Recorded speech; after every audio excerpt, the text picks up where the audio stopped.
All right, welcome back to the Board of County Commissioners Comprehensive Plan meeting of May the 3rd. We are now moving on to item number B5.B.2. This is the Indian Trails Grove AGR Exchange.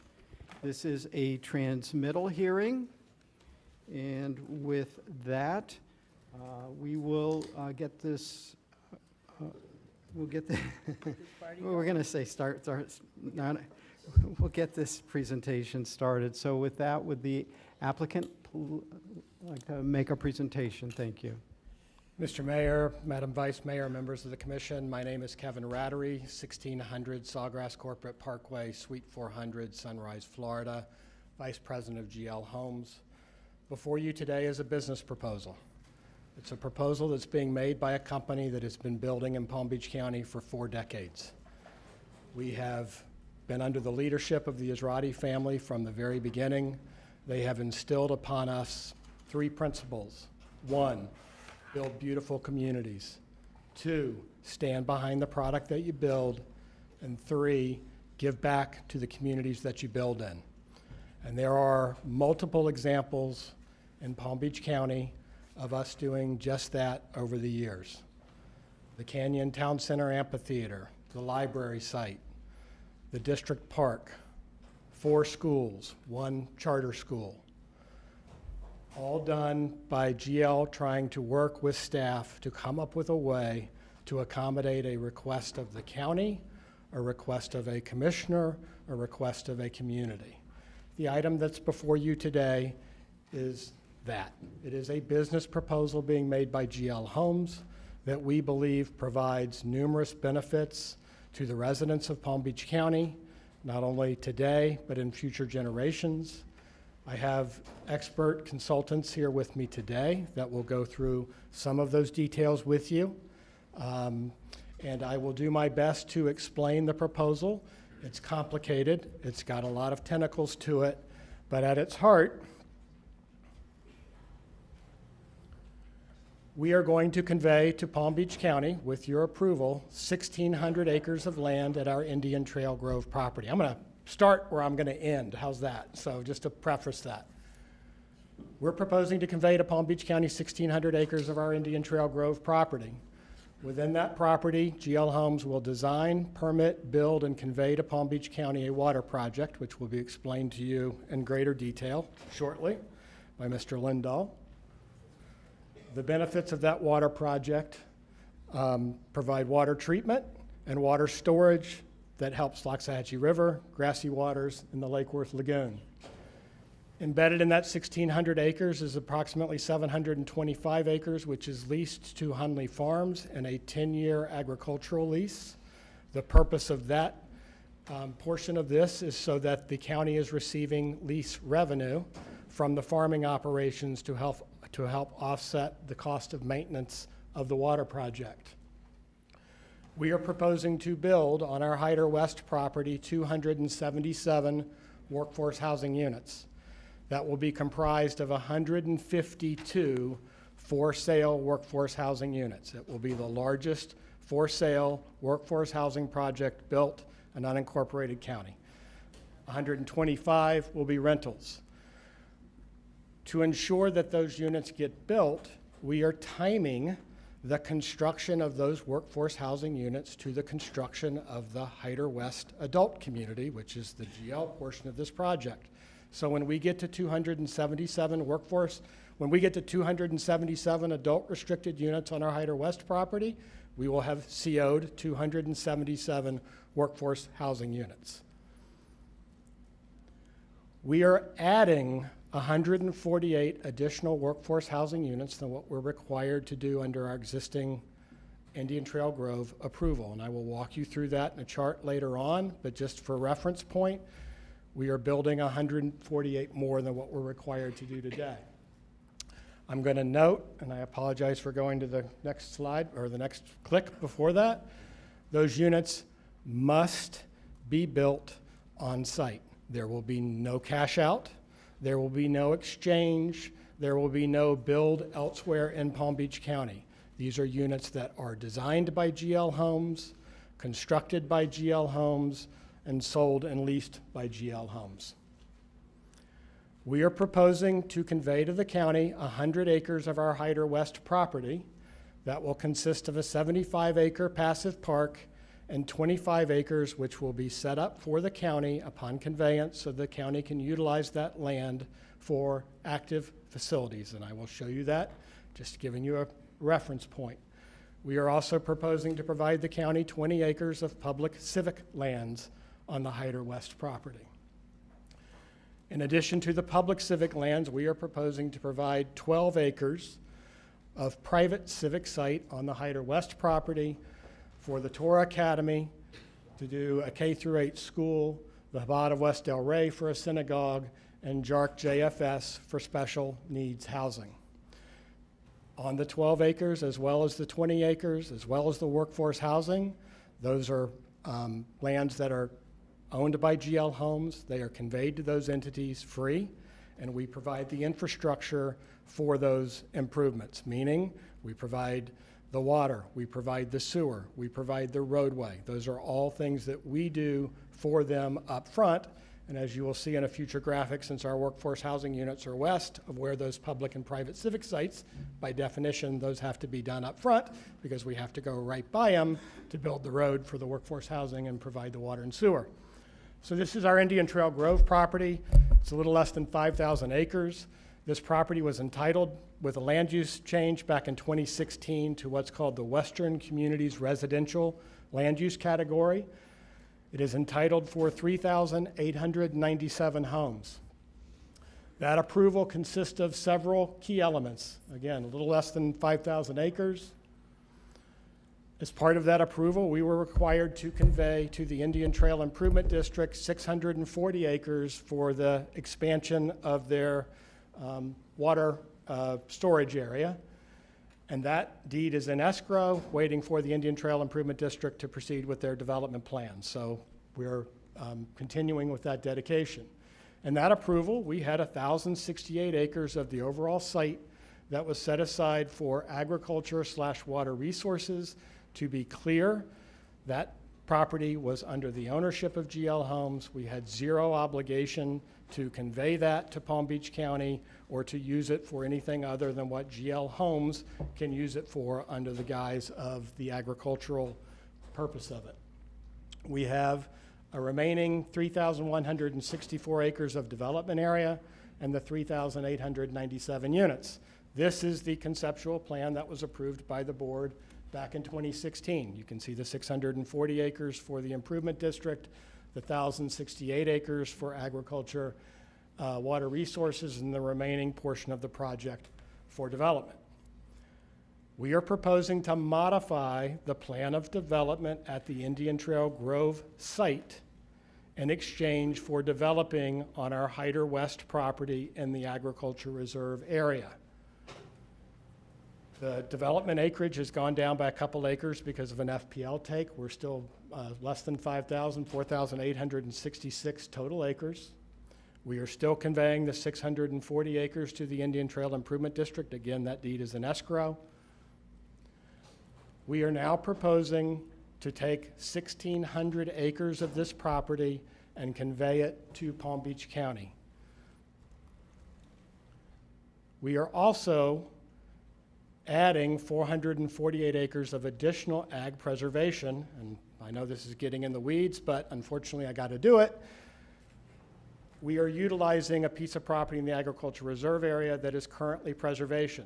In order for this to even move forward, we have to unwind the preservation on that site, and we are using the 1,600 acres for the off-site preservation and to transfer the required units. And I'll explain that a little bit in a chart, but I need you to understand that the 1,600 acres is designed to be the parcel that is transferring preservation and units into the ag reserve. Well, we've still got 2,612 units being built out here, even with the reduction of 1,285 homes with this proposal. So let me make sure that point's clear for everybody. We are currently approved for 3,897. we are going to decrease the plan of development by 1,285 units, which means the plan of development remaining on the Indian Trail Grove property will be 2,612 units. When we do that, our revised plan of development still has to meet the requirements of the WCR land use with regard to the required open space. So we've had to add open space so that the plan of development meets the rules as a standalone without the 1,600 acres. I hear people refer to it as double dipping sometimes, and we are making sure that we are not double dipping. The 1,600 acres is used exclusively to deal with the ag reserve, and the remainder of the property is being used to be part of the WCR requirements. Again, we're reducing down to 2612, a reduction of 1285. And this is the revised plan of development from that scenario that I just laid out. So here's the proposal in a nutshell, side by side. These are to scale, by the way. Again, the Indian Trail Improvement District, 640 acres. We're going to reduce the number of approved units, which I noted. We're going to design, permit, convey a completed water project to Palm Beach County, and we're going to retain and convey to the county 724 acres, which is under an active agricultural lease with Hunley Farms. In exchange for that element on Indian Trails, we are also proposing to dedicate to Palm Beach County 100 acres for a passive park and an active park. We are going to construct the 277 workforce housing units, and we're going to provide 12 plus acres of private civic site for our community users. And GL will build a 1,000-unit Valencia adult restricted community. We did that because the units up at Indian Trails were family, which means they're generating traffic at a family rate, which is around 10 trips per day. They're impacting the school district. We went to family because, senior, because senior generates at approximately 57% less traffic. It's over 60% AM and PM peak hour traffic. I can hear the Vice Mayor in my ear. Yes, ma'am, it does result in traffic on the Hyder West property, but we're trying to be cognizant of the fact that the adult units generate significantly less traffic than does the family and does not have the school impacts. So one of the criticisms that we've got through this process is people have inquired whether or not GL Homes just conjured up this water project that we just kind of created out of thin air. And the answer is no. The county's been talking about water storage and water treatment and the L8 basin for decades. The county had a workshop on this in December of 2019, and a video is to kind of recap what happened. Thank you, Stephanie. Water quality is vital to Palm Beach County. For decades, the county has searched for solutions to address the issue. Nothing's more humbling or irritating to see that you work Snook Islands, you get seagrass recruitment, and then we release some water from C-51 and essentially decimate it all and it has to grow back. It's, one step forward, two steps back. We did have water problems, and that's one of the big issues. At the December 2019 meeting, water experts presented findings from a study commissioned by Palm Beach County to look for alternatives to the existing plan to restore the Loxahatchee River. The existing plan did not adequately address additional critical water issues facing the county.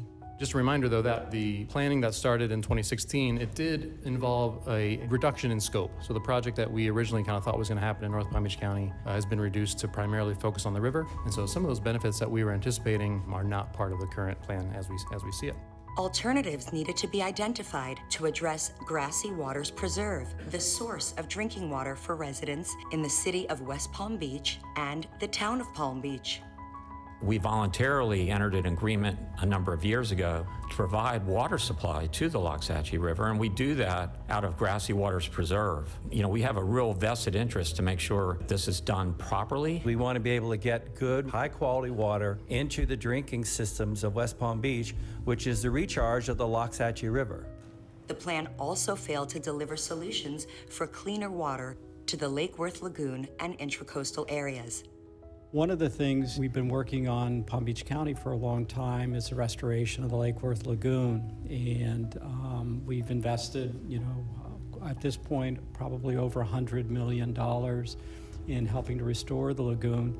At this meeting, GL Homes' Indian Trails Grove property was identified as part of the solution. Some lands that would be Indian Trail Improvement District impoundments, some lands that are currently in ownership by GL Homes. Alternatives addressing the Grassy Waters Preserve and the Lake Worth Lagoon via the C-51 canal were presented.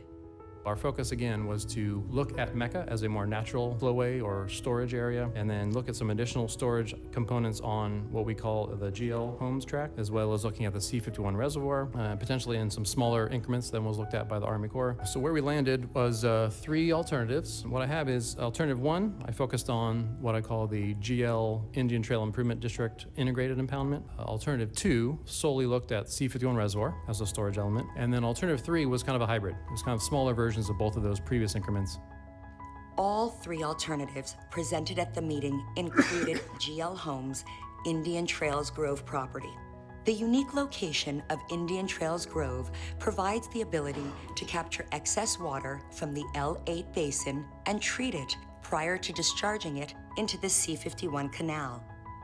These alternatives all have the ability to capture some excess water in the L8 basin region. Both the Everglades and the Loxahatchee River restoration projects continue to challenge Palm Beach County. GL Homes' Indian Trails Grove is a viable part of the solution that will improve the Lake Worth Lagoon's ecological stability and provide a new source of cleaner water for Grassy Waters Preserve. In this same 2019 meeting, environmental leaders championed the plan to use the GL property.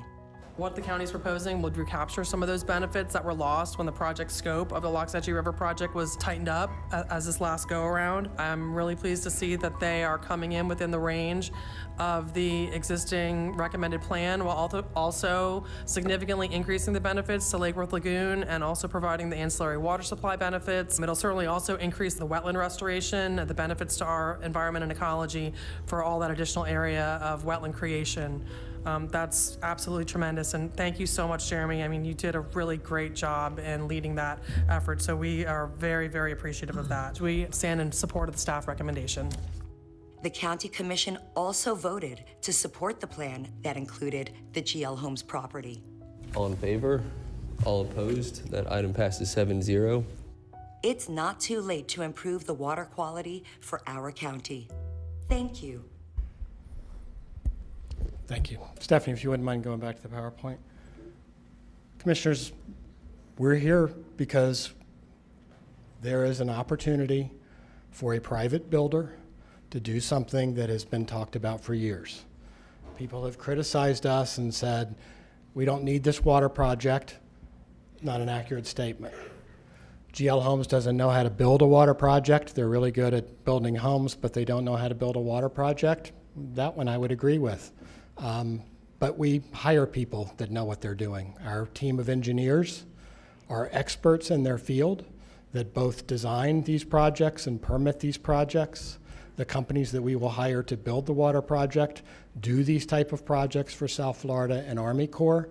Our goal is to take an idea and a vision that has been discussed for a very long time and make it a reality. These are entitled homes. They can be built. There's an opportunity for us to build the homes down at Hyder West property in exchange for doing the water project up here with all of the benefits that we're doing on that property.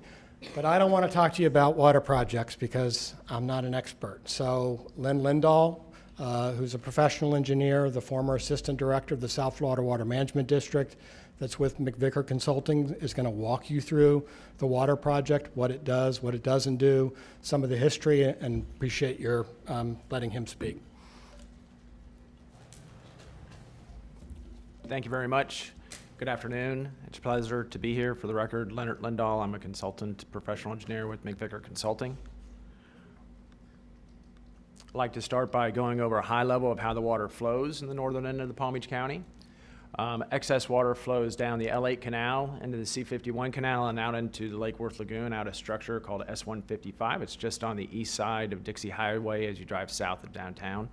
You can see the big structure, that's where all of the discharge goes into. By doing that during the wet season, the lagoon becomes too fresh. Also gets filled with sedimentation as part of that discharge. Water gets lifted up from the L8 canal and to the M canal, which then flows into grassy waters. So it's pumped up. That's actually a lift up. Grassy waters is a natural area managed by the city of West Palm Beach. From there, it goes into the water supply lake for the city of West Palm Beach and Palm Beach, which is called Clear Lake, as well as it gets delivered up to Loxahatchee River, Wild and Scenic River. Indian Trail Improvement District water gets discharged out to the west through their impoundment, as well as to the south into the C51 canal. In restoration talk, when you're looking at restoration plans, the M canal is called Flowway 1. There's a part of the restoration plan that was approved, which I'll get to, where there's going to be a connection made from the MO canal up to the C18 canal by the Mecca piece. That'll be constructed by South Florida Water Management District as part of their construction project for the approved Loxahatchee River Restoration Plan. That is called Flowway 2 because it moves water up a different way up to the Wild and Scenic River. And then there's been 2 pits that have been funded by the legislature and acquired by Palm Beach County.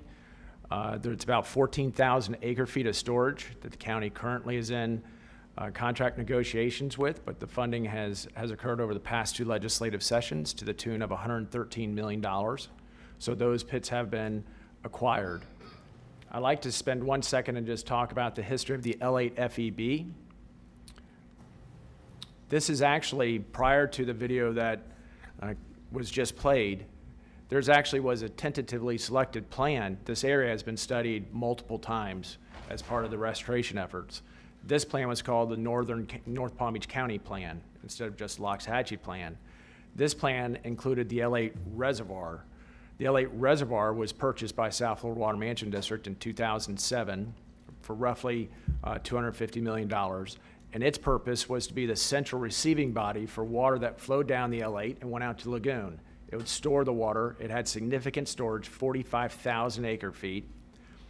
And then it would move the water up, and this is the approved, tentatively selected plan that was sent to the Corps. It would move up Flowway 1 out to the east, and then either go into the city's system or up to the river, or it would flow up through the GL property and go up by Mecca Farms and then go out into the river. Because of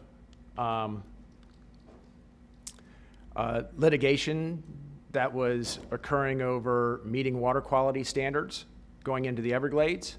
In 2012 and 13, Governor Scott repurposed, and the administration in South Florida repurposed the L8 reservoir so that it was the L8 flow equalization basin. And that meant that all of the water flowed south into the stormwater treatment areas to provide more stable flow, similar to what you're looking to do at the river. Because of not meeting water quality criteria going into the Everglades, the district went through, and if you remember back in that time, there was an $880 million restoration project that was proposed by the Scott administration. This is one part of that restoration project. And what it did was it took and removed the L8 reservoir, which was kind of the central part of the northern plan, repurposed it to settle and be able to meet water quality standards going into the Everglades. So in doing so, Mecca was the replacement feature. So instead of having a 45,000 acre deep reservoir out by where the L8 reservoir was, you now have an above ground impoundment that was a major impoundment, high levees, that was much smaller. And as was described in the video, you can see that where Mecca is located, you really weren't able to capture any of the water that was going to the lagoon. So this is the plan that was sent up to the Corps and approved in 2020. This, as you can see, does not include any features that are to the west of the L8 or the C51. It includes Mecca, and it's essentially taking stormwater runoff from the local area and Indian Trail, storing it and delivering it for the river. The advantages and benefits that it has for the lagoon is very minor. So as a result, Palm Beach County sent a letter, multiple letters, to the district and to the Corps explaining that they had concerns in the second to the bottom paragraph over the levee height of Mecca, how it was constructed, that it was going to be a high-risk reservoir, had 20-foot levee heights surrounding it in a residential setting. Also questioning the aquifer storage and recovery efficiency that might be able to be achieved, as well as in the bottom paragraph, it says, hey, and you also forgot about one key feature, the Lake Worth Lagoon. That was originally supposed to be part of the plan. What's going to happen in the lagoon? Because once this moves ahead, it's passed, it's gone forward. So there were multiple letters that were sent that also included, let's provide some flexibility language into the approval of the WRDA document. None of that was done, so the plan is as it is and illustrated right here. And this was approved in 2020, Water Resource Development Act by the Congress. As was shown in the video, the county then hired Kimley Horn and said, we're going to do our own analysis and see what we can do to complement and better the plan that was approved or being approved. They came up with 3 different alternatives, PB1, PB2, and PB3, just like the video explained. All 3 of these recommended plans included either conveyance or conveyance of storage across the GL property. And then since the 2020 timeframe, there's been 14,000 acre feet that has been acquired for Palm Beach County at the cost of $113 million. So what is the project that we're looking at? This is looking at the central part of the area right here. So this is the property that Kevin was talking about. This is the 1,600 acres that he was describing. It's in the Cypress Grove Community Development District. Water flows down the L8. The primary inflow and outflow canal runs east and west. That's for bringing water in and discharge, as well as there's a smaller discharge that's on the south side. We initially looked at doing a water feature on both projects. The southern project actually has quite a bit of relief. There's topographic change of about 3 feet as you go from north to south. It would make it challenging. You'd have to stair step and waterfall impoundments, as well as the Santa Rosa Groves already has flooding problems. So that was not going to move forward with regards to water project. We did not want to impact anything with regards to Santa Rosa Groves. So the north piece is where the water project is. This shows a summary of what the features are of the water project. You have an impoundment that is up to 4 feet deep as a maximum water level. So that's a total of 3,000 acre feet at maximum water level. It treats that water. It will, the normal control elevation for this impoundment is 3 feet. But again, when it rains and you have surcharges, it goes up to 4 feet. And this impoundment will store and treat the water. I was a little while ago at a Sierra Club meeting, and their expert explained that you cannot have storage and treatment within the same facility. This is designed to actually have storage and treatment within the same facility, whether it's at something that's deeper, like 3 feet deep, or something that's shallower, like 18 inches. It doesn't matter if it's operating as an STA. You'll get cleaner water if you operate it shallower, but even when it's deep, it still will remove nutrients, and that's documented and supported by your professional engineer, Paul Linton. So how does the water move? Well, it flows in to the Cypress Groves Community Development District, flows through the impoundment, and then it can go in a number of different routes. The first route is that it would flow to the east, then to the south down the El Canal and Indian Trail Improvement District, and then out into grassy waters. So why would you use that route over the normal route, which is pumping water out of L8? This provides treatment. You're going to have cleaner water. You're going to take the nutrients and knock them down by about half. The second route is when the South Florida Water Management District finishes construction of the connection from the MO Canal up to the C18 West Canal. You can then bring treated, cleaner water and deliver it directly into the C18 Canal as an alternate route to make deliveries to the natural wild and scenic river. The third is that you can flow it back and put it into the Moss property. And the fourth is that you can convey it back into the L8 and just essentially treat water and discharge it back into the L8. But having this, you're having storage that prevents water that otherwise would have gone to the Lake Worth Lagoon. You're treating it, and you're giving yourselves several options of how you can deliver the water. And you can either use this, like I said, as a deeper impoundment, or in the future, when the flowway 2 connection happens up through the C18, you can just run this as kind of a minimum flow and level cleaner water, stormwater treatment area. Not the same as what the district has, because you're not meeting a particular parts per billion going into the Everglades. You're just trying to remove mass amounts of nutrients, and that's what this would do. So the benefits is that you would decrease discharge Lake Worth Lagoon, you would store in clean water that goes to Grassy Waters Preserve, the City of West Palm Beach treatment plant, and the Loxhatch River. You provide a critical conveyance connection that's been memorialized now through multiple plans, including the PB 1, 2, and 3 that all the counties supported, wrote letters to the Corps, as well as you could potentially improve Indian Trail Improvement District's flood protection by having a pump be included in there. Also with that pump, there's also the potential to have a gravity structure that goes from the M Canal back into Indian Trails, so that you can move water from the M Canal back into Indian Trails and up to the C18 as well. And you would improve water quality from being discharged Lake Worth Lagoon if you discharged it back. Where do we stand? We have about 75% plans. That includes civil, survey, geotechnical, electrical, and environmental. All of the pumps are electric pumps, not diesel pumps. We have done through some stakeholder coordination with Palm Beach County, South Florida Water Management District.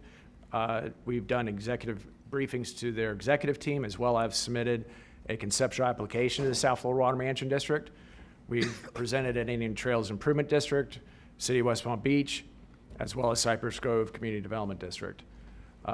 In February 24th, we submitted an application for conceptual permit for this project to the district. We received a request for additional information. There was some minor design issues, minor environmental issues. There's some wetlands that are on site that have to be mitigated for, and some operational questions as to how it would operate. All of those would need to be worked out with the memorandum of understanding of all the parties involved. But there are no showstopper questions that were asked. So we're working on a response to the MO2 to the REI, which would include revised plans, wetland mitigation plan, operation plan, and a final draft memorandum of understanding. The draft memorandum of understanding that your water expert Paul Linton has and has reviewed at least the first draft is between Palm Beach County, the City of West Palm Beach, and in Trails and Cypress Groves. It lays out who would actually be managing the account, as well as turning on and off the pumps and things of that nature. And all of those things would be better defined, same with the operational plan as this project were to move forward.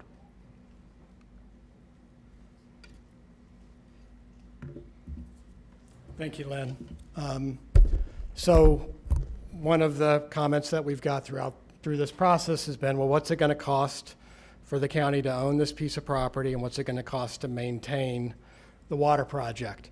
So just to walk through that, as I said, all 1,600 acres is currently leased to Hunley Farms. When the water project is built, obviously, that land will no longer be available for agricultural production because there's a water project on it. So the lease is set up with 724 acres of land that will remain leasable. The current lease through January of next year is $350 an acre, which will produce an annual rent of $253,400 annually. From January 2024 to January 2026, that lease rate goes up to $385 per acre. The annual rent will be $278,740. All of that property is within a community development district. So there are taxes attributable to a community development district. The current tax is $75.39 per acre for property within the CDD, which results in a fee charge of $120,624. Just to note, just for the board's information, the district's attorney has looked at this and said, once this converts to a water project, it doesn't receive the full complement of benefits that the CDD provides, so that will have to be adjusted down, not up, down in terms of the lease rate, which leaves, at the end of the day, before January of next year, $132,000 extra revenue, and then after January 24, $158,000 of extra revenue. Now, how much does the water project cost to operate? It's a good question. And it depends on how you operate it. Depends on how many times you fill it and how many times you discharge it.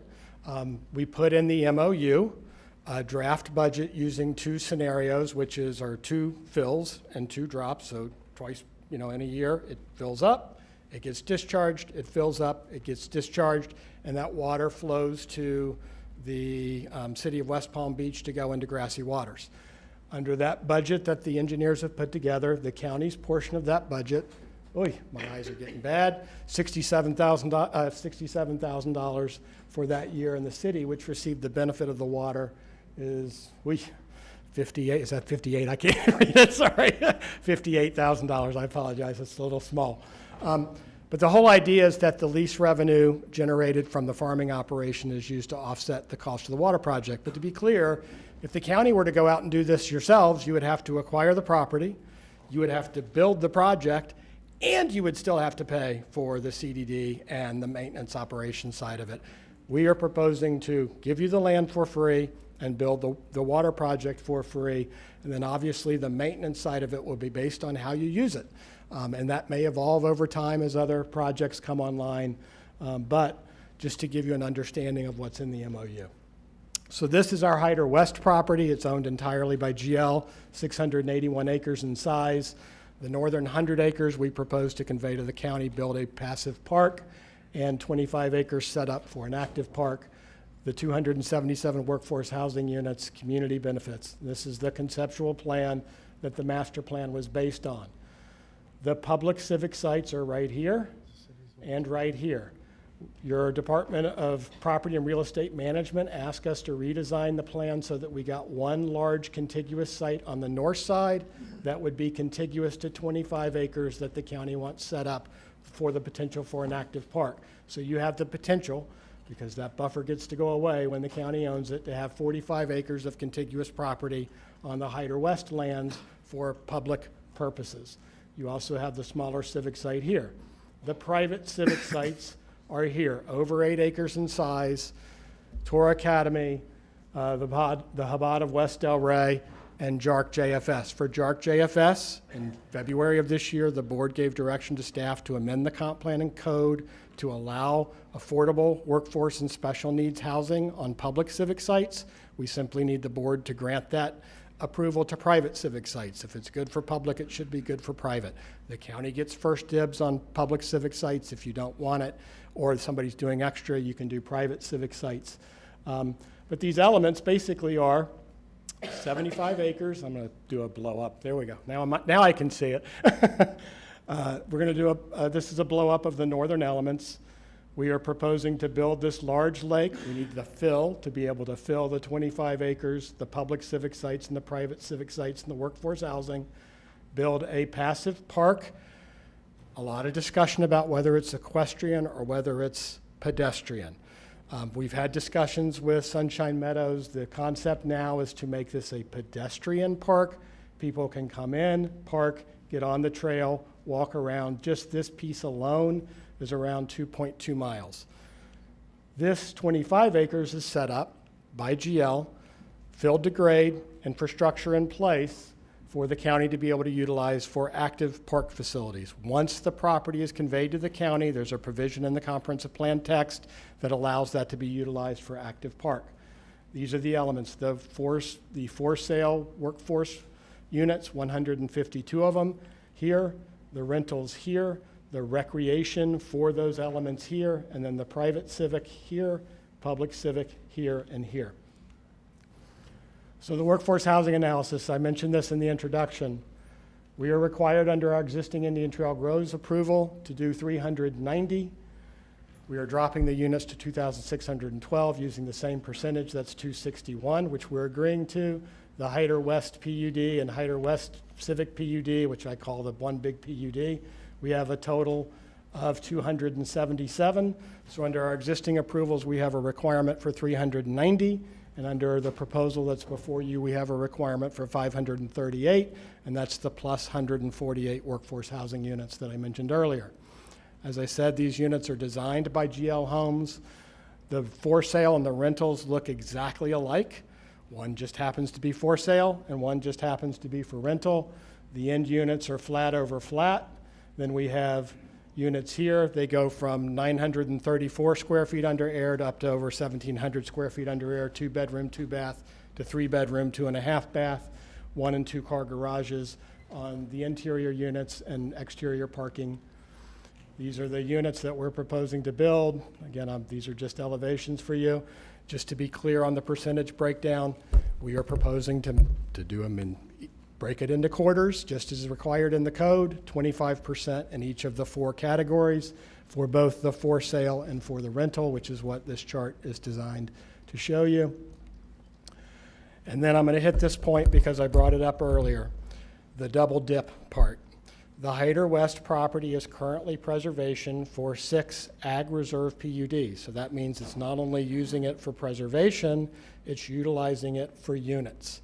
And so in order to be able to build on that property, we have to unpreserve it. Now, swapping preserves you've seen before many times. In this case, we are transferring the preserve to lands outside of the agricultural reserve area. So that's the big policy implication before the board today. This will be the first time somebody has proposed to use lands outside of the ag reserve for preservation and units inside the ag reserve. So the first thing we have to do is we have to be able to replace the preservation. So for every acre of preservation in those developments, we have to replace it with an acre of preservation at the Indian Trail Grove property. That's to keep it 60/40 compliant. We're still proposing to do this development 60/40 compliant. The hard part of the math is the Indian Trail Grove property has a different density than the Hyder West property. Indian Trail Groves is 0.8 units an acre. Hyder West is 1 unit an acre. So in order to do the unit transfer for every acre I unpreserve at Hyder West, I have to preserve 1.25 acres at Indian Trail so that the density is equivalent. And so we're replacing the acre and we're replacing the units. That takes up a total of 690.69 acres to just replace that preservation and unit. And then the new PUD itself, the new development, we're also preserving as a 60/40 PUD. So we're keeping the 60/40 preservation requirements of the ag reserve intact with this proposal, even though we're using lands outside of the ag reserve. And so that's where that's where the 909 acres comes up to utilize the 1,600. That's all the 1,600 is used for. It's not used to meet open space requirements at the Indian Trail Grove property. It's simply to replace what's done in the ag reserve. So, well, you know, we've been building in the ag reserve, and I'm almost done, Mr. Mayor, thank you. We've been doing a lot of development in the ag reserve over the years, but there's been a lot of changes. There's been a lot of changes which have fundamentally altered some of the original principles of the agricultural reserve. Those were policy decisions made by the board. That's your authority to do that, but they are significant changes. Bethesda comes in, has an 8-story element to that approved plan. Thomas was removed from the agricultural reserve boundary. Multiple use MUPDs of less than 16 acres were allowed to come in without any preservation requirement. So Delray Marketplace and Canyon Town Center had to preserve 1.5 acres for every acre we built on. The MUPDs less than 16 acres did not have to preserve. Essential housing, 25% workforce housing in exchange for an 8-fold increase in permissible density. Commerce, you've been debating that a lot of this morning. This could add millions of square feet of non-residential space in the ag reserve. Again, changes that the board's making, that's the board's call. We understand it. It's just those are some significant changes. What we're trying to do is keep the intent of the ag reserve with the 60/40 and do a project which benefits Palm Beach County, both at Indian Trails and provides for amenities for community partners that are desperate for land in the West Boca area to provide for services to those folks in need. They're here to talk to you today about it. I'm going to let them explain it to you, but they reached out to us and we've accommodated them as part of this plan. So I'm just going to get to the end here. If you talk about the difference in land ownership, the county is going to end up with 1,720 acres of additional land that was not part of the original Indian Trail Grove approval. And by the way, Alan Wertepny is here. He's a drainage engineer. Somebody's going to get up from the public and talk about when we develop property, we change the drainage and make it worse for areas out there. I just want to let you know I'll reserve Alan for rebuttal because you don't need to have another engineer come out and talk to you about drainage today. But I just wanted to let you know we do that. So again, I'm back to our summary. We're entitled to build 3,897 homes. If the board chooses not to go forward with this, we will move forward with our development at the Indian Trail Grove property. We will build the 277 workforce housing units on Hyder West. We will build those concurrent with our project. We will build the park and convey the park, the public civic sites, and the 12 acres of private civic sites. Thank you. I apologize for the length of that presentation, but it was a lot of detail I needed to get through. Thank you for your time. Thank you very much. All right, staff. Oh, I'm sorry, Mr. Mayor. I did a very bad thing. The president of GL Homes wanted to come up and talk to you, and I just forgot him. So I apologize. I'd like to bring Misha up if I could for a couple minutes. Whether you're for or against the project, that's great, but remember, he's my boss, so please tell him how good my presentation was. Thank you. All right.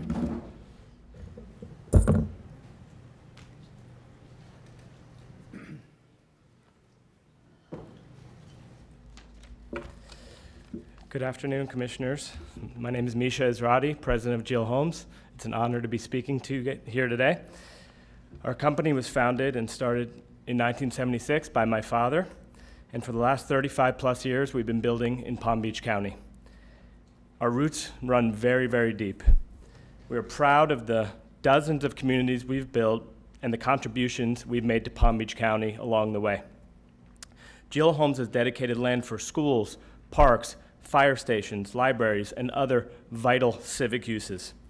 We've built significant portions of roads, including Lyons Road with the Scenic Corridor, Hagen Ranch Road, and Acme Dairy Road. We've constructed affordable housing projects like Davis Landings with the Community Land Trust of Palm Beach County and In the Pines in Delray Beach.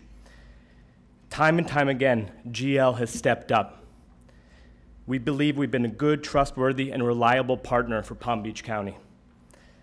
As the population of Florida increases by 1,000 residents per day, the explosive growth makes existing challenges even more challenging. Critical issues like water quality, workforce housing, parks, and civic needs will tax Palm Beach County like never before. The proposal before you today represents a unique opportunity to start down a path to address these voids. We didn't just, as you heard from Kevin, invent these major components of our proposal. We listened as substantial community needs were outlined by stakeholders. We listened and we reacted. We listened when county planners and environmental experts identified our Indian Trails property as a missing link to critical flowways. They said these connections would benefit the Loxahatchee River and Grassy Waters Preserve and prevent harmful discharges to the Lake Worth Lagoon. GL Homes not only offered to give our land for free, but we designed and applied for a permit to construct it, saving taxpayers over $100 million. We listened when the county developed strict rules around workforce housing. They said it wasn't allowed to be cashed out and preferred not to be part of the exchange program to be constructed off-site. So we proposed to build the largest workforce housing project in unincorporated Palm Beach County history, all at no cost to the taxpayers. We heard county leaders identify a need for a regional park in the western area, a place for families and neighbors to gather. We responded by offering 100 acres of the park at no cost to the county and no cost to the taxpayers. We listened to the leadership and communities most affected by our proposal and worked with them to identify benefits. We are also addressing civic voids. A private Jewish day school and a facility for the elderly and developmentally disabled approached us in need of land for expansion. We agreed to help. We also learned there was not one synagogue in the ag reserve, so we are stepping up to contribute the land and help fill this need. We listened to the critics who said our proposal jeopardizes farming in the county's most desirable farming area, the ag reserve. So we committed to maintaining in perpetuity almost 800 acres of pristine farmland in Palm Beach County. Peppers, beans, corn, and sugar are currently being grown on this land. We listened to those who claim the 1999 bond proceeds purchased the entire ag-reserve to be preserved and protected. Only $88 million of the $150 million went towards purchasing 2,350 acres in the ag-reserve, which is just over 10% of the ag-reserve. Meanwhile, GL Homes has preserved 6,000 acres in the ag-reserve, all at no cost to the taxpayers. We did this while creating thousands of jobs, increasing the property tax rolls by hundreds of millions of dollars to Palm Beach County, and paying close to $20 million annually in permit fees to the county. We listened and we reacted. We have also heard from people who say this proposal would set a precedent.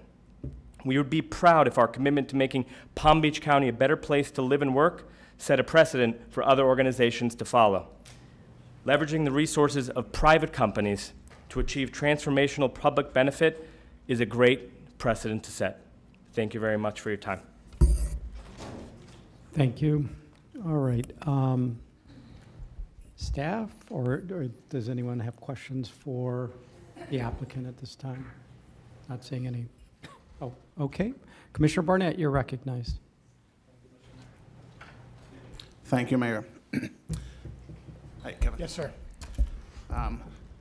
Great presentation, by the way, for Misha. Just want to make sure I got that in. Thank you. Just a couple of questions. I wanted to address the need for workforce housing in the area, the local economy, as one of the proponents suggested in the emails, the many, many emails we received. Is this need a current need, or is this a need for workforce housing that would come with the project? It's a current need. The Community Land Trust, commissioned your housing authorities. They've all done a study that identified that the county needed somewhere between 20,000 or around 20,000 workforce affordable units in the next 10 years. I think it was 10 years? 10 years, I think it was. So it is a identified need. The county has been pushing for years to get more units built. And so this is an opportunity to get those units built because we're timing it to the market project that it's keyed to. Thank you. And just one more question.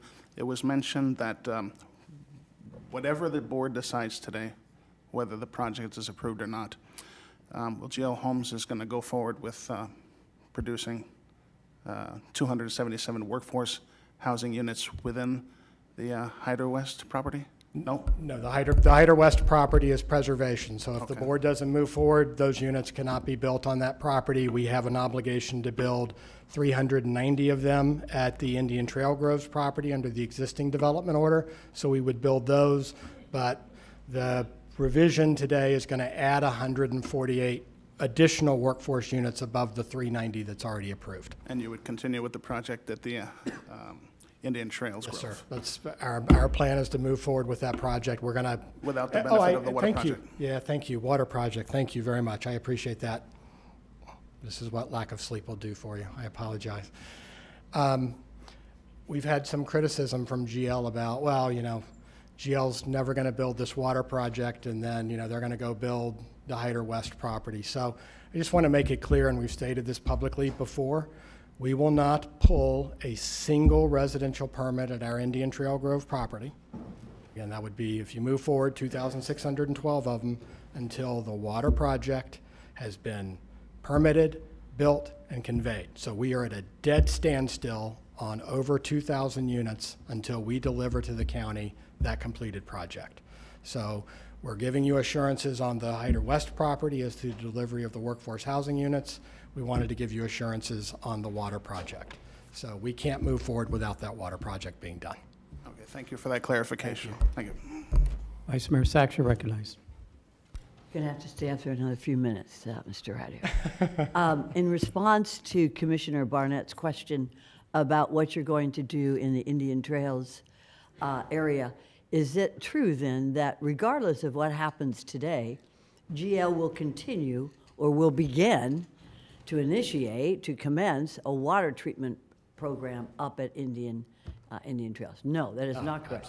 So regardless of, so only if the vote is in your favor will GL Homes begin that water treatment program in the North County that we so sorely need. Yes, ma'am. Okay, We're excellent. entitled on that property without the water project. We are proposing to bring the water project forward as a option for this board to consider as part of this swap.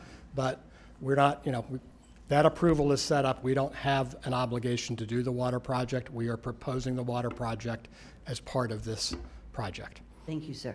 Yes, ma'am. And then I have one thing to add. Mr. Ezrati, thank you very much. That was an excellent presentation as well. Oh, wait, thank you. Yeah, thank you. And give him the credit. My question for you, Kevin, did you actually want to show that video today to make me really feel old after doing this job for 4 years? There's a lot more gray in this head Yeah, now. well, that's a kettle. Look at this. Look at this. Anyhow, thank you very much. Thank you. Staff.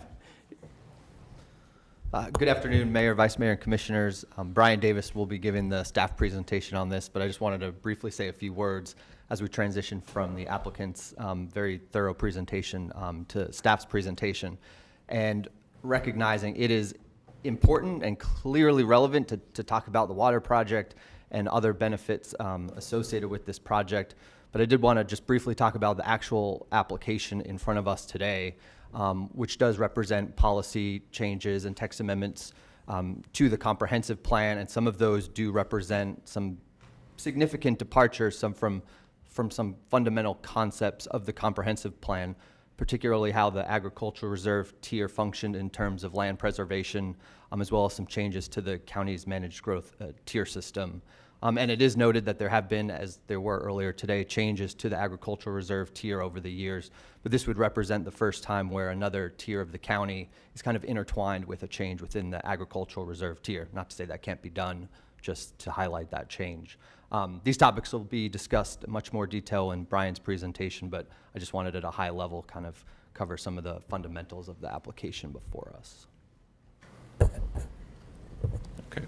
Thank you, Mr. Fisher. Good afternoon, Brian Davis, here to present the staff analysis and of the application that was last before the board back in February of last year. I realize it was a different board, but that was when the amendment was initiated. We thought we were going to be back here last August, but it was postponed. But we're here now finally giving you what we had said back in February would be a full analysis with a full application. The zoning applications are also, and I'll go into all of that. But I want to be clear, this is a little bit different. They were presenting a business proposition. We are presenting the analysis of the land use amendment, which is the process they're in. So all the water discussion is relevant, but it's outside of the land use amendment. And so it's stuff that we will have to get into, but that is part of what we're looking at. So just very quickly, where we're going. I always find it's very hard to understand where you are at the present without looking to past as prologue, because it informs how we got to where we are today.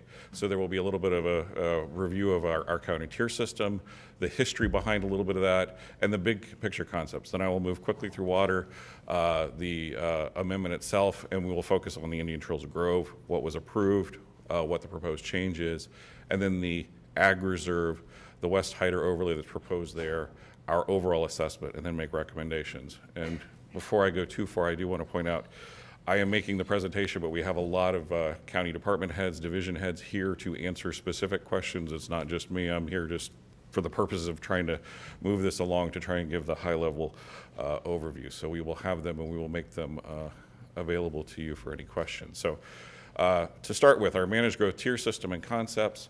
This was something that was put in after our 1996 evaluation appraisal report. In 1999, it was established in the plan as our managed growth tier system. We have 5 geographically unique tiers.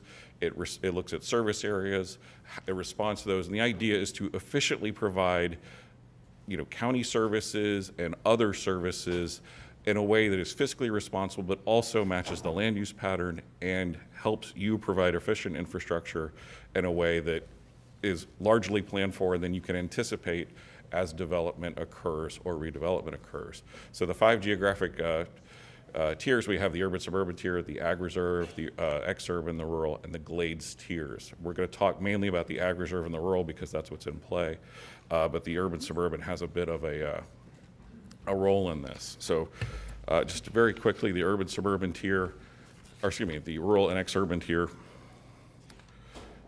This was really a response to, it was areas that were designated for rural levels of service, but already had some sort of land use for very, very low density residential development, some very limited commercial potential there, non-residential. And so the idea was to protect and maintain the rural and semi-rural communities there, to allow for rural type uses, as we've heard about already today, and agriculture. But it was to also enable balanced growth, not to say that all growth was going to come here, but it could happen in very, very limited ways.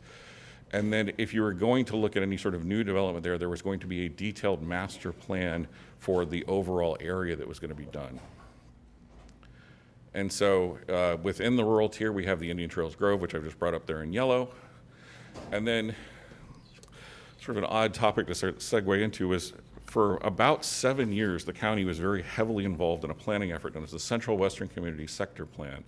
And it looked at the rural and ex-urban tiers north of Southern Boulevard, south of North Lake, and actually looked a little bit further, but between 20 Mile Bend and the water catchment area there. And the idea was there were a lot of large agricultural grove operations that were beginning to look for development potential. And so it was an attempt to say, what were the needs there? How do we develop, or should they develop? And what was the form of development? Long story short, there were lots of different ideas about how to do it, but if you were going to increase the development potential out there, how did you address the large infrastructure void, if you will? There was a deficiency in things like libraries, fire rescue, road network, and so forth. So if you're going to allow an increment of development out there, what was the appropriate amount that didn't overburden the roads but could balance, if you will, the needs of that area? So that was a very high level, and that was the planning effort that the county undertook. It was adopted under the rules of the time. It was challenged. The county ultimately had to withdraw it, but the key takeaway for it is those large parcels that are out there, things like Lion Country Safari. We heard a couple of months ago about the Crestwind area. That was one of the parcels that was known as Leonard and Fleming.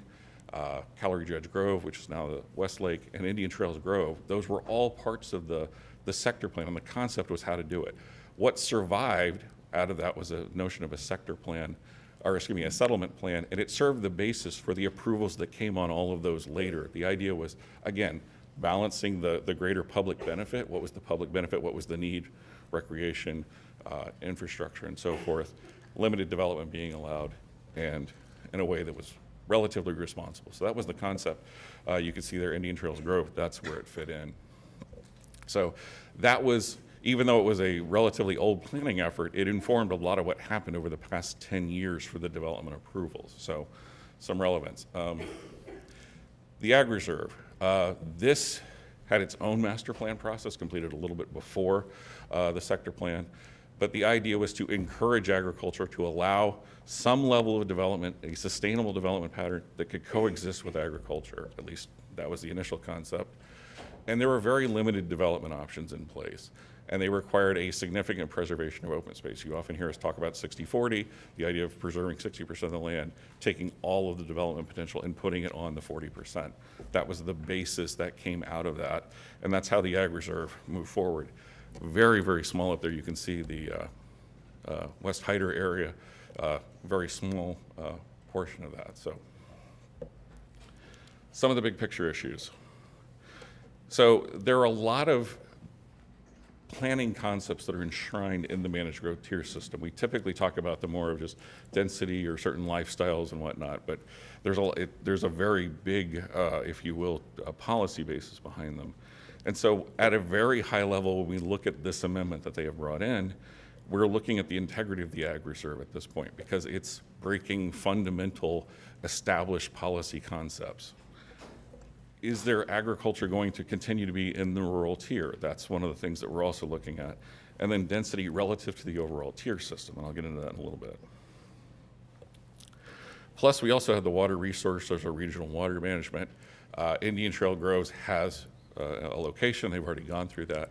And there is a potential, and we've heard a little bit more today than the staff report responds to, but There is a potential for increased storage, an opportunity for improved water quality, some connections, and some ultimate environmental benefits. Not denying that, that's just part of what's out there. However, all of these considerations regarding water are beyond what you typically look at in a comprehensive plan amendment cycle. So, wanted to put that out there. And now, water.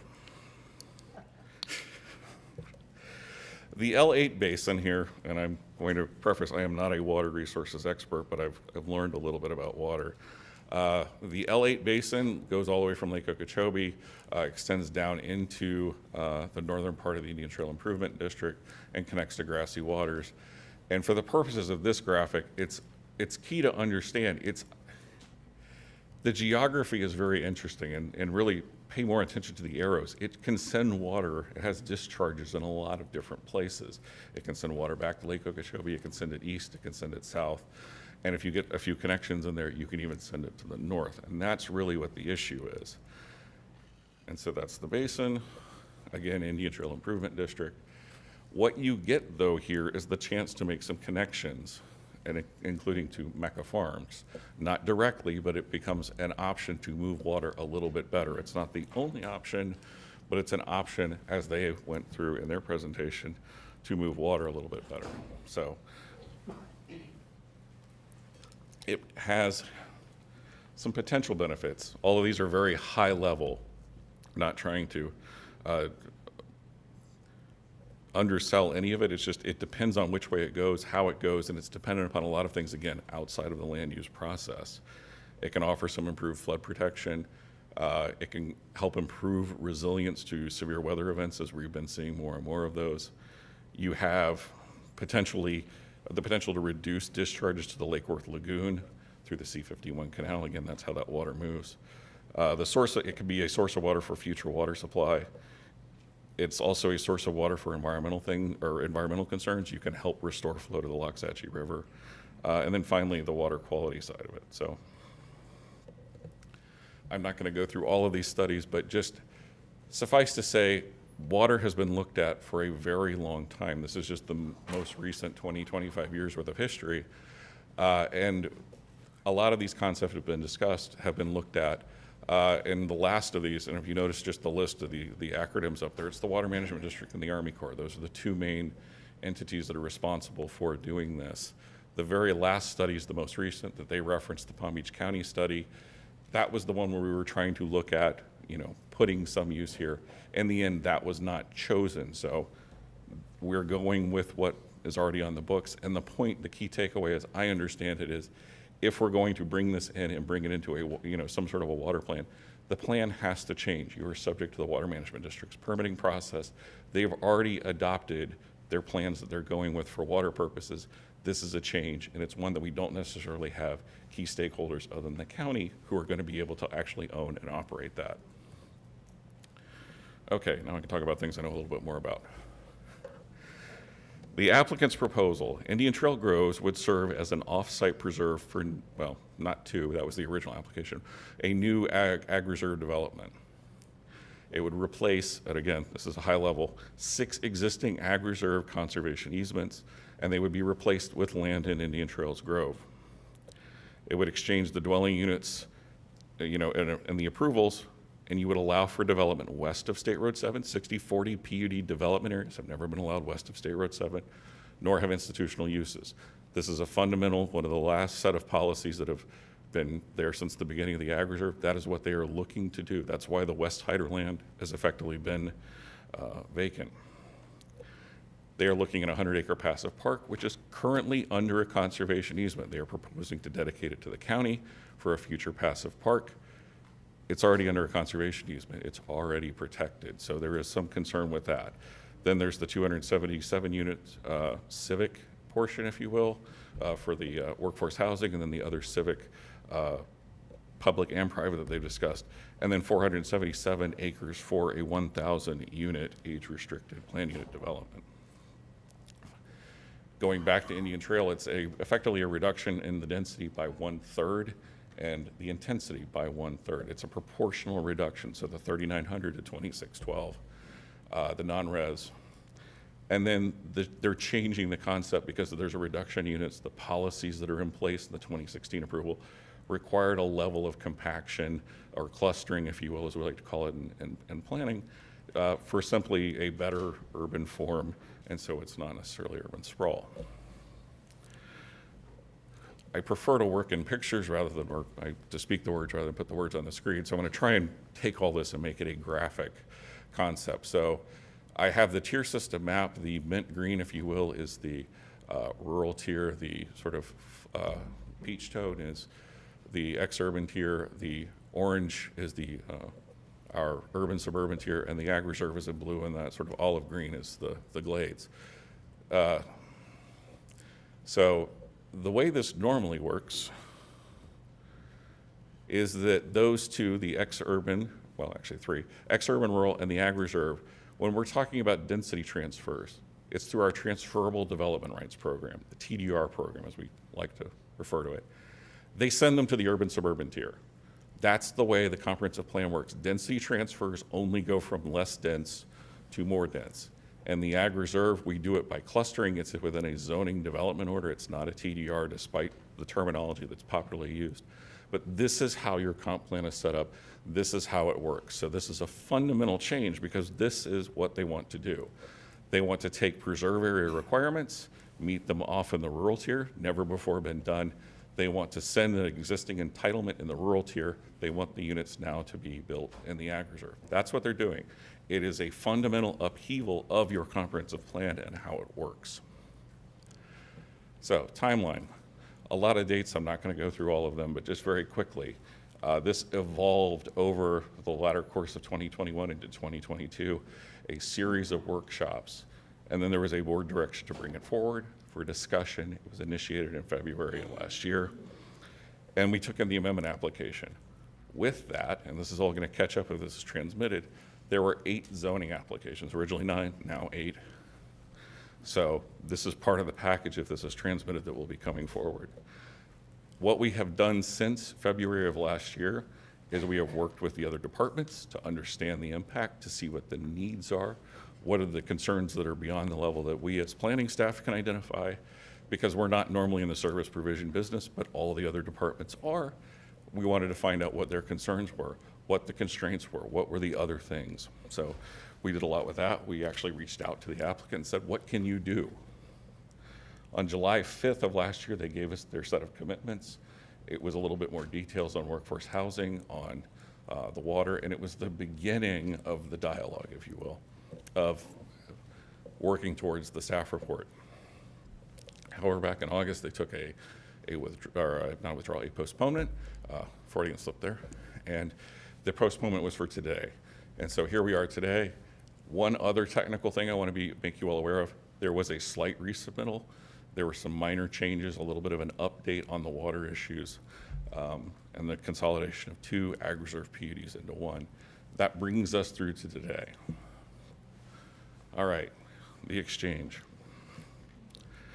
4,866 acres. It is already Western Communities Residential. Future land use designation was created just for this parcel. There was also an overlay established of the same name, so it was very clear that this was not going to in any way interfere with other rural tier policies or concepts. No changes being made to that level.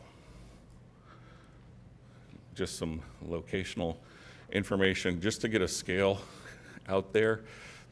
We're talking about if you head 2 miles west on 60th Boulevard from Seminole Pratt Whitney, that is where this is. So we're out there, and this goes all the way out to the edge of the scarp at the L8. So it's a very big parcel of land that we're talking about. It's roughly, 3.5 miles across, about 5 miles north to south. It's a very large geographic area. So this was the approval, and if nothing happens today, I think we're all clear, but I just want to be absolutely clear.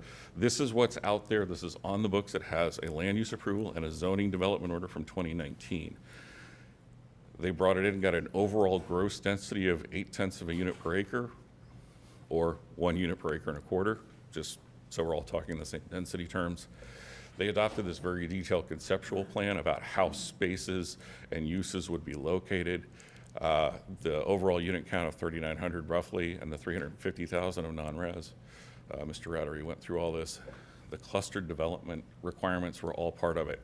But again, going back to that notion established in the sector plan, there were required public benefits that were asked and the developer met.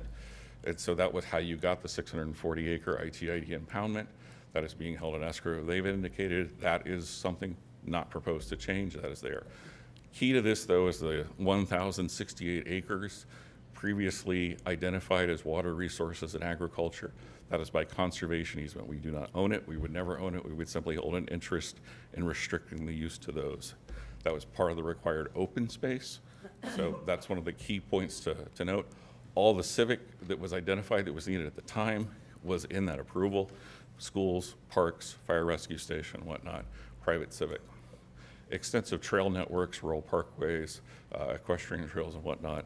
And then finally, there were roadway improvements that connected this to the existing road network back to Seminole, Pratt, Whitney. So that was all part of that. All right, now, what's being proposed here? I want to highlight there in red, this is the revised plan. This is what's proposed now. That 1,600 acres, as Mr. Rattery identified, would be the preserve replacement for the ag reserve. In exchange, that is the 1,600 acres that would be combined for agriculture and, again, water resources use. The reduction in units by 1/3 to 2,612. The reduction also in the non-residential by about 112,000 square feet. And then they want to modify conditions of approval. Also associated with this portion of ITG, or Indian Trails Grove, is the text amendment that goes along with it. So it's a site-specific and comprehensive plan text policies. They need to enable all of the preserve replacement, both in the ag reserve, but also here. This is the here in the rural tier version. So now I'm back to words. It reduces the on-site development, as I've indicated, by 1/3.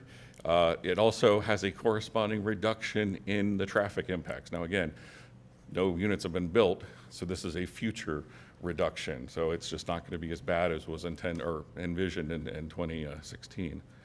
So it allows the Indian Trails Grove to satisfy ag reserve plan unit development requirements. Fundamental policy change. It does provide an increased area for the ag and water resources use, and it would now be not by easement, but it would be in county ownership. It offers, as such, a potential for regional water resources benefits. It's also subject to further study, approval, permitting, and whatnot. They are now offering to bring it in as a fully built, fully funded, and then dedicated to the county. This is not information that had been included in our application material, so this is a new change. Just want to acknowledge that. They are proportionally also reducing their existing workforce housing. It had been 390 units down to 261 units, and then that 640 is proposed to be maintained. Because it's a comp plan amendment, we always have to go through service providers just real quick so it's on the screen. Traffic, we've already indicated there's a net reduction in trips. The prior commitments for roadway improvements is effectively maintained. Fire rescue identified it was underserved. There is a 5-acre fire rescue site that's proposed here. We're getting the site, not the entire station. So that's something that will be left to future board to decide how and when to construct. Parks and Rec, they're going to be a 40-acre expansion to Freedman Park. To the west of it, the existing park, they're going to dedicate that. Schools indicate negatively impacted anytime we see new development. We already knew it was going to be negatively impacted because there was more units, there's still going to be that. However, they are providing a 40-acre school site. Historic resources, previously reviewed, there may be, if we're getting into some water resources and deeper excavation, they might actually find something, not likely, but just. And then PREM, they are meeting their 2% civic site dedication, PREM, property real estate management, so I don't speak in acronym soup. And so there is a 10-acre civic site that is proposed. I'm not going to go through all the conditions of approval for the site specific at Indian Trail Grove. Generally, they're unchanged or they are simply modified to reflect the increment and reduction, but there is one new one that they proposed that they spoke to at the end. And it reads, prior to the issuance of the first residential permit, the property owner will convey 1,600 acres labeled as the exchange parcel to the county. The concern staff has with this, and I can't be clear enough on this, If all of this is approved, this condition as written will enable them to go do anything in West Hyder. If they choose not to ever build one unit, you will get no benefit. None of the water resources, none of that. So this is something that probably needs to be looked at, but that is their recommendation. We are presenting their application. It's one of our major concerns. Changes to the comprehensive, or to the conceptual plan. Again, the larger water resources area. And then here in yellow that I've highlighted, they are now reflecting all of the replacement acres in the ag reserve. So just very quick. Okay, going back to water. This is 740 acre cell 1 on 875 acres, about 3,000 acre feet of storage. They went through a lot of this.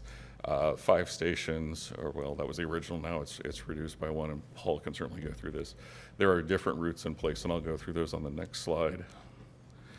And it's design, permit, construct, and convey. So the L8 canal, looking at that, the water would come in and it could go through various stations. That would be the location as we understand it. It then provides options for where it then goes. I want to be clear though, of the 1,600, only about 800 acres is going to wind up being used. The balance will be for ag or the area for the berm to surround this. It can be discharged to the east and then to the south. That's how they get back to grassy waters. It can go to the west to the Moss property. It could then cross back. It could then be sent back to the L8, and they went through a lot of this, and I'm just trying to get through this very quickly.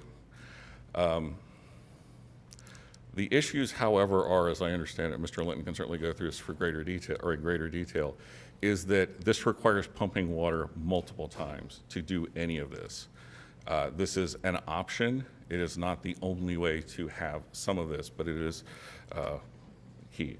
Also, we have looked at this slide. This was back in the pre-initiation stuff, as before we knew anything.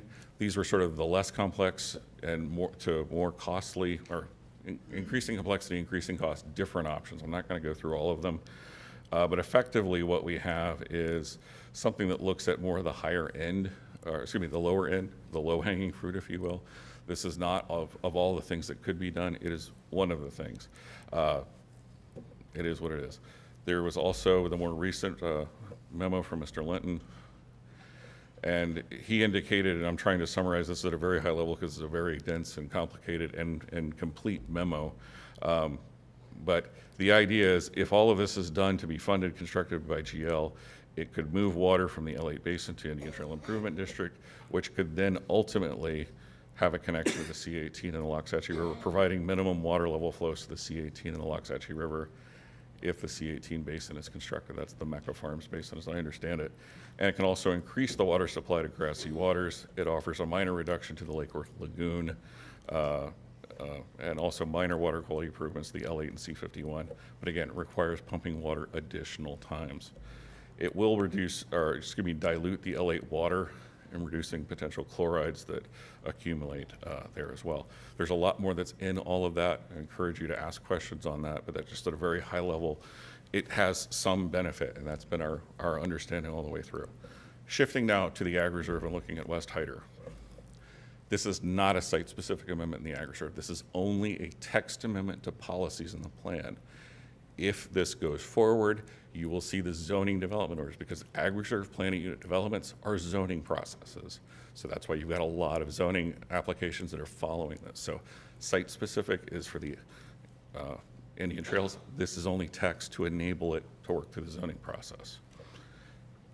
It would allow the 6 existing preserves in the Ag Reserve that utilize West Hyder to have their preserves outside of the tier. Again, that fundamental tier boundary crossing. It would establish a new overlay, and it would allow exceptions to those existing policies I'd already outlined. It would allow 60/40 PUD development area west of State Road 7. You would get institutional and civic uses west of State Road 7. And it would allow the preserves outside of the tier. Fundamental. There is no site-specific amendment proposed. Locations. I'm going to skip through a lot of this because I don't think this is really particularly relevant, but just to understand, these are the existing preserves, or almost. This is a slightly older image. They did do a development order back in January that reconfigured some of the preserves.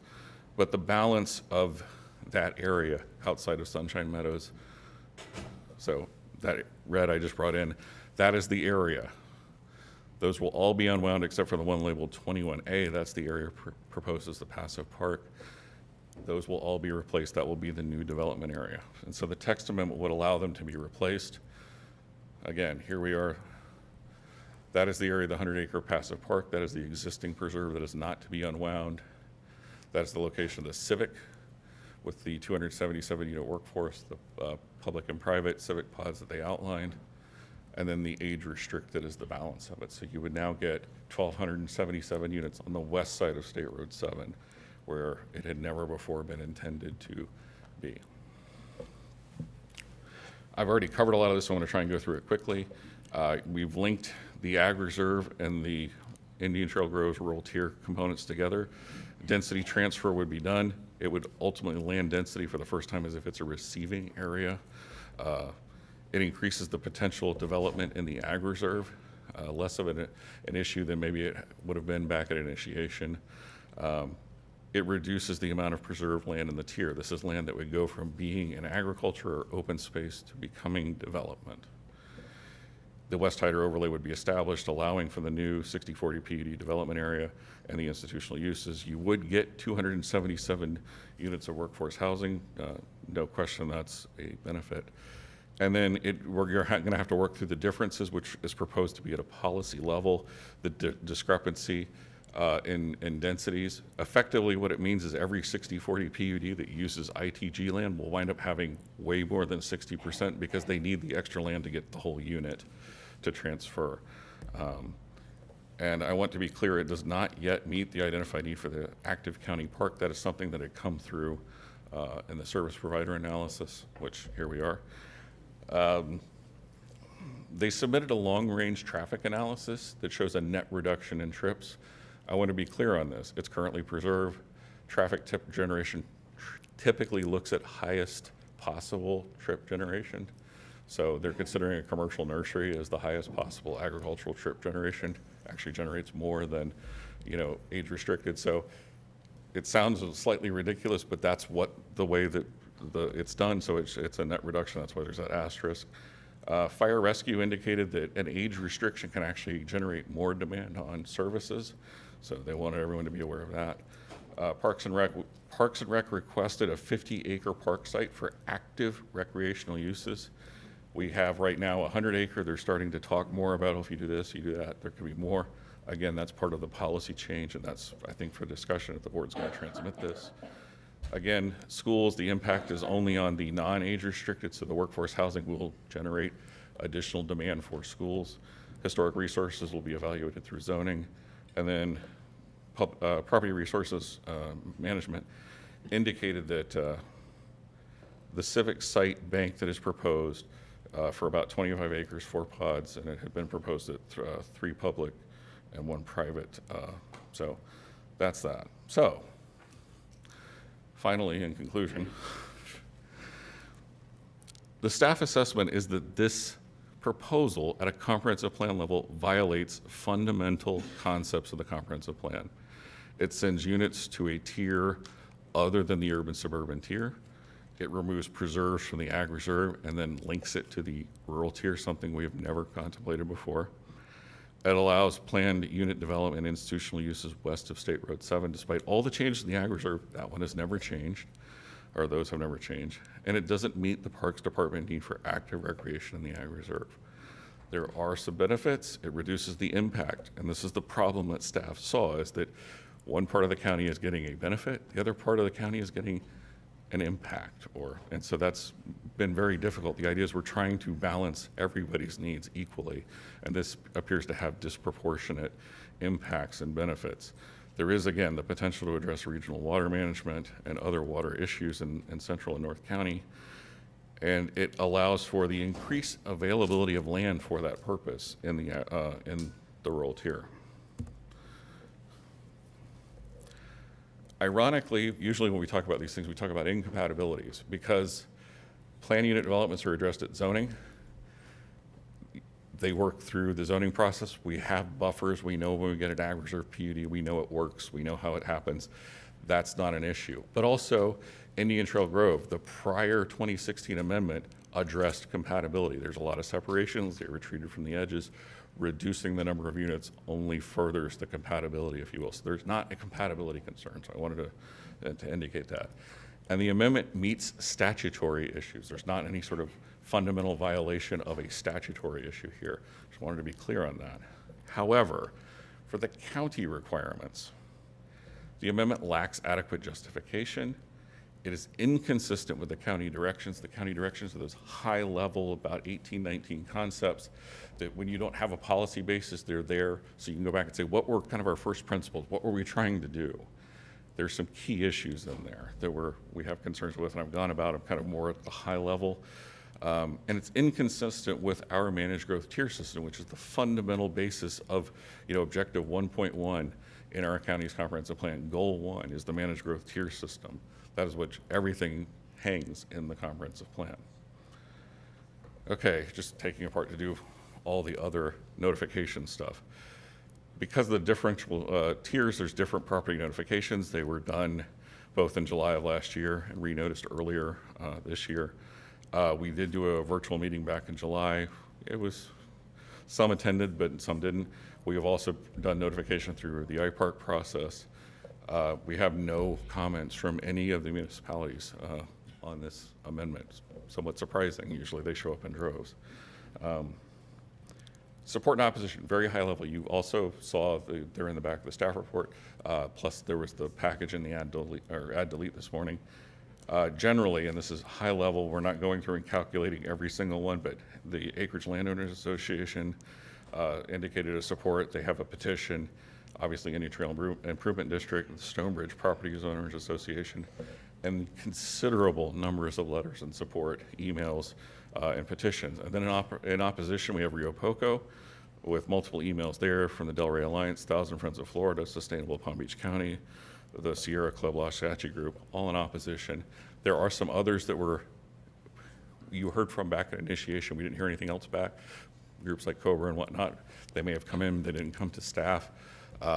Just wanted to point that out, but we've gotten a lot of feedback. Finally, there was a board direction back last year to look at a potential third-party evaluation assessment of the Ag Reserve, the West Hyder piece. What we're proposing is if the amendment is transmitted, that we would bring back the consultant to have this evaluated, and we would present that potentially at the adoption, if that's the case. So, last slide. The staff recommendation is for denial of the amendment. Recommend that you deny the transmittal. Your Planning Commission heard this back in August of last year. Their recommendation was also for denial in an 8-4 vote. The motion is to deny the transmittal, the Indian Trails Grove Ag Reserve Exchange Project. Happy to answer any questions. Thank you. We can't have one anymore. Are there any questions for staff at this time? Mr. Rudder, you want to be recognized? Go ahead. Thank you, Mayor. If the board would mind, could we give Paul a couple minutes just to give you a brief overview? He sent you a memo last week. It was dense, but if we could just spend a couple minutes just dialing quickly into the finer points. Len touched on a lot of the things, but I'd like to hear from Paul from his perspective and kind of recap briefly what he presented to you in his memo. No, we have no objections from the board. Then, Paul, we would love to have your. Can you hear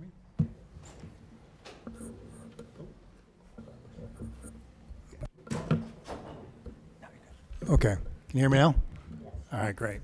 So I think Lynn did a good job of an overview. There are a few points in the 2019 board direction. One of the key points that they're trying to get on the table was getting a lot more storage in the L8 basin to make up, to put a place to hold that water. There's a lot of excess water in the L8 basin, and that in the SERP, they identified the need for up to 45,000 acre feet to supply water to the needs, both the city of West Palm Beach and the Northwest Fork Lots River, and to reduce the discharges to Lake Worth Lagoon.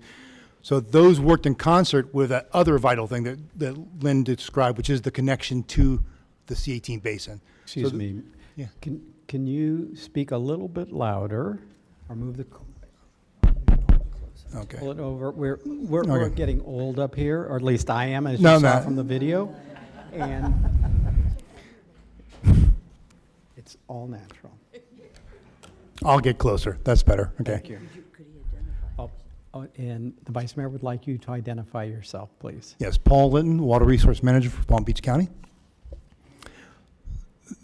Just I'll rewind a little bit. The 2019 board and staff expressed a concern that the Corps was moving forward with a project that didn't do two things. It didn't create the large storage in the LA basin to capture the runoff and make it available to the city of West Palm Beach and to the northwest fork of the Latchy River.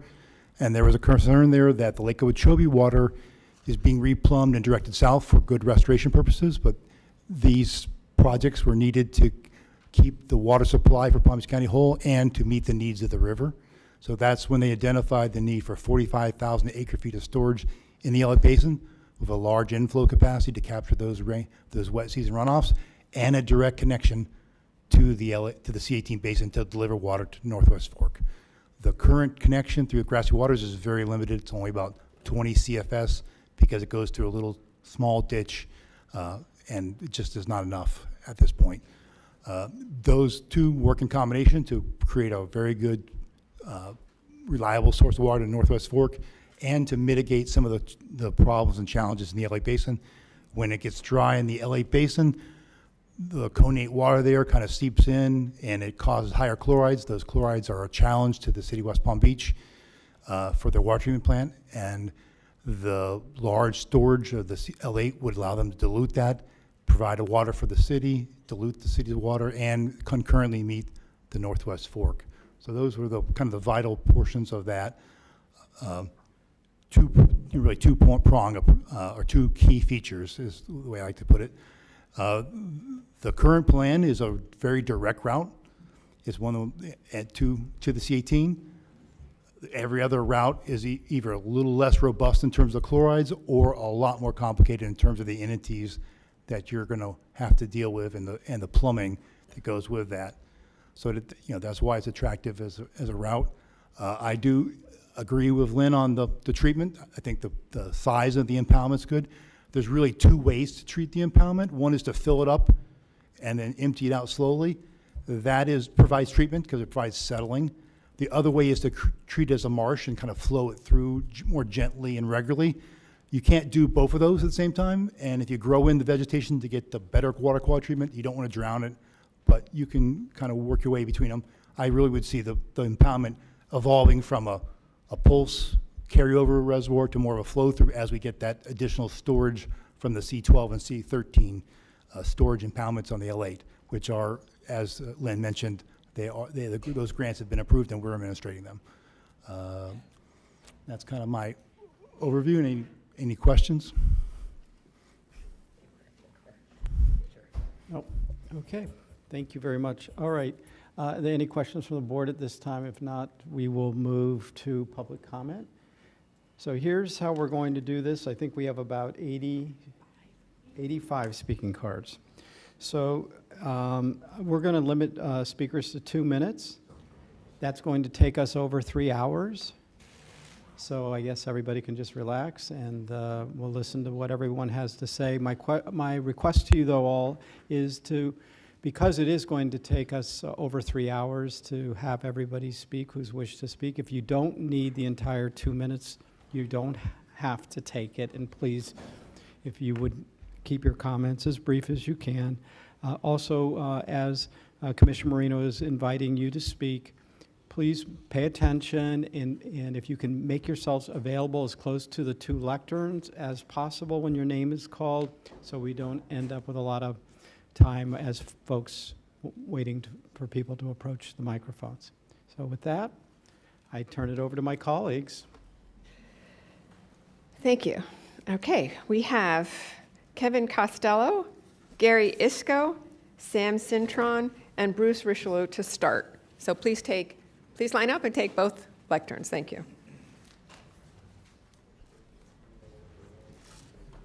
Score, I am first. I'm Kevin Costello. And I should make one other request of everybody. If you please, when you step up, please state your name and your address. Yes, sir. Kevin Costello, 1331 Southwest 11th Street, Boca Raton. I'm a farmer in the Ag Reserve. I farm 14 different pieces of land.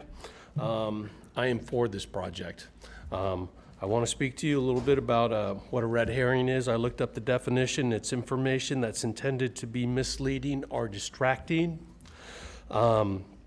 The vocal minority that's against virtually everything, cave people, citizens against virtually everything, along with the Palm Beach Post and the Sun Sentinel, use red herrings in every article and every statement, along with their editorials. The red herrings are fallacies that are being perpetuated. Just this week, the Sun Sentinel had an editorial by a man who's going to be speaking to you later about flooding. It had nothing to do with reality, but he talked about how farms capture rainwater and they are good for the Ag Reserve. And you know, he doesn't know anything about farming. When we get rainwater, we pump it off. So farms are not water storage devices. And other people say that you guys own the Ag Reserve. That was also an editorial in the Sun Sentinel this week. And as you know, you don't. They also say that the Ag Reserve is the main source of winter vegetables and that it's the only land that doesn't freeze. And those are also not true statements. And they also talk about the wildlife, and I'm not sure what they're talking about out there, except for maybe the farmers. The Ag Reserve is not 22,000 acres. That's the main point. It was. Back when I started, it was all farmland. It's not anymore. It's mostly an urban environment now. And, you know, the 5,000 acres of row crops that are left out there are 1/100th of 1% of the farmland in Palm Beach County. So I'm going to say finally that the silent majority is the majority of your constituents, and I think that the good is in their favor. Thank you. Yep. And please, when the timer goes off, if you can please conclude your remarks as quickly as possible. I hate to interrupt people. That's not my normal style, but I will do it if you don't. So, thank you. Hi, Bruce Rushlow, City of Delray Beach. The survival of the Ag Reserve is at stake. And I don't destroy it by giving it to a corporation that's going to build multi-million-dollar mansions for out-of-state mega millionaires. The construction of 1,000 multi-million-dollar homes is going to drive up home prices and rental prices in this area. It's going to harm housing affordability, not help it. The 1999 commissioners and voters voted, by the way, they aren't a minority, they were a 2-to-1 majority, voted to create this preserve. And their wisdom has been proven. In the last election, 6 other counties voted to raise their taxes in order to save undeveloped land. Why in the world would Palm Beach County, much wealthier, go the opposite direction? I have one message: preserve the reserve. Thank you. Thank you. Sir? Good afternoon, esteemed Palm Beach County Commissioners. My name is Gary Isco of 34 Anna Street, Boynton Beach, Florida. I am speaking against the proposed GL Homes land swap that threatens the agricultural reserve and Sunshine Meadows, which includes Golden Gate Stables where I go horseback riding. I consider it my home away from home. I took lessons there, I go on trail rides there, I volunteer there. I go and relax there when the stress of the world gets to me. Sunshine Meadows has provided an escape for me for years. It is a second homeland for me and many others. Sunshine Meadows has also provided many other services beneficial to the community. As stated in our initial petition on change.org, created by Ms. Lorna Warlock, Sunshine Meadows serves as a statewide equine hurricane shelter. Several trainers coordinate with medical health professionals who refer adults and children with disabilities for equine therapeutic horsemanship. Horse camps are offered during school breaks for children. Sunshine Meadows is home to the Florida Atlantic University Equestrian Club, where they train, organize, and sponsor low-cost competitive horse shows for riders of all ages. Also, Sunshine Meadows offers quality riding for Palm Beach County residents at prices that are much more affordable than other places such as Wellington. Second, Sunshine Meadows has a vast ecosystem that will feel deep ecological impact from development because it's connected to the Loxahatchee Wildlife Preserve. Third, horses are easily spooked, so the construction notice will lead to greater risk for horse owners and customers at Sunshine Meadows. Finally, there's uncertainty for the future at Sunshine Meadows because the home buyers will be unhappy with the smell of the manure, and GL Homes will eventually make an offer that the owner will accept. For these reasons, I hope our esteemed Palm Beach County Commissioners will consider voting no on this proposal. Thank you. Thank you. We are not going to be having displays in this chamber. Thank you very much. Jordan Snyder, followed by Carol Roberts, followed by Natalie Sudit, followed by Azim Munab. Well, I already called your name. Good afternoon. I'm against the swap. Quickly, the National Wildlife Refuge is developed, if developed beyond the density envisioned in the comprehensive plan, can result in detrimental impacts to the only remnant of northern Everglades and cypress swamp, thereby protecting the integrity of the entirety of the remaining Everglades system. Recently, I went to a book signing by an environmentalist called The Wing and a Prayer. They were in South Miami. They were very involved in the environment and the plight of birds. They went on a camper around the country, 25,000 miles, to document this. They said, in the past 50 years, nearly 1/3 of the bird population in North America has withered away up against the loss of habitat, shifting climate, and growing hazards of an urban world. They keep the water clean, refresh coral reefs, and maintain population balances of rodents, worms, and snails. In Florida, the last species to go extinct was the dusky seaside sparrow. Now in danger is the Florida grasshopper sparrow and the near-mythical ivory-billed woodpecker. We only see the impacts of humanity. We don't see how it's impacting the wildlife. Another important thing, very important, is another issue is that we are losing fertile topsoil on a global level. About 58 billion metric tons of topsoil have eroded since farmers began tilling the land in the Midwest 160 years ago. Now, 3 of every 10 acres of U.S. corn and wheat are under increased threat as climate change boosts temperatures and makes rainfalls more erratic. Thank you. Good afternoon. My name is Carol Roberts, and I live in Palm Beach Gardens. And I'm here because I listened very carefully to Kevin. I said I listened very carefully to Kevin, and I listened very carefully to staff, which brought 2 concerns to my mind. Number one, I believe staff said that the Water Management District has not yet approved the plan that GL put out. And my concern is if they don't approve that, and you approve this land use change, you will now allow a piece of land to be developed that already the units had already been given away. And I don't think that if you have a mind to approve it, I would like for you to be able to put in there that it's subject to having approval, certainly for any change in the Water Management District, that it covers that. And the second problem I have is that I believe you're setting a precedent that is not a good precedent for the history of Palm Beach County.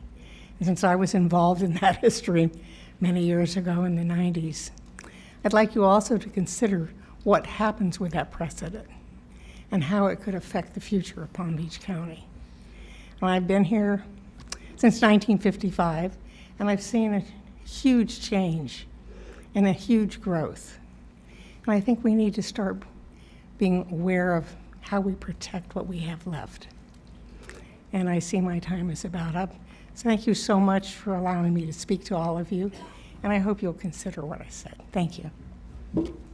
And for those of you that don't know, Carol is a former county commissioner. Hello, my name is Natalie Sudit, and I live in West Delray Beach, Florida. I am opposed. The Hyder West property is the most fertile soil that we have in our state, and that is documented. And once you build on top of it, that soil isn't coming back. In addition, GL Homes previously stated that they would not be building on this property because they were building on Lyons Road. They have since changed their mind. In addition, I'm really disappointed that no one has mentioned the numerous women-owned businesses on this property that have been in existence for decades that would be totally wiped out over the next few years. They'll be gone. It will not exist anymore. And those women have worked hard for what they have today. And finally, I want you to know that last year, I brought my son to a commissioners meeting. It was his first time in a government sort of situation. And when we left, after watching the fancy GL Homes produced, presentation, and then the other presentations, and I said, so what did you think? And his response to me at 15 years old was, so Mom, it's just about who has the most money. And I found that heartbreaking. So please think about what we're teaching our children with the decisions we're making today. Thank you. So I have Jordan Snyder, Azim Monab, Christopher McVoy, Gail Ladd. Good afternoon, Commissioners. Thank you for meeting with us previously. My name is Jordan Snyder. I represent Robert N. Hartzell, PA. Our clients are 1,000 Friends of Florida and the Sierra Club Loxahatchee Group. And we're here to requestfully ask you to deny this amendment, or this planned amendment, because you're kind of weighing whether it's worth exceeding the maximum growth of the master plan in the agricultural reserve over this potential water source. And if the county takes this on, then you're going to be held up with the cost of the annual assessments, the operation, maintenance, repair, replacement, or rehabilitation of the pumps, gates, and impoundment, not to mention the hiring and training of future county employees, as well as any future connections, which they already discussed about, might help more if you chose to do so. The county is ill-equipped and frankly not prepared to take on such a task. This is something held to moving and storing waters, held to the purview of the Army Corps of Engineers or South Florida Water Management. And as far as I was able to see, Loxahatchee River watershed has been covered, and neither South Florida Water Management District nor the Army Corps has indicated a need or desire for that reservoir or additional water service. They have the budget, they have the personnel, they have the expertise. And if any of those parties, agencies wanted them, then they would have requested it, just like South Florida Water Management did with Mecca. But I don't, unless somebody's here from South Florida Water Management. Okay. Well, to sum up. Thank you very much, sir. Okay. I'd like to submit these to public record.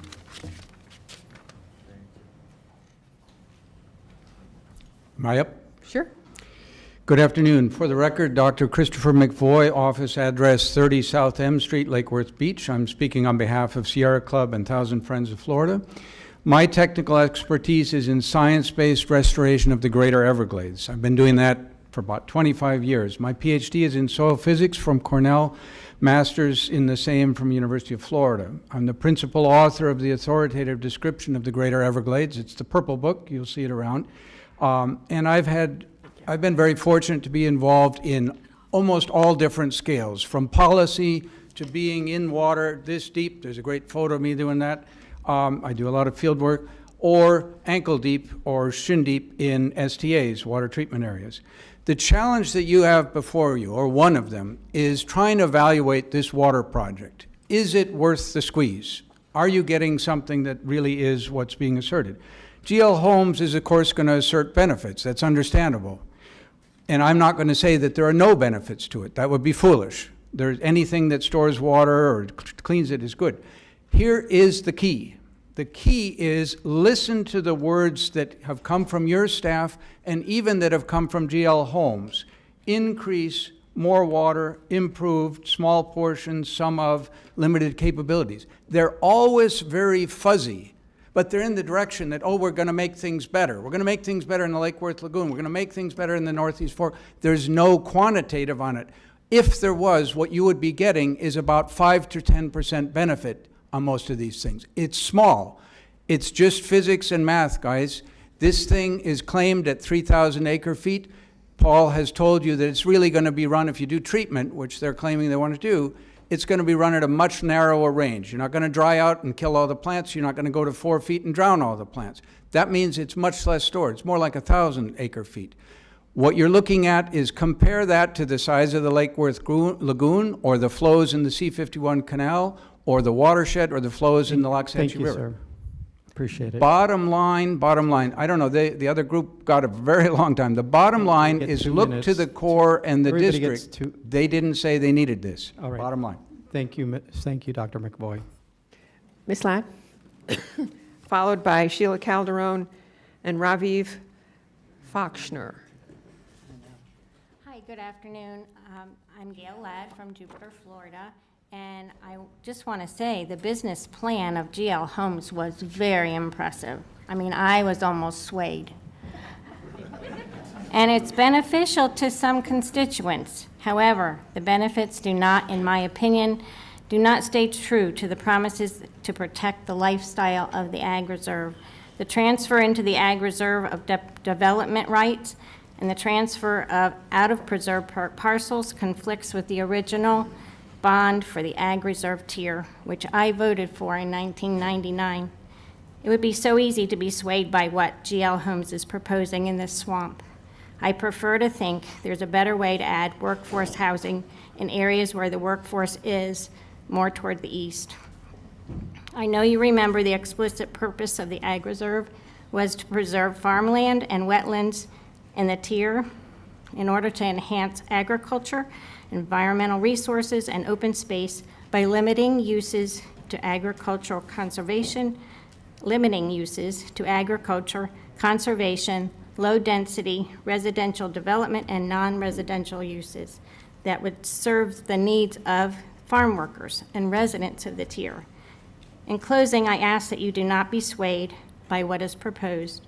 The carrots, you might say, when the Ag Reserve tier keeps getting amended, we all lose. The swamp is a concerning precedent. Thank you. Thank you. It is afternoon now. This is Sheila Calderon, Green Acres, Florida. I am going to be brief, but I am going to be historical. I'm going back to 1999 when there was an overwhelming vote for this bond to preserve the agricultural tier. I have been coming here for years and years and a lot of years, and I have seen bits and pieces being torn apart from the Ag Reserve. It's enough. If you go ahead and permit GL Homes to do what they want to do there, okay, you are going against all the regulations that we have established since 1999. You're going against the 40-60%. You're going against the trade-off for land within the agricultural reserve. Agriculture and total development like this is not compatible. This will be the demise of our agricultural tier if we permit this. Because once you permit this, somebody else is, maybe GL will step up again, but somebody else may very well step up and want to develop another piece in total. It's wrong, and I beg you to pay attention to history and what we have asked. Thank you. I have Ravi Foxner, Drew Martin, Dr. Carrie Snyder, and Scott Zucker. Hello, Ravi Foxner, Attorney Isles in Delray Beach. I'm probably the newest Floridian here, a little bit over a year ago. Father of 5, ages 2 to 20 years old. The closest park to my house is about 14 miles away. The closest synagogue is about 4 miles away. And the closest emergency house is 4 miles away. So by GL proposing to build on the land and give the land for a synagogue, for a park, and to give the county a land to build on it, whatever you guys want, which is well-needed emergency response, I think is a no-brainer. As you know, for the year that I've been here, I've seen the landscape of Florida change a lot. So that's why I think that the water treatment is a no-brainer as well. Yesterday, I actually called the Delray Marketplace Management Office. Out of about 42 stores, 9 of them are for rent. So the proposed land that 1,000 and something families that would be in that neighborhood is good for business, good for taxes, and good for Florida. Thank you, so I'm definitely for it. Thank you. Drew Martin, I'm here on behalf of the Loxahatchee of the Sierra Club. I would like to have these circulated to the commissioners. This is from Dr. McVoy. As you know, I think Dr. McVoy is actually one of the more knowledgeable people here, and I hope that at some point some of the commissioners will allow him to get back up and provide you with some additional information, because you're making a very important decision today. And so far, you've had a fantastic dog and pony show by GL Homes, which is what they're good at, But the reality is that there's a lot of stuff in there that's fluff. And it's hard for us to ferret that all out in such a short time. I mean, first of all, everything they want to do, you could do without the land swap. They could just do it. They could give you the land, they could build this, they could do everything, and you don't need to give them anything. They've made millions of dollars off this county, and if they want to do it, they can do it. They can give away parks, they can do everything they want. So that's the first thing. Second thing is, the South Florida Water Management District would have bought this land if this was appropriate. They, I attend their meetings. They basically they have all kinds of scientists and engineers, and spend all their time evaluating this. Did they decide they wanted to use this project? No, they did not. So now you're going to get what is called a red herring. In other words, you're going to get a project, it's going to cost you money, you're going to have to maintain it. They say they're going to build it, but they're a home builder. So unless it's going to look like a 3-story McMansion, I wouldn't go into the business with them. So I'm really just saying to you, your staff has made a lot of good points. Unfortunately, you don't always listen to staff, but hopefully today that will be an exception, and you will. Commissioner Bernard, you're recognized. Thank you, Mr. Mayor. If possible, I'd love to hear from Dr. McVoy, if it's possible, if we can give him an additional minute or two. You are welcome to ask him any questions you'd like. As every commissioner has the ability Mr. McVoy? to ask a speaker to speak. But I'm only authorized to give them. Dr. McVoy, for the record, yes? So my question is, you'll have 2 minutes to continue your conversation. I never did debate in high school. I think the key piece is that issue of, do you really get a significant hydrologic benefit out of this when there is a reservoir, the Mecca Reservoir, C18 reservoir, that's about 10 times bigger, right next door. You've got the, as Mr. Linton pointed out, you've got the C12 and C13 reservoirs down by the corner by S5A, by the C51 basin. Those provide another big source of water, much bigger, about 15,000 acre feet. And there's an issue of water treatment. There are kind of 3 things. Mostly in South Florida, when we're talking water treatment, we're worried about phosphorus. With the Loxahatchee River, nobody's very worried about that. If you clean some of it up, sure, that's fine, but that's not a big concern. It's nothing like the Everglades. Concerns that have been raised are algae. We all remember the harmful algae blooms that happened and that were a real problem for the West Palm Beach water supply. And the other is the chlorides that Mr. Linton mentioned. Dr. when you got McVoy, one talking. quick question. You mentioned the algae with the city of West Palm Beach. This would not treat that, and it wouldn't treat the chlorides. Thank you very much. Certainly. Vice Mayor Sachs has a question. You know, one question always brings up another question. Doctor, what is you have on your statement that you passed out to everybody at number 5, separate issue, proposed development, only 3,500 feet from the National Wildlife Refuge. You're talking about the Arthur Marshall Wildlife Refuge. And then you go down on the bottom, South Florida Water Management District purchased the Mecca property from Palm Beach County to create the C8.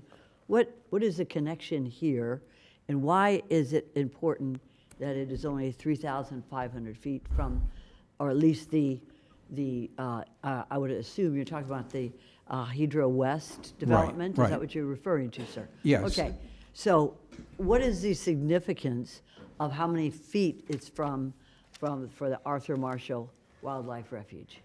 Twofold. One is obviously development right next to a preserve is not the greatest of things. Agriculture, long-standing thing when we talk about Everglades restoration. You'd rather have agriculture as a direct neighbor to natural areas than housing. There's less environmental impact. So that's one. But the other is that my understanding is there's legislation moving through the state legislature intending to provide exactly that kind of protection, especially for portions of the Everglades, which the refuge definitely is. And I don't know the exact number in that bill, but their intent is to prevent development right adjacent to portions of the Everglades.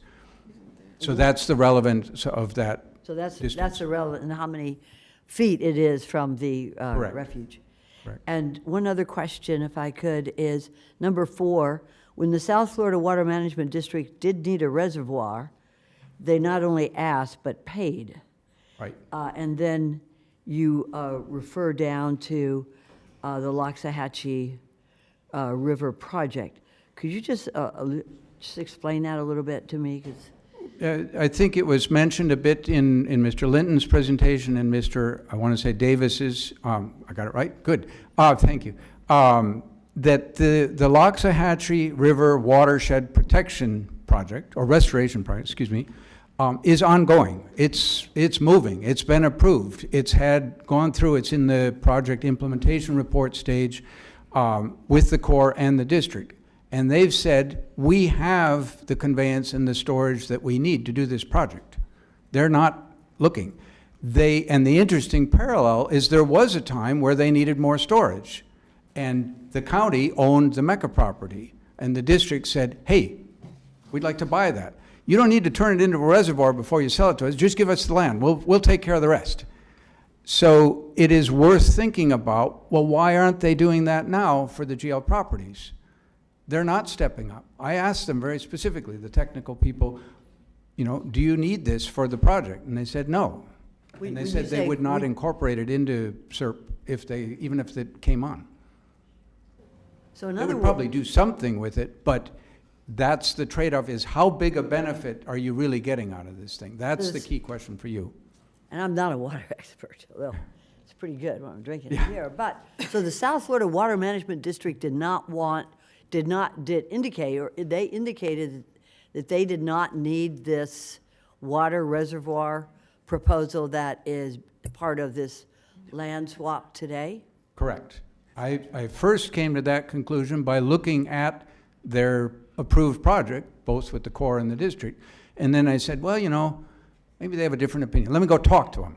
So I went and talked to the technical people, the bureau chief that leads that. And we asked them, do you need this? And the answer was no. Okay, thank you, sir. Anything else before I disappear? If I may. Go ahead. One of Go the ahead, concerns Mr. that's been expressed and evaluated in the past is when you do construction near the refuge, if you dig deep lakes, that you could provide a flow path that would increase the seepage from the refuge. The district evaluated that concern and came up with a rule that limits the depth of lakes at a certain distance from the refuge, so I believe they've addressed that issue. So, yeah, I think that's worth noting. And to answer your question about what's the concern, too deep of lakes provide a connection to the deeper aquifer. Seepage can come up from the refuge into that lake and get out through the drainage system. That's the concern. You good? Carrie Snyder, Boynton Beach. I mention this each time. I was born and raised in what's called the Ag Reserve on Starkey Road. The Bedners have our farm.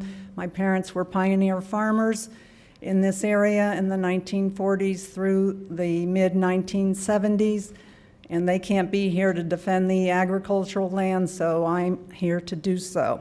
This nearly 700 acres is prime, productive, winter vegetable growing acreage. We have so few acres left in the eastern part of the county. Across the country, there's a crisis of the destruction of agricultural production lands being taken by development and also solar development in other parts of the country. The owner of the Hyder West parcel chose to preserve this acreage in a conservation easement as a tool in part of their prior deals. And they went ahead with those developments and increased density with these other developments that have been built within the Ag Reserve. This conservation easement should be upheld for this reason. About 6 weeks ago, there was a similar situation, and I was proud that the commissioners upheld the conservation easement with another parcel in Ag Preserve within the Agricultural Reserve near the marketplace. There's a lot of discussion about workforce housing. The county owns a parcel, southwest corner Jog Road and Flavor Picked. That's going to be used potentially for water resource management, but they could put some workforce housing in there. It exists right across the street. The purpose of the Ag Reserve designation is to limit development and preserve agriculture, and I hope that the commissioners will do so. Thank you. Thank you. Sir? My name is Scott Zucker, president of Audubon Everglades. I live in Wellington. I just want to follow up before I start something that Dr. McVoy said, and that concerns the outcomes related to the water project.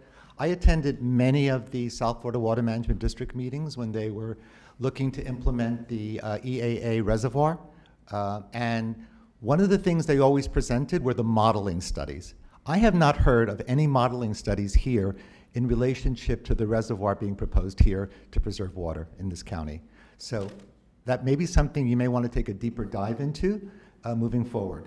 On behalf of our approximately 2,500 members, we are opposed to the GL Homes proposed land swap that would transfer development rights into the Ag Reserve on land west of 441, where development rights were previously surrendered to develop elsewhere in the Ag Reserve.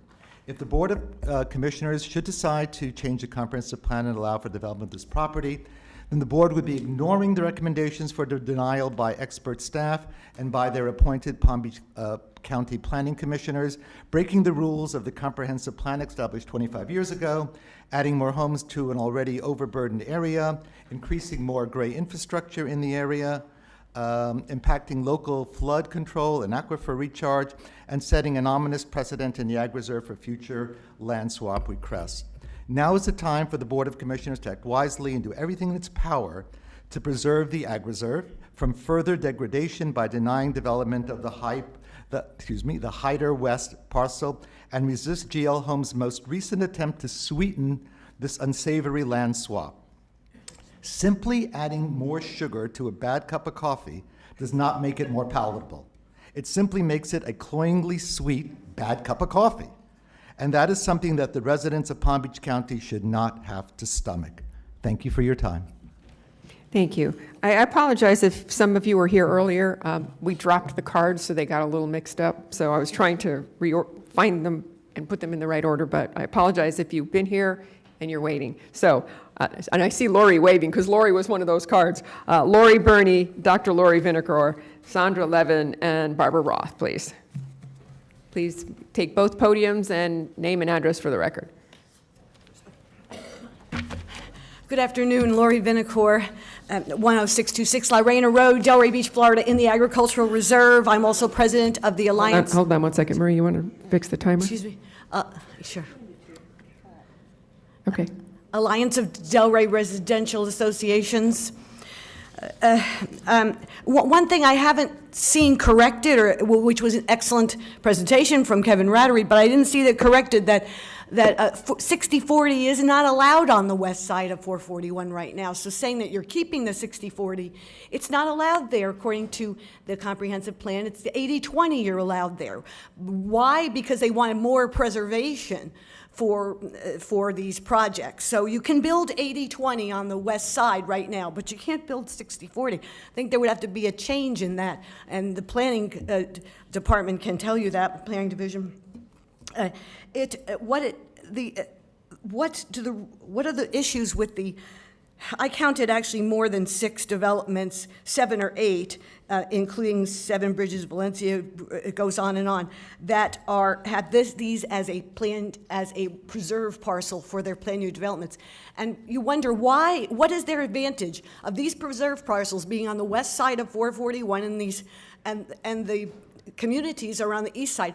Well, the big advantage for these is the fact that it is land that is preserved and they're not getting the density. But now, with this swap, they're getting the density. So it's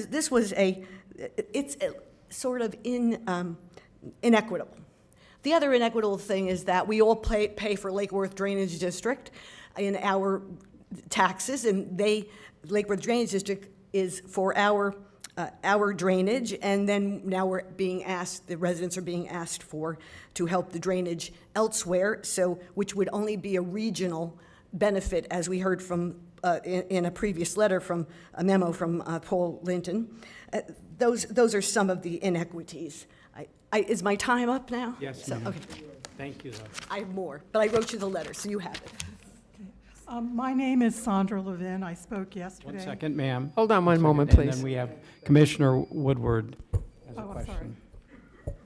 Thank you, Mayor. I just had a question about the 80/20 that she was referring to. Is this parcel actually an 80/20? What was your question? What is the 80/20? Is this parcel part of the 80/20 versus the 60/40 rule? It's the 60/40 is what it proposes. There's only one 80/20, and it's not west of State Road 7.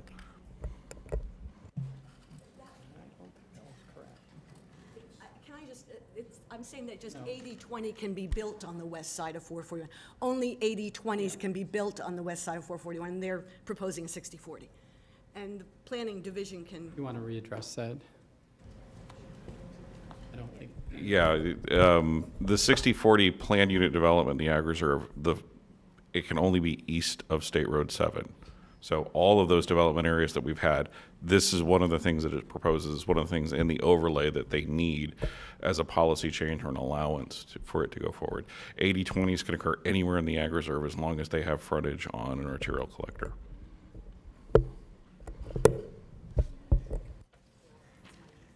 Okay, my name is Sandra Levin. I spoke yesterday from Boca Raton. When I spoke yesterday, I thought I made it clear that the GL Homes project was a swap that is a bad idea. The reason I woke up at the crack of dawn today to get here, I realized that I didn't explain the most important part, which is this zoning change issue. You are voting on whether to end the Ag Reserve. You're basically changing the concept. Drew Martin mentioned this in a letter to the editor. It is survival of the Ag Reserve on the ballot. You're pulling the rug out from under the Ag Reserve. There would essentially, with this zoning change, you are changing the principles. You're changing the definition of the agriculture reserve. You are rewriting it. This was approved by and paid for by the voters, and they are not getting a choice in this matter. One idea of a community resident was that we need a vote on this. if you were to consider this. There are other cuts in the agenda where the Sierra Club opposes today, but this is changing the definition of the ag reserve. The bulb went off in my head that this was an existential issue, and that's why I'm coming here to speak. Please do not vote for this. You are going back on your promises to the citizens. It will set a precedent, and other developers will follow. Please save this resource. Let's Palm Beach help save the Everglades and save the planet. Thank you. Mayor, Vice Mayor, Commissioners, Barbara Roth, speaking on behalf of COBRA, Lake Worth 33467. Thank you for this opportunity. Just very quickly, April 26th, COBRA sent a letter to the BCC, all commissioners, email. I hope it was received. We certainly can reissue it.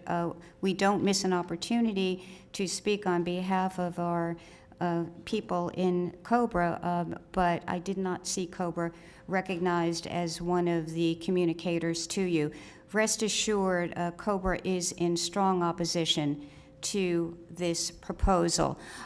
We looked at it last year. We looked at it and did a very extensive call to action. At this time, we have looked at it again, and COBRA representatives have met with Mr. Rattery and Associates, and we appreciate that time. This is just a bridge too far, as we say. I had a call early this morning from someone who said, why is this even being considered again? Understanding all the constituencies that are expressing opposition to it. And honestly, with all the answers that I could give, I think this woman who spoke about her 15-year-old she left, but her 15-year-old who said, Mom, I think it just comes down to money. Frankly, I like the staff presentation. I think the staff presentation is just as slick as the GL presentation. I'll take it anytime. I get presentations from the staff on the Planning Commission. You have the best people in this county. They work and they look at everything, as do editorial writers and other constituents in the county. Please listen to them. COBRA strongly urges you to deny this request. Thank you. Thank you. We have Arlene Berry, Debbie Murphy, Joe O'Donnell, and Chaim Glazer.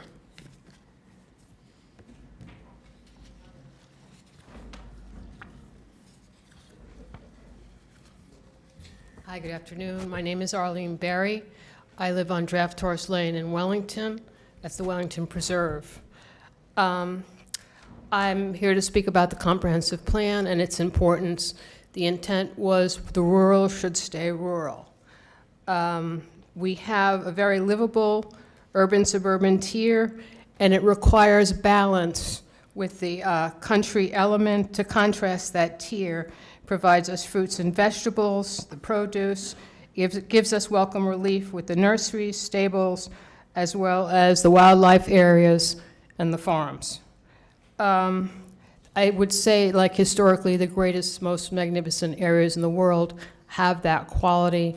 The cities, I'm talking about Paris, Berlin, Florence, Rome. I lived in Italy for 2 years, and it is a great joy to go out in the countryside to see the olive orchards, the terraced area, the way they take care of their farmlands, and then to go back in the city and purchase fresh fruit and vegetables. So that's something that we should think of as a model. In fact, the comprehensive plan uses the Hudson Valley, mentions it, the Hudson Valley right outside of Manhattan, as a role model for the agricultural reserve. So the agricultural reserve also has practical applications. It's perfectly possible that in the case of flooding, which we've seen quite recently in Broward and Miami-Dade, that these open lands will be a mechanism for survival. So we're going to see more of that in the future. Land that has vegetation and is unplowed and unbulldozed, it captures the rainwater. Right now, what you have before you is a water conservation plan, which is the Thank water. you, ma'am. You're out of Okay. time. Well, I'm against it. Please deny. Thank you. Good afternoon. Debbie Murphy, Boynton Beach. I'm speaking as Second Vice President of COBRA. COBRA has met with the representatives from GL Homes and reviewed their updated presentation concerning the water project and benefits to Palm Beach County and surrounding municipalities. We admit that the water project, if ever completed, provides certain areas of Palm Beach County with public benefit. However, we believe that this potential benefit comes at a great cost to other areas of the county. COBRA views itself as a trusted partner with the county, and we have reviewed the land swap through that lens. The key to evaluating this property is to weigh the proposed public benefit against the terrible precedent that results from this land swap. The decision to allow a developer the right to swap the preserve requirement for projects in the Ag Reserve by using preserved land outside the Ag Reserve is, as you know, unprecedented. If allowed, the floodgates are open for other developers to come forward with similar proposals. Consequently, this creates a dangerous precedent, which could be the final blow, ultimately ending the Ag Reserve. We believe that the water project does not represent a public benefit that warrants such a bad precedent. Based on reviewing the Memorandum of Understanding, we know that there are other parties required to implement the water project, including South Florida Water Management District. Has the South Florida Water Management District, the county, or other stakeholders commenced review and negotiation of the MOU? Respectfully, COBRA believes these questions, among many other concerns, remain unanswered. As such, we support staff's recommendation to deny the land swap. Thank you.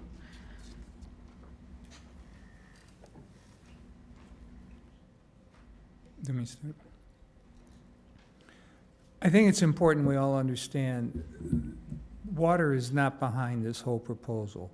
It's moving 1,250 homes from ITG to the Ag Reserve for the benefit of one company's profit line. This dubious water project, it's not actually clear what Palm Beach County gets from it. I do know that Palm Beach County was only looking at 148 new workforce housing units net. Palm Beach County will have to determine funding if it gets involved. It'll have to become a water resource management entity, and it'll have to get the approval of 3 government entities, which have already decided this wasn't the right route for them. Now, the impact on the Ag Reserve. There's 13,000 acres of preserved land in the Ag Reserve. That's what's at stake. If we bring in TDRs from outside the Ag Reserve, make no mistake, please, it's the end of the Ag Reserve. And that's not hyperbole. TDRs have been effective for the Board of County Commissioners to control development. You will lose that tool if the TDRs are brought in from outside the Ag Reserve. Density will increase. Farms and ag businesses will continue to be pressured more and more. This issue really is creating conflict between the northern and the southern part of the county. There's no doubt about it. In conclusion, GI signed an agreement so they could build 7,000 homes in the Ag Reserve. They've either built or in process of building those 7,000 homes. Now they're looking, how do they find something else to do? So what they want to do is renege on their deal and get the development rights back on something that they use to to support the development of other sites. Thank you, sir. Okay, I have something I was asked to deliver. We'll take that. It's not mine. It's a petition with 1,800 signatures. And I would ask you to think about Thank these you, sir. 1,800 and the other 4,000 signatures you had against this. Thank you. Thank you. Commissioner Barnett, you're recognized, sorry. I appreciate your indulgence. I know it's not usual to ask questions, but it's been raised a few times, the issue of whether or not we need approval for the water project by another governmental entity, specifically the South Florida water management district. I'm not sure if this was addressed by staff or by GL Homes. I was wondering if we could get a very brief explanation from staff or Kevin, or both. Staff, I think. So in this case, the district would be the permit reviewer, and they'd have to comply with the requirements for construction, and that includes like impacts to wetlands. They would not be reviewing it for whether or not it had value to them or value to you as a yes or no. They were just saying, is it designed safely? Does it meet the requirements for setbacks from wetlands? Does it meet the requirements for wetlands backs? They would be reviewing from that aspect. Then that's basically it. So they could kill the project if they decided that it didn't comply with their requirements? No, they rarely kill a project like this because it's pretty straightforward and there's relatively small wetlands. They would make them mitigate for them and give them options on that, but I don't think they're in the position where they would say, no, you can't construct this. They could say, no, we don't want it, Okay. but they're not going to stop it from a permitting aspect because it's not something they want. All right, appreciate it, thank you. Real quick, I'm sorry, just to clarify, were you asking the approval of the development or of the actual water project? Permitting. Okay. Okay, thank you. All right. Nope, you're welcome. And just to my fellow commissioners, this is a long hearing. If you do have questions of staff or anybody else, feel free to chime in. You don't have to wait until we're done. Go Sir? ahead, sir, sorry. Mr. Mayor, Vice Mayor, County Commissioners, Chaim Glazer, 21556 San Lorenzo Avenue, Boca Raton. I'm here representing Torah Academy, Boca Raton. And I think that some people have mentioned that this is something which is a boon for the northern part of the county, but will come at a negative impact for the southern part of the county. I think we need to also look at the tremendous partnership GL has offered to so many different organizations here in the southern part of the county, including Torah Academy, as well as the Chabad Synagogue, as well as JARC, as well as building workforce housing. This project will not only be a boon for the northern part of the county, I believe this project will also be a boon for many of our constituents in the southern part of the county who will benefit from this land swap. I would ask that you would approve the land swap. Thank you. Barry Frankel, Jonas Steinberg, Karen Marcus, Aubrey Arrington.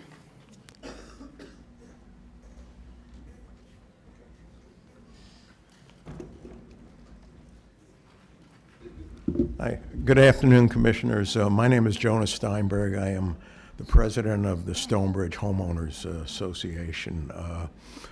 We approved this as an association and support GL. 92% of our residents voted for this.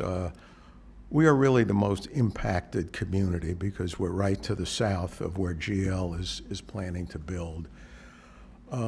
We feel that by having GL on our northern border, it will add to our security, and GL has also offered us access out to 441 as we only have one, and in the time of an emergency, that's our only way out currently. But after listening to everyone here today, I realize that the issues here are much more important than what 398 people at Stonebridge want. I like what GL has offered to the community, but I couldn't help but listening to the staff when they said this requires a fundamental policy change by the commission, which you are allowed to do. So then I'm sitting here listening, and I listened to the GL proposal. I listened on the water very carefully, and I listened to the people who were on the other side of this issue. And then I realized I don't know anything about water. And so it really comes down to who do you believe on this water and the ag reserve. And so I leave it in your good hands. And if you support GL, I know you will have the courage to make a policy change, because policies aren't forever. And what was made 10 years ago may not be applicable today. Thank you. Hi, good afternoon. Karen Marcus, President of Sustainable Palm Beach County and a former county commissioner who was one of the architects of the Ag Reserve bond issue that we took to the public, and they overwhelmingly supported, as I think has been pointed out here before. Our concern, and I believe you've received our letter, was what the precedent you're setting with conservation easements, like Brookside when it was here a month ago. Another change to a conservation easement. And I thank you for not doing that, and I'm asking you to not do that again today. Even though this is a swap, it's still not a swap in terms of coming back and changing something else up. I think Dr. McVoy said it perfectly in terms of you always want more water storage, but this is not going to have a significant benefit. We have Mecca Farms getting built by Water Management District, and we have the C51 pits. That's where the Lake Worth Lagoon water is going to go. When we were doing our water bond issue, you were considering it. We would have loved to have GL's support, because we could have replumbed the system to put the water there. Without having to do conservation easement swaps. We have, in terms of natural areas, we have 32,000 acres of natural land all over the county with 50 conservation easements on them, and we have 4,900 private conservation easements with 123, well, I got that backwards, 4,900 private conservation owned property with 123 conservation easements on it. So please don't set the precedent.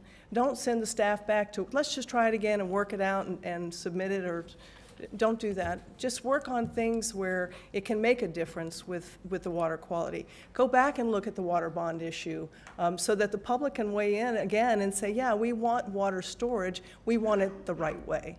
So there's plenty of opportunities. We request that you not transmit this, that you deny it, and that you support your fabulous staff. Thank you. Thank you very much. Vice Mayor Sachs has a question. Thank you. Thank you, Mayor. Commissioner Marcus? You were on the county commission when these issues of bonds for water conservation and passage and the lagoon and the city of West Palm Beach. Is this proposal that we are reviewing today for Indian Trails, is this something that is feasible and plausible and something that we should seriously consider in this land swap? I don't think the benefit outweighs what happens with the swapping of conservation easements. Again, having water storage is nice, but because Mecca Farms is moving forward and because the C51 basin is there, you have plenty of water storage in this area. This is very shallow, if anything, so the significance of it wouldn't be there. So yes. When you say shallow, you're not talking about the argument, you're talking about the water, right? I'm talking about both, maybe. Yes, what they're offering right now is, and I think all the other things that they're trying to add in there are a little, out there. But yes, well, let's talk about water for a minute, because you were here, yes, when this was going on. Yes. Somebody else, and I think it might have been Mr. Linton, was talking about how the water is so shallow there that if we don't get enough rain, then then the soil absorbs it, and then we get blue algae. And then, is this water area that they're referring to at Indian Trails, is this an appropriate place to have a reservoir for water at this time, or should we wait and see what happens when this, should we wait until later, or is this something that has to be done right away? I think that if this was something that was necessary for the water, that the Water Management District would approach them and they would say, we would like to buy your property, or we would like to lease it, because it has a conservation easement on it now. So they could come to them and lease it and say, this is going to be a very important part of an overall water project. We want to lease your land. They do it all the time. So it should be done through the Water Management District. If they think it's important, they'll approach them. They apparently don't think it's important right now because they haven't approached them. So that would be that answer for you. Sir. Good afternoon. I'm Barry Frankel. I live in Stonebridge Golf and Country Club. As my friend Jonas Steinberg said, things change. If you drive down from Atlantic Avenue past the Hyder project to Stonebridge, you see pizza shops, you see gas stations, you see dentist shops. There's one piece of land down there, right adjacent to Stonebridge. And a fear from all of us in the community is, if the farmer stops farming, what's going to happen to the land? The farmer said last year when he was here, moving his equipment, it's urban farming, not rural farming. He gets rear-ended. What will happen, what will the county do for the people at Stonebridge if we end up with a piece of farmland that's orphaned down there and no one wants to farm there? They can't move equipment, they can't bring help in. And what will be done to make sure that if the land is no longer farmed, that the people don't start camping out on it or using it to climb over the fence into Stonebridge? That's the real question. Things have changed. Maybe the agricultural reserve should stop at north of Atlantic and west of 441. Has the commissioners thought about that? The other final issue is we only have one gate, as Mr. Steinberg said. The community was designed to allow an exit through the land to the north. When accidents happen in front of Stonebridge, and two accidents happened where people died, we lost our gate for several hours. My friends get rushed to their doctors when they can't breathe. We're a community over 65 on the average. We have people who choke on their food and they die. If the rescue squad can't get in, or our members can't get out to the hospital because the gate is blocked, and there's no alternative, what's going to happen? We saved some peppers, we killed my friends. With a second exit through the GL property, people's lives can be saved. Thank you for your time. Thank you. Rabbi Yosef, I apologize, Rakin, Lisa Interlandi, Michael Ledwitz, Jennifer Thompson.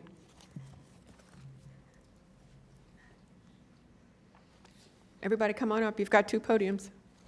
I missed one of the names. Did you say Ashley Walker? Not yet. Should I go ahead? Okay. Go right ahead. Lisa Interlandi with the Everglades Law Center.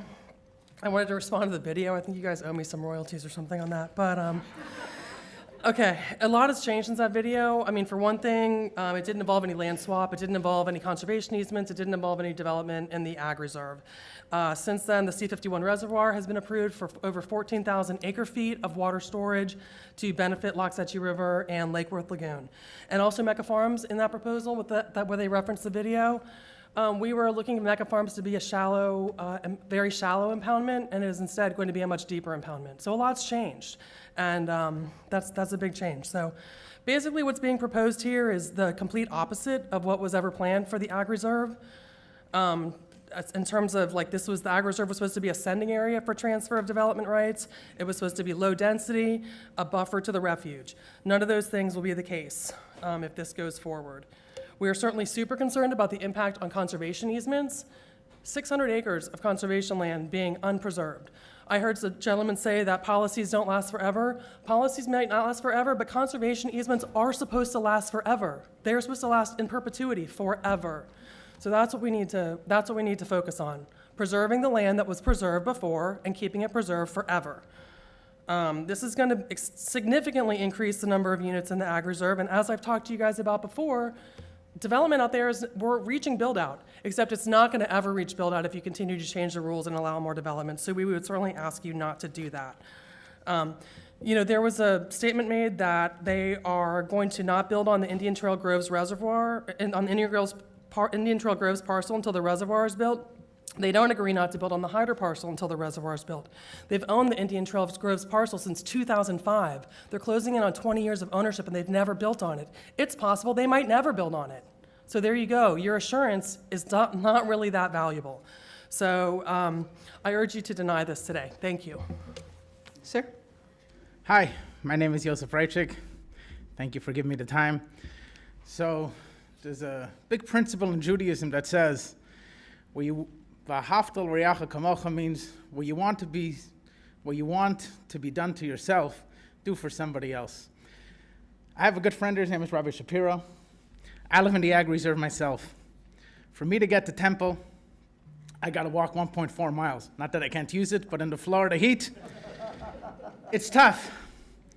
Right now, we have a small Chabad, and for anyone to walk to us, you're going we have a home, at least a mile. This would give a tremendous opportunity for so many people that are looking to move into GL homes, that are religious people that would be able to walk into a shul. Right now, there's not one Valencia that is really good walking distance. The canyons from where we are also over a mile from where I am in Cobblestone Creek, for those that know the area well. This would be a tremendous, tremendous opportunity to really help the community grow and give people an opportunity to live next to a temple. Also, it would give religious teachers an opportunity to live in the Ag Reserve, also walking distance with the workforce housing, and so on and so forth. As Misha said before, to me, I'm a layman in this. I don't know about water preservation. But if in the future other developers want to come in and say, hey, we want to build in the Ag Reserve, how amazing would it be if the commission could turn to them and say, hey, do what GL did. You want to build in Boynton Beach, where I am? Donate land to temples, donate land to Federation, donate land to a school to be built. So I feel the commission right here has the opportunity to say, hey, you want to build, but there's a lot that you could give to the community, and I believe the GL is doing it. Thank you. Michael Ledwitz, Polo Point Way, Jennifer Thompson, Dennis Grady, Josh Brody. Sorry.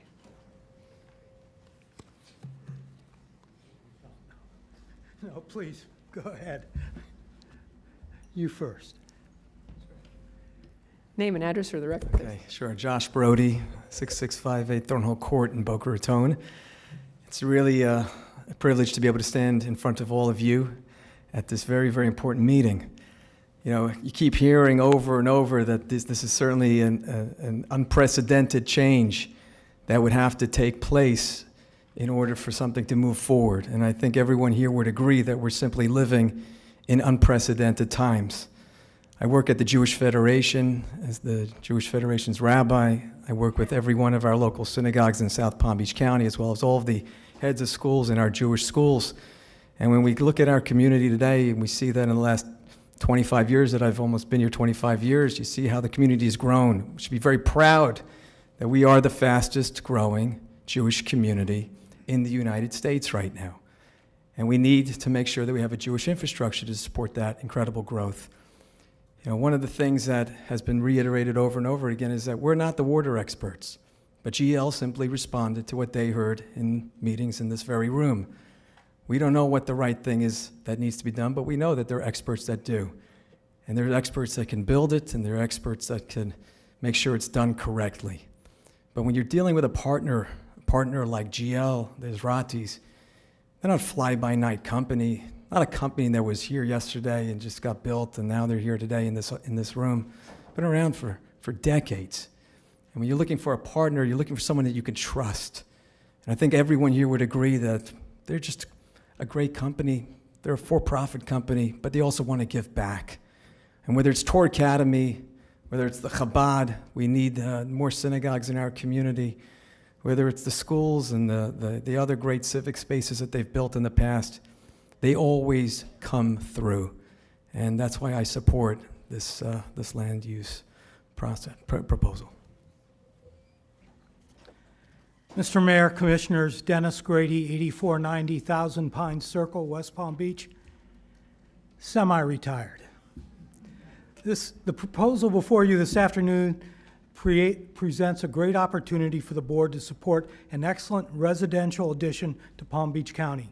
An important element to the GL Homes proposal is the 277 workforce housing units to be constructed in the Hyder West community.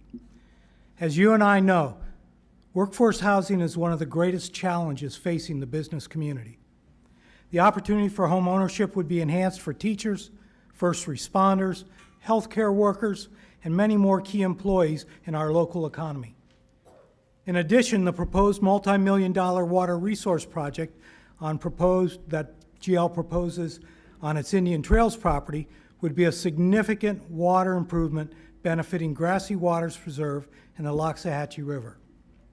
The commitment of GL Homes to design and build this project is a once-in-a-lifetime opportunity.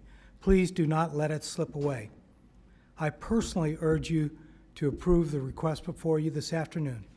And my final request is, for 35 years, I had the great pleasure of serving as CEO of the Chamber of Commerce of the Palm Beaches.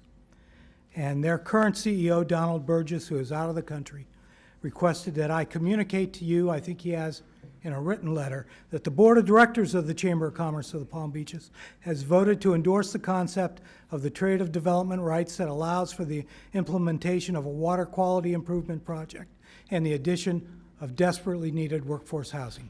Thank you very much. Thank you. Michael Ledwitz, Jennifer Thompson, Ovit Benzagwin, I apologize, Jeff Zerlunik. Zerlunik? If I'm butchering names, I apologize. Okay. I'll take his spot. And then Eric Hopkins. You're in the next card, Eric. Any of those 4 names here? Okay. Eric Hopkins. Thank you. My name's Eric Hopkins. I live at 2635 Sun Cove Lane, North Palm Beach, Florida. I'm Senior Vice President and partial owner of Hundley Farms, Inc. We are a 4th generation family farm in Palm Beach County, and my wife's grandfather started farming here in 1935, and my son's still farming today. We farm in the Glades area, Loxahatchee, Central Florida, and Southwest Georgia. We've had a long-term relationship with GL in the Loxahatchee area, and it's been a very good partnership. We've put our blood, sweat, and tears into this farm. We're currently farming blueberries, sweet corn, green beans, bell peppers, specialty peppers, and sugarcane. Palm Beach County is one of the winter vegetable areas of the country, and being able to grow our crops in the winter on warm land is very beneficial.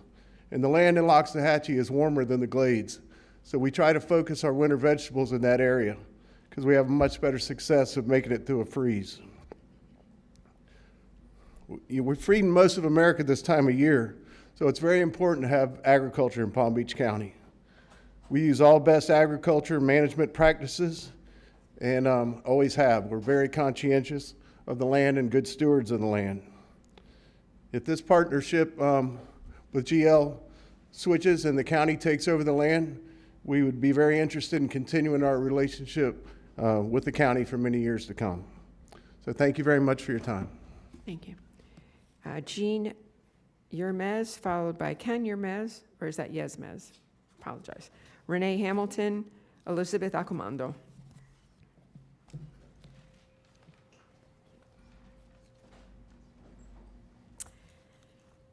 Hi, thank you. Jeannie Yerms. Let me first acknowledge and thank each and every one of you on the board for your hard work and your difficult task regarding planning and zoning for our county. Now you're being asked to alter and change land parcel zonings once again. The area in question, Hyder West property, it butts up to the wildlife preserve. It's not an urban area. It's very low density. I see no overriding reason to alter the existing zoning or grant this land swap deal. With all due respect, I see no unnecessary hardship placed on landowners to develop their property in their as-is zoning conditions. They purchased this land knowing it was zoned ag. A perplexing question, how to balance the need for continued farmland and environmental needs while allowing economic vitality. With the current conditions, where more and more brick and mortar stores and office spaces are not being filled, and they're going out of business, there's plenty of room in our urban areas to build workforce housing and develop. There's no need to develop in the ag reserve. This land swap will cause more traffic, environmental destruction, flooding, and of course our fragile climate change are just some things I want to point out. Our farmlands are shrinking and we need them. Please vote no to GL and this land swap. It's just wrong. We've lost so much, we can't afford to lose any more. Thanks. Ken Yerms, Boynton Beach. I have a long speech, but I'm not going to present it because I've been here for a long time. Basically, I heard the presentations on both sides, and despite the petitioner's presentation of the incentives to the county, I prefer to look at the objective decision makers here, which is the staff, county staff, okay? correct me if I'm wrong, their position was to deny the recommendation. They said that the amendment lacks adequate justification. They said that the amendment is inconsistent with the county's direction and cities and counties' managed growth tier. And to me, that's it. I understand both sides. I know there's been a lot of development by GL Homes in the Ag Reserve.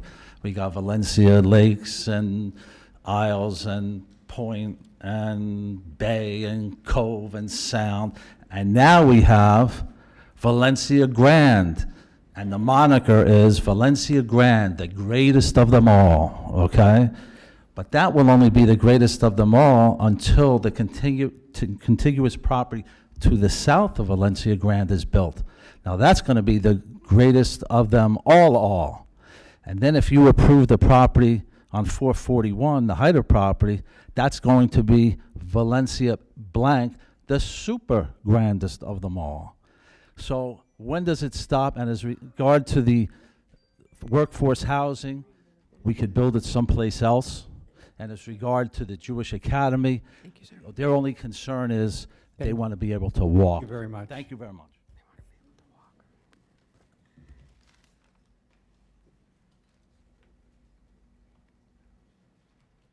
Hi, I'm Renee Hamilton. I live at 17934 Temple Boulevard in Loxahatchee. I actually border on 180th and Temple Boulevard, which is immediately east of the area that GL Homes will be building in. I've heard some people today speak about land use for agriculture, horses, along with wildlife, and that you want to protect and preserve the wildlife. Well, so do the people out in Loxahatchee. So we've been trying to deal with things out there for a long time, and one of the things that we want you to realize for those people that live down south is that we are an agricultural area also, and we need relief also. So GL Homes is being put in the middle of our community that is a horse and agricultural community. It was approved by the county commissioners several years ago, I think more like 8 or so, maybe longer than that, maybe 10. But the people didn't get to vote on it. So now today, I'm here to ask the county commissioners to approve this swap. And the reason that I need this swap is because we live in an area that is 15 miles west of 441. We flood. Every rain, we flood out there. We need water, somewhere for it to go. They are building all kinds of reservoirs as they're extending Seminole Pratt and widening it, but we need more. So I'm asking that the county give us this opportunity and hear us and help us. So I know that a lot of people down south need help and relief too, but we need it also, and I don't want you to forget about those of us out in Loxahatchee. Thank you. Thank you. Good afternoon, and thank you very much. Elizabeth Accomando, 6521 Carroll Street, Loxahatchee. I'm here today, as you know, I'm a supervisor with the Indian Trail Improvement District, and we did submit a resolution of support for this project, this land swap. The water project is critical, as Renee just mentioned, to our nearly 45,000 residents. They mentioned the Acreage Landowner Association petition. I do have those support petitions here. I provided a copy to be received and filed. There are over 1,200. You know, we've heard many people, they're opposed and very concerned about the preservation on the Ag Reserve. And as Renee mentioned, I don't know if many of these people here today have been to northwestern Palm Beach County, our area of Loxahatchee. It's a rural tier. It's presently actively farmed, as you heard from Mr. Hunley a few moments ago. Many of the lots are over 5 acres. None are less than 1.5. We have significant wildlife in our community, which has been getting pushed out more and more by developments in cities coming in the middle of us. And the Indian Trail Groves property is adjacent to the Corbett Preserve. So there are the same issues by us as we have down south. The 45,000 residents of the acreage, they will be the ones paying to maintain the roads. The 30,000 trips per day that the development is going to create, and this small transfer of development rights at least will provide an enormous amount of relief as far as traffic. Our residents are benefit assessed, and therefore they have to pay for everything. And in an emergency, we have very few ways to get out. Thank you very much for your time. Thank you. Merrill Davids, Barry Friedman, Ashley Watkins, Laura Contrera.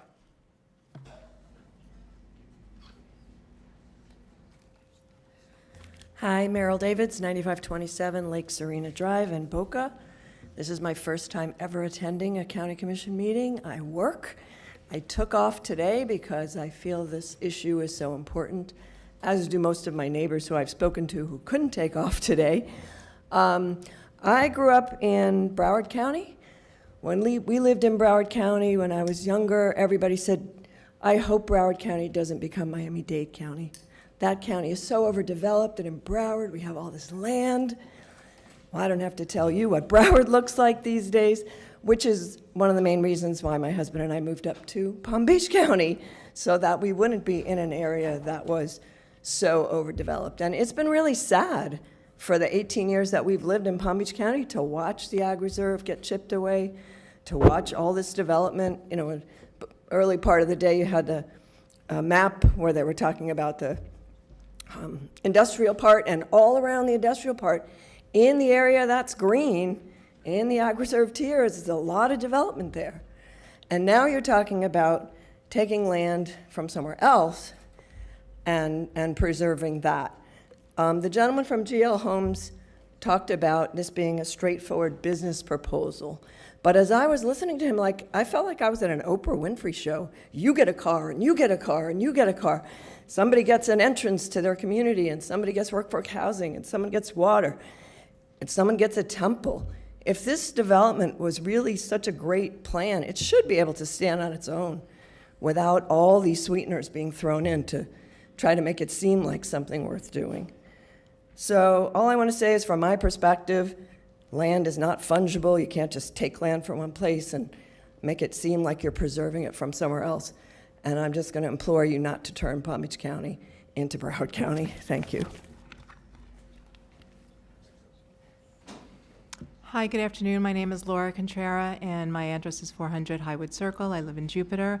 I'm the Vice President of Programs and Services for Gulfstream Goodwill, and I'm here today in support of this proposal for GL Homes. As a large nonprofit in this community for both the Treasure Coast and Palm Beach County, our mission is changing lives through housing, education, and employment. And GL Homes has been a phenomenal partner to our organization in assisting the homeless in our community. GL Homes supports the Lewis Center, which is one of the homeless resource centers that we operate.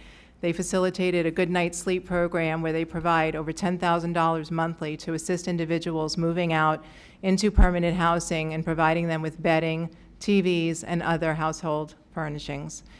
When the county called upon us to open a second shelter during the COVID pandemic at the fairgrounds, GL Homes once again stepped up to the plate and offered us the good night's sleep program to those shelter residents as well.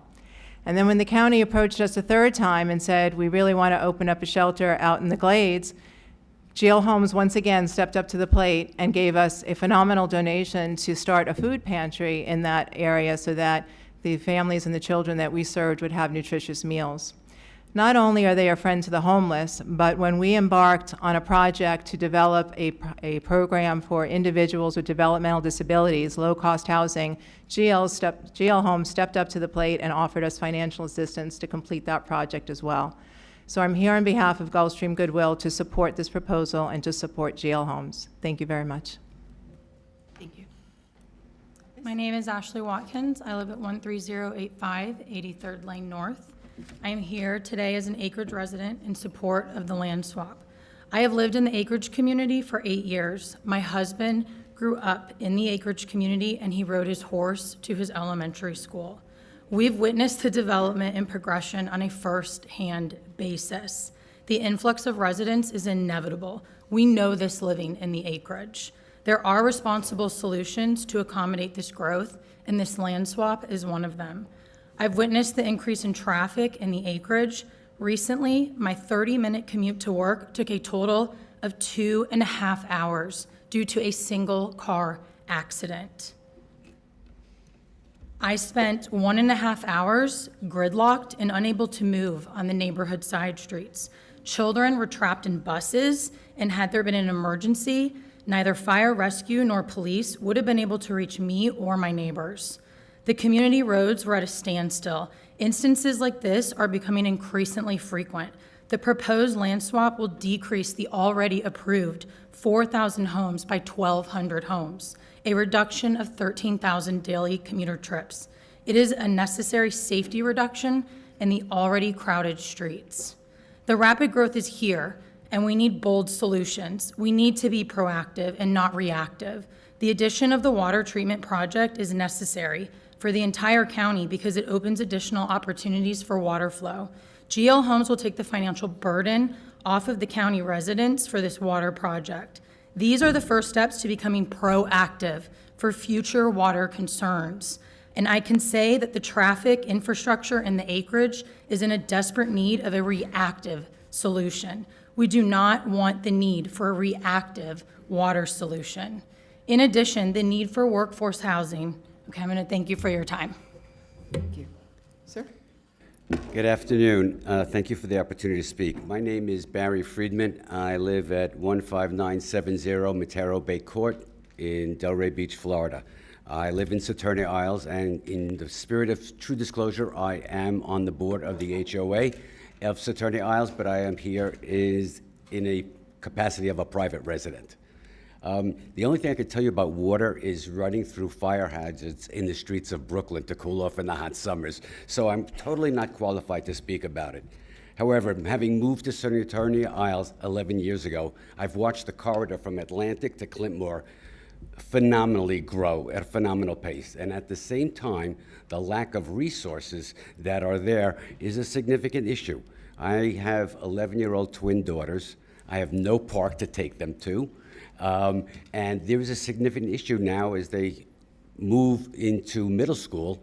There's a teacher shortage, and that's due to the workforce housing issue. So this program actually does address that issue. It addresses the land that we need for parks. And if I tell you, I'm surprised it hasn't come up yet today, pickleball is a very popular game that everyone wants, that no community, I believe no community along that corridor has courts.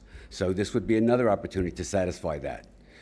Unfortunately, my daughter had a seizure one day, and I called 911, and it was the wait, because the fire rescue station is more than 4 miles away, the wait was much longer than the 6.5-minute county average that exists.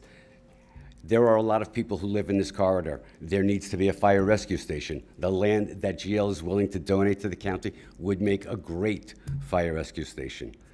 Finally, as I speak very quickly, having the private resources there, the Chabad, the JFS, JARFCO, it's an opportunity to teach my children to donate their time and volunteer, that as well as for other children. Thank you. Thank you. I have Mitchell Rosenstein, Isabella Ring, Mariana Vallejo, Robert Jones, Sean Tomelty. I know I've read a lot of cards, but it seems like we've dwindled down a little bit. Good afternoon. My name is Mitch Rosenstein. I live at 16520 Via Venetia East, 33484. Thank you for the opportunity to speak today in support of the proposed rezoning and swap. I hope that I have an opportunity to offer a bit of a unique perspective, at least a dual perspective. First and foremost, like so many others here today, I'm a resident of the community. We live at Meisner's Preserve on Jog Road, just south of Linton.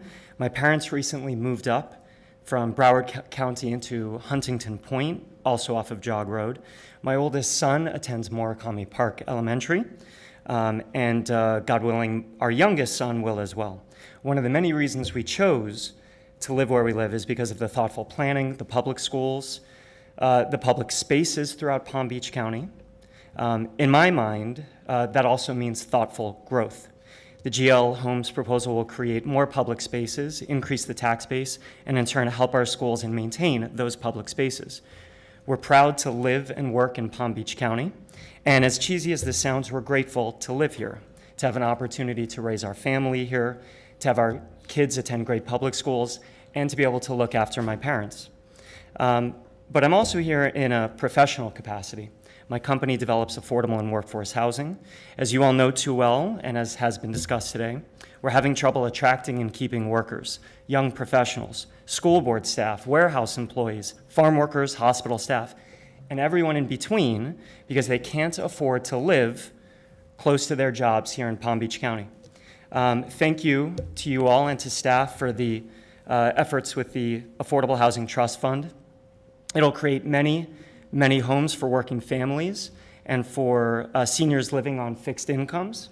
To that end, we can't understate the importance of GL Homes' commitment to create workforce housing and to donate land for civic purposes. Thank you. Isabella Ring, Mariana Vallejo, Robert Jones, Sean Tomelty, Sherry Scarborough, Eileen Akabaz, Hampton Boulevard. Hello, my name is Sean Tomelty. I live in Boynton Beach, Florida. I'm coming to you from a small business owner's perspective. I'm a commercial tenant in the area, and I'm in support of the proposal by GL. The reason I'm in support is because more rooftops and more houses will help my business and the surrounding businesses by allowing for a larger customer draw. In addition, I believe a rising tide floats all boats, and the proposal would do this by bringing more quality tenants to the area, and which in turn would help our organization as well as many other organizations. In addition, we do have employees who work for my organization who do commute 45 plus minutes because they cannot afford the housing in the area. And I think the affordable workplace housing would also help that as well. I think it would help my business and many other local businesses for many years to come. Thank you. Good afternoon. Eileen Alcabez, 17280 Hampton Boulevard, Boca Raton. I've been part of the Boca Raton community for 25 years, and over the past few years, especially during the pandemic, South Palm Beach County has grown exponentially. There are people moving into Boca Raton every day. It's wonderful to see, and it's been fantastic for the local Jewish community of which I'm a part of. But now we're facing a crisis. Land costs have skyrocketed so much that Jewish organizations may never be able to afford to build a synagogue or expand their programs. To me, this is a once-in-a-lifetime opportunity to make a difference in our Jewish community. I'm also aware of the amazing work done by Jewish Family Services and JARC. Together, they address true needs in our community, helping individuals, families, seniors, and those with special needs, not only for our Jewish residents, but for anyone in need, regardless of race, religion, or ethnic background. It's heartbreaking to think about what will happen if they cannot build their facility in West Delray. I understand you have a difficult decision to make today, but I hope you make the right one for the greater good of the Jewish community and the community at large. Please approve this GL project. Thank you. Thank you. Isabella Ring, this is the last time I'm calling. Robert Jones, Mariana Vallejo, they're all in support. Sherry Scarborough. Good afternoon. Sherry Scarborough, 10619 Maple Chase Drive, Boca Raton, Florida. I'm here as the president of the West Boca Community Council. I'm very rarely at any county commission meeting unless it is a big deal. And this here is a big deal to the residents in West Boca. For more than a year, we have met with GL Homes regarding the Hyder West property and support our member communities in desiring this to be approved. I've received many emails and phone calls supporting this project from the surrounding communities, to name a few: Stonebridge, Symphony Bay, Saturnia, Coral Key, Cocoa Point, the Bridges, Seven Bridges, Rio Poco, Tierra del Rey, Boca Isles, Boca Greens, Boca Winds, Boca Falls, and many others, as well as many phone calls, and retailers in the area also. Traffic always comes up when the talk of any new development is under consideration. I travel this area every single day and can honestly say there is no traffic congestion. There is never a wait for the light to change green more than once. The road can certainly handle the additional traffic that this development would bring. Last year, we were asked to get behind the Workforce Housing Initiative And we did, gladly got behind that. We held meetings, met with the communities, had county staff give a presentation, which interestingly enough, showed workforce housing on this very site that we're here to talk about today. We've done our part. We need this workforce housing. We want our teachers, police officers, firefighters, sons, daughters, and elder family members to live close by. We don't want them to move out of Palm Beach County in order to have a roof over their head. Hyder West would benefit from the 277 workforce housing units, which is exactly what the county has been asking for, as well as many residents. It is now being laid at our feet, and yet here we are fighting for the very thing that is best for everyone. Thank you very much. We appreciate your support. Alexis Rossi, Kevin McAvoy, Robert Sycamore, I apologize, Scott McClenahan. Good afternoon, Commissioners. My name is Alexis Rossi. I live at 83 Meadows Drive in Boynton Beach. What an afternoon it's been. So I want to address, I'm not a water expert, obviously, but I lived in Palm Beach, in West Palm Beach in 2018 when an algae bloom came through my pipes. So I am here on board with getting the water problem fixed. There's no question that we need to improve water well into the future, but why are we putting the people that need this most in a position where the only way that they can get the clean water is to spend money that they don't have to make this gift actually work? Does a single mom family in Riviera Beach have the option to say, yes, by all means, give us this water plant that may or may not work, will cost us money, and isn't going to do anything right now, just so some rich people in another part of the county can buy a multi-million-dollar house where they want it? I would ask that you go back to your cities and your constituents and tell them that their money was spent for them on something they don't need, so people who don't look like them can have things at their expense. There are way too many contingencies in this plan to get what we need, and there has to be a different way. You are assuredly even clearer than I am on the tenuousness of these theories, but what is inarguable is that the reserve, once given over to corporate interests, can never be reclaimed. The county's growth is not slowing and will likely accelerate well into the future. And if, at some point down the road, our residents' well-being can truly best be assured by drawing on the value of the agricultural land, there is no reason not to expect that it can be drawn on then. To do it now would be to cede to an irretrievable gem for dubious, at best, payoff. Please make the right decision and vote against this amendment. Thank you. Sir? Thank you. My name is Dr. Kevin McAvoy. I'm a recent relocator to this area from Sacramento, California. Don't move there. And before that, I was in Stamford, Connecticut. Don't move there. I moved down here because I was told that this was a paradise waiting to be embraced. So I came down to the paradise of Boca Raton and I said, this is beginning to look like Nassau County, New York.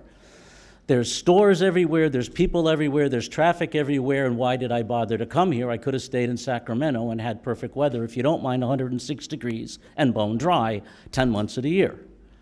So we went up to the village of Wellington, where I now live, and now I understand that there's proposals to come in and move this building farther north. Now, I've lived in about 8 states and I've lived overseas, and there's one thing that I've learned is once building starts, it doesn't stop, it never stops, it can't be stopped, and it won't stop. If you don't believe me, go to Los Angeles, California. Los Angeles County looked exactly like Palm Beach County in 1960. Look at it now. Look at Nassau County, New York. It looked exactly like Palm Beach County in 1960. Look at it now.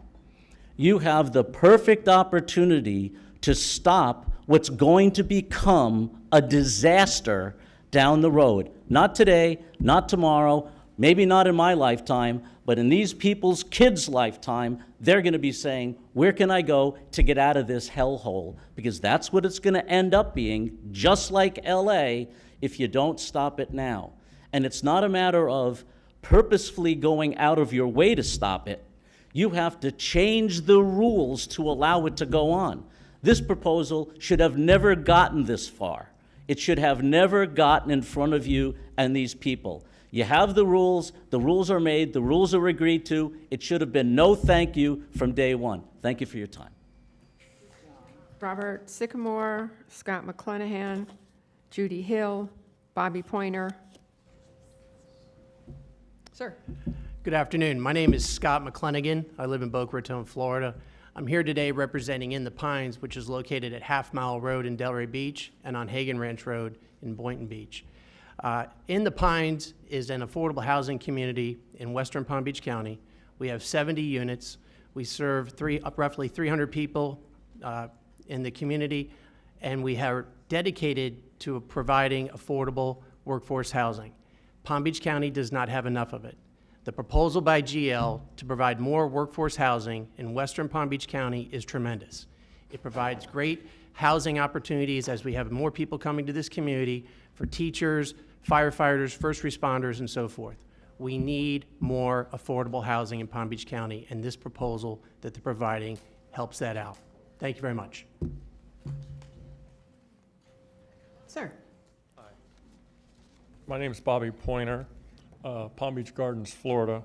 My company, we provide the management for the operating system of the Cypress Grove Community Development's water district there. So we do all of the maintenance, we build the pump stations, we control the water for our system. We move it in and out as needed for the farmers' uses. I've been involved in this property for many years. Back in '72, Sam Friedland called my dad and said, hey, would you come down here and run this orange grove for us? Well, starting in '91, I took over maintenance of the water system out there. So I've been involved with it for quite some time. I've helped with some of the design of this system with the engineers. We've gone through some of the operational issues. We feel this system will work 100%. I am supportive of it, and my team, we're out there 24/7 managing that water. So we're very confident in this process. Thank you for your time. Thank you, sir. Judy Hill, Jarrett or Janet Livingston, Marilyn Howard Fisher, Steve Isaacson, Lorna Wallach, Danielle Hartman.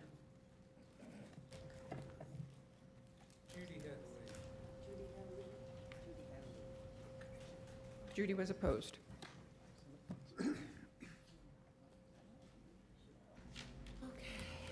All right, everybody, come on up. Come on, don't be shy. Please. Okay. Go ahead. Okay. Good afternoon, Commissioners. My name is Lorna Wallach. I'm a retired Palm Beach County employee. I live in Valencia Sound. I board my 2 horses at Sunshine Meadows, and I also teach horseback riding.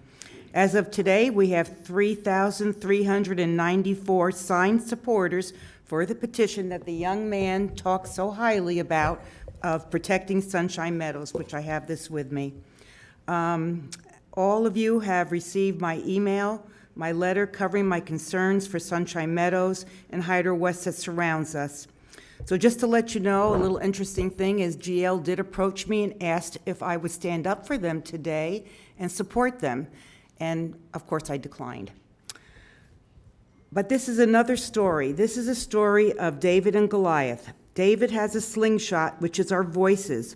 Goliath is has mega millions and an army of PR employees. Last August, GL realized they were going to be defeated, and in the 12th hour contacted Mayor Weinroth for a postponement. We stood up and demanded that the commissioners vote no to GL's postponement request. They gave GL their reprieve until today.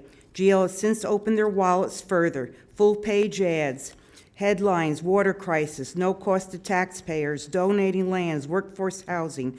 They've gone beyond the $7 million that they are promising Stonebridge Country Club, which of course Stonebridge will not get that $7 million unless they get their deal.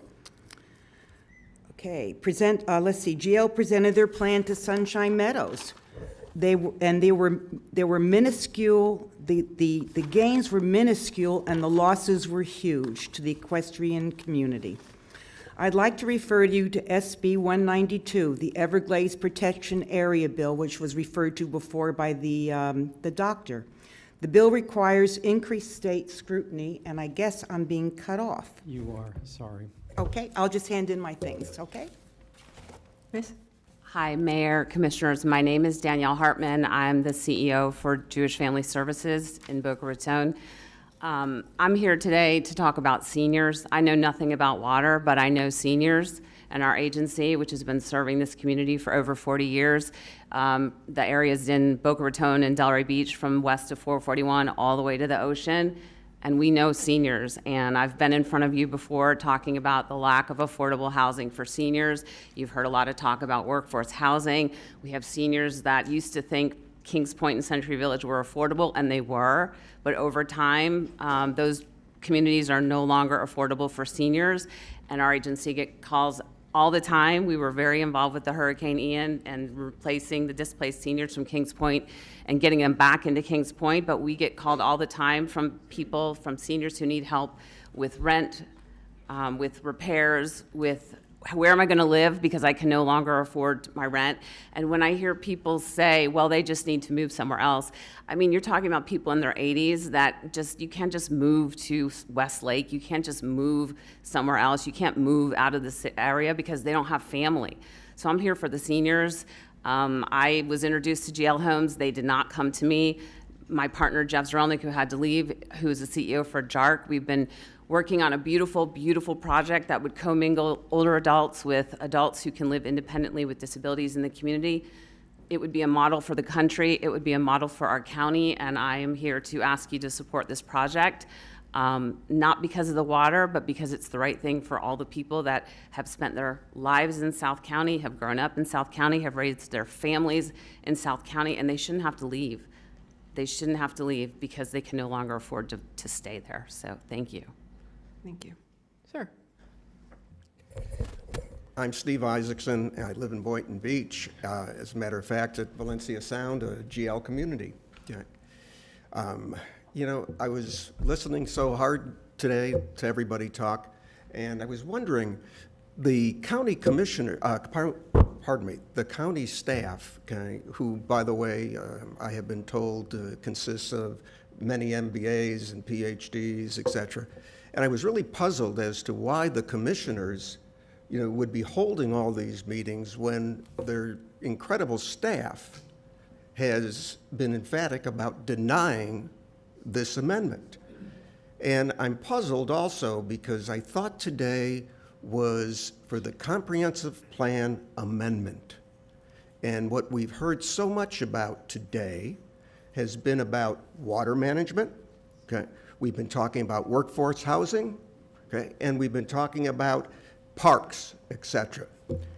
And quite honestly, I thought that that was the job of the commissioners to put those types of things on the agenda if what we're going to be talking about is water management and parks, et cetera. So I'm a little puzzled, running out of time, but I'm a little puzzled as to what today was supposed to be about.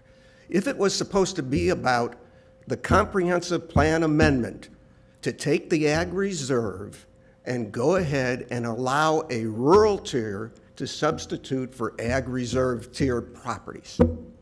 Doesn't make any sense. You know, the comprehensive plan was designed to preserve the ag reserve. But now we're going to open the door if you so improperly approve this. We're going to open the door and create a precedent where every single developer will come and say, I own land here, I want to substitute it for ag reserve. I ask you seriously to consider what you're doing. Thank you. Sir? Hi, good afternoon, Commissioners. My name is Jarrett Livingston. I reside at 8766 Quiet Inlet Lane in Boca. Happens to be a GL community called Lotus. My wife and 2 children were renting for many years, waiting for the opportunity to build a home from a reputable builder in a flourishing area. Seeing what has taken place west of the Turnpike over the past several years is astounding. The number of young families who have moved from all over the country to reside in this specific area speaks volumes. When planning to buy a house and where to plant your family, there are 1,000,001 things running through your mind.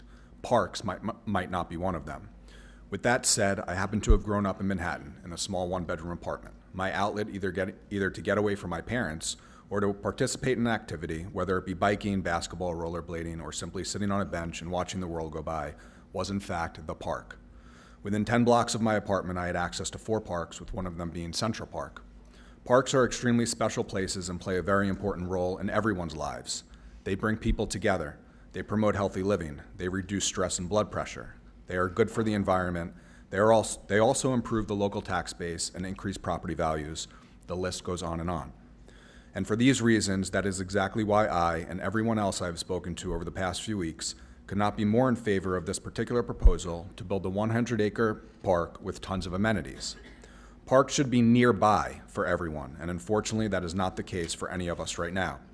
For being such a desirable area to live and not having a park within 5 or 10 minute driving distance to your house simply does not make any sense. Lastly, I am also in favor of the workforce housing project GL is proposing.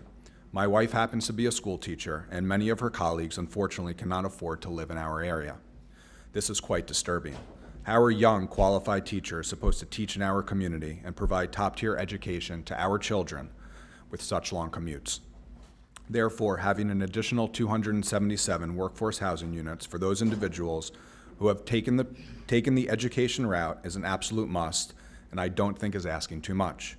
Thank you for your time, and I hope you would agree with the points just made. Please do what's right and vote yes for this proposal. Thank you. Merrill and Howard Fisher, Elaine Raphael, Catherine Murray, Eli Casper.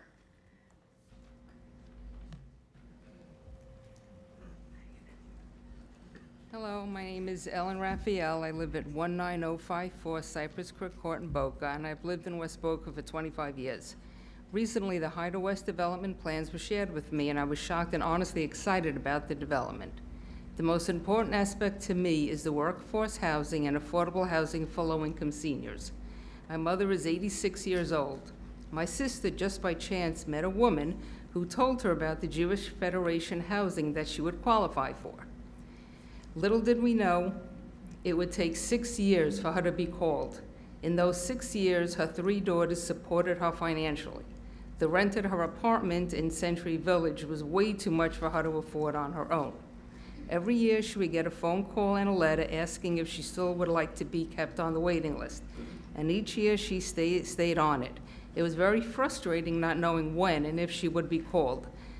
6 years later, her name finally came up and she was able to move into an apartment she can afford. As I understand it, the list for senior housing is now closed. All the low-income seniors need a place to live. The additional 96 homes would make a huge difference in our community for those people who need help. Thank you.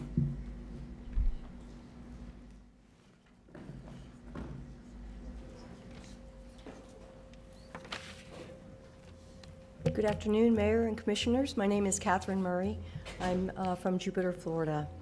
I agree that we are not here to talk necessarily about water. We're not here to talk about affordable housing or parks. We're really here to talk about and decide on the legitimacy of moving a conservation area from one tier to another. Let's reflect on the wisdom of the past. The well-planned and widely supported Ag Reserve and environmentally sensitive lands bond issue in 1999 was approved and supported by both the public and the development community. The conservation lands provide groundwater recharge, wildlife habitat, breathing room for human inhabitants, green space, and resilience, the potential for agricultural, recreation, and wildlife. The development rights have been removed from the GL land at the time of the approval for the GL homes to develop residential community. They are asking to develop west of State Road 7. That's the line in the sand. To renege on the previously made agreement on conservation in the Ag Reserve would seriously jeopardize the trust the public has for the word of the government. Conservation lands and the removal of development rights on lands in the Ag should not be up for negotiation, a change from one tier to another. Current property owners in Palm Beach County, they do their homework on where they want to purchase their homes. Open space is of great consideration for property value and quality of life. To proceed with this privately initiated text amendment would set a completely, in my opinion, disastrous precedence and endanger all existing conservation easements county-wide. Conservation lands are to be preserved in perpetuity and should not be negotiated. Thank you. Last call for Merrill or Howard Fisher. They are in support. Eli Casper, Lindsay Cole, Peggy Thorndike, Brandon Mills. This will go quickly if nobody's here. I'll go first ahead of Peggy, if that's okay. Sure. Okay. Good afternoon. Thank you for hearing us. I just want to touch on what the other gentleman said. You're hearing it because it's And part of what you do. You are Brandon Mills? My name is Brandon Mills. I live at Sunshine Meadows. I am the general manager of Sunshine Meadows, and I'm the only person speaking on behalf of Sunshine Meadows. I'd like to read a letter from the owner of Sunshine Meadows, Steve Wolf, as he could not be here today. Dear Commissioners, I am the owner of the property known as Sunshine Meadows. The property owned by GL Homes is known as Hyder West. They are my immediate neighbor on 3 sides of my property. GL has been working with myself and the tenants of Sunshine Meadows and have incorporated many of the suggestions into their plan. My property is being impacted by the proposed development, but I appreciate the efforts that have been undertaken by GL to work with us to make a difficult situation more palatable. Signed by Stephen Wolf. As the general manager of Sunshine Meadows, I just want to say that I am in support of the project as well. I know a lot of the trainers and tenants are afraid of the development that might be going in around Sunshine Meadows, but I embrace the challenge. We're going to have a 55 and over community. I don't see that as a bad thing. A lot of the ladies are like, who's going to come and ride a horse? They're 55 and older, as many of them are 55 and older, and they're at the facility every day riding. I'm not calling any, age is age. I'm just saying. I'm in support of the development. GL has been very forthcoming, I think transparent with their proposal. I own the composting company that is on GL's land. They oftentimes waive the rent. I've been there for over 10 years. They've oftentimes waived the rent so that we could afford to keep prices affordable for the horsemen at Sunshine Meadows. That's all I have to say. Thank you. Thank you. Commissioner Baxter, you're recognized. I actually had questions for the gentleman. Yes. There is a proposed water feature on the, forgive me, the north side of the property. That is correct. That was supposed to be an equestrian trail, and if I remember correctly, somebody said it's now going to be a walking path. Mr. Rattery did say that it was going to be more likely proposed to be a walking path.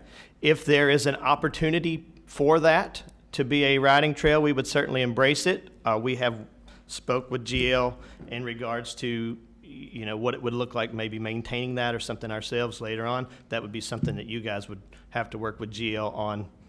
If that could be a possibility, we would certainly embrace the riding trail.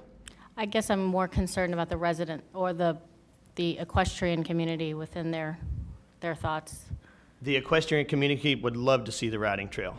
Thank you.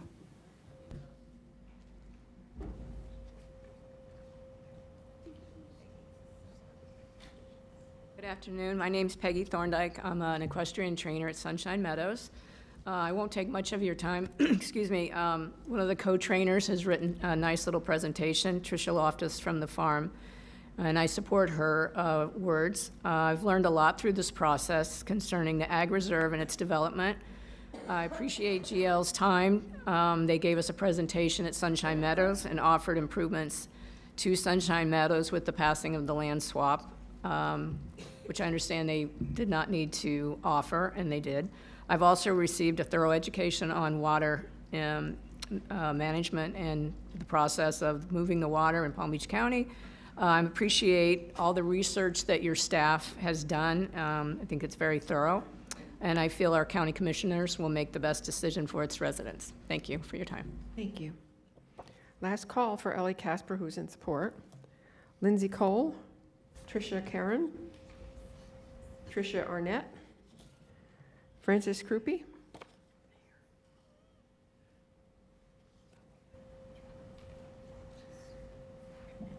Good afternoon, Mayor, Commissioners. I am Tricia Karen. I am a Palm Beach County resident. I am an instructor at Sunshine Meadows, and I aid in running an equestrian riding school out of Sunshine Meadows. Myself and many others will be impacted by the potential new developments that neighbor our property. However, I am realistic that the growth in this county is inevitable with 11,000 people that have moved here, this area, right after COVID and still moving here daily. I also feel that the algae blooms and the fresh water up north is a major problem that has been for quite some time with what sounds like still no real resolve. Clean water is necessary for our environment, our ecosystem, and our community. In addition, we also need affordable housing, which is a major issue for many hardworking people with no place to afford to live actually in Palm Beach County. GL Homes has been very open with us at Sunshine Meadows about their plans and have made attempts to work with us diligently about our property needs and incorporating them into our project plans as potentially being our neighbor. This multifaceted decision is one which I'm sure is very difficult based on the very many variables and all involved. I appreciate your time, attention, and respect that you all will make the best decision for our county. It sounds like from what my understanding of what I have learned here in the many hours of today, the big question that is at hand is the juice worth the squeeze, and that's in your hands. Thank you. Thank you. Miss. Hi, Tricia Arnett, Boca Raton. I appreciate GL's commitment, time, and transparency in explaining their development plans to work with the equestrian community's concerns at Sunshine Meadows Equestrian Village. We know that we will be affected by the changes in the surrounding property, but we are in favor of them. Thank you. Thank you. Lindsay Cole, Francis Krupe, Edward Leach, Greg Lieberman. Todd, and I'll just call out a bunch of names. Everybody line up. Todd Rosenberg, Jeffrey Bell, Janice Faustin.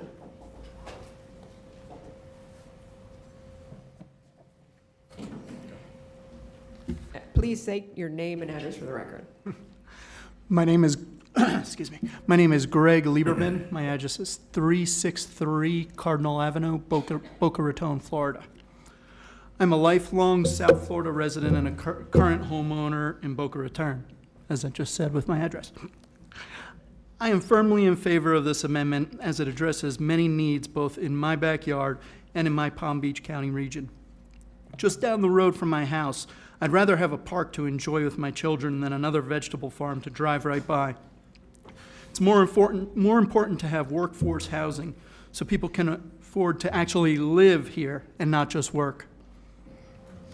And as I zoom out a bit more, it's impossible to ignore the current water crisis we have in Palm Beach County. I say crisis because that's exactly what it is.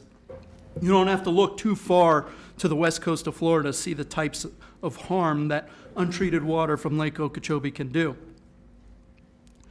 For citizens of Fort Myers, red tide algal blooms are more reliable than a July thunderstorm, unfortunately.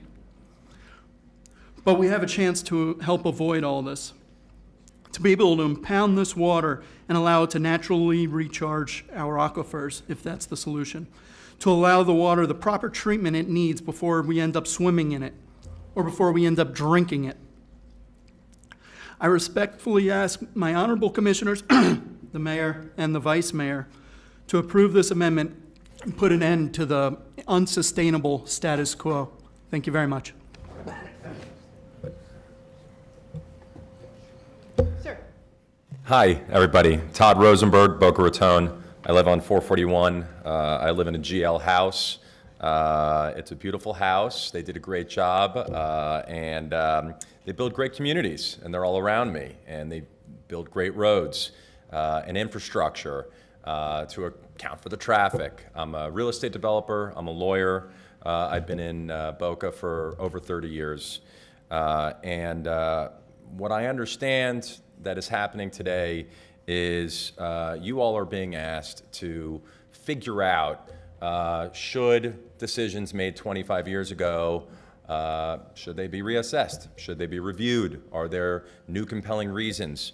And I think the answer is you have the ability to do so. It's kind of what your job is if it's the right thing for the county. And ultimately, you are looking at a different market. What we are living in today is not what we were living in 1999. And now you got to figure out, should I continue to preserve this location right here, or should I move that preserve to this location over here, both of which are in the county as a whole? And that's ultimately what GL is put in front of you today. And I'm in support of allowing that transfer to take place because the market is not the same. And because there's so many great things that come with it. But more importantly, we're talking about setting precedent. And I think we all know that, at least in law, precedent is set all the time. And just because you set precedent, it doesn't mean that anyone with any set of facts and any determination is going to be able to follow that precedent. That precedent comes with lots of little details that are associated with it. And so at the end of the day, if you're going to allow GL to do something, there's going to be lots of little specific angles and items that are necessary in order for that to be approved. People can't just follow it. I'm in support. Thank you. Miss. Hello, my name is Janice Foston, and my husband and I live in Rio Poco and have been residents there since 1987, so we've been there quite a long time. We've seen the development along 441, and we fully embrace this proposal.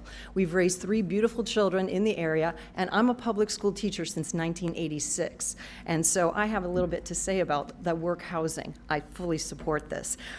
Professionally, I'm the science department chair at West Boca Raton High School. I teach AP Biology and honors biology, and I ran here today for this meeting right after teaching today and tutoring my 30 kids at lunch.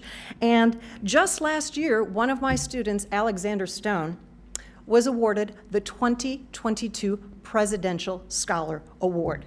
Only one male and female in the entire state are awarded this. It's a big deal. And I, in turn, was awarded the title Distinguished Teacher by him. The White House sent me a letter. So I just want to say, in support, we must continue to educate and bring teachers to this area. As department chair, one of my roles is to recruit science teachers and hiring for my school. Recently, I had a committed, highly respected chemistry and physics teacher just last year. I had him on the hook. He accepted the job. He was ready to come to Boca Raton from North Florida. And upon finding housing, sadly, we lost him. There was no housing. I looked. I went online. He could not find housing in this area. So he was not able to do that, and that was not the first time, guys. So professional teachers need professional housing in our area with our children. We must support this.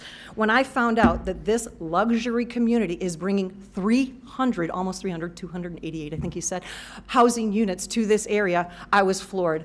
You guys, we must applaud them, we must support them, and I appreciate your time and consideration, seriously.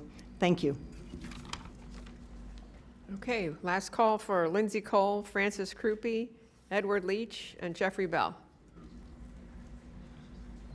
Good afternoon, I'm Jeffrey Bell. Thank you all for letting me speak today. I'll cut out most of what I wrote. I just want to say that every time I come, I've been doing this now for 1.5 years, and I think it's a great idea. I still think it's a great idea.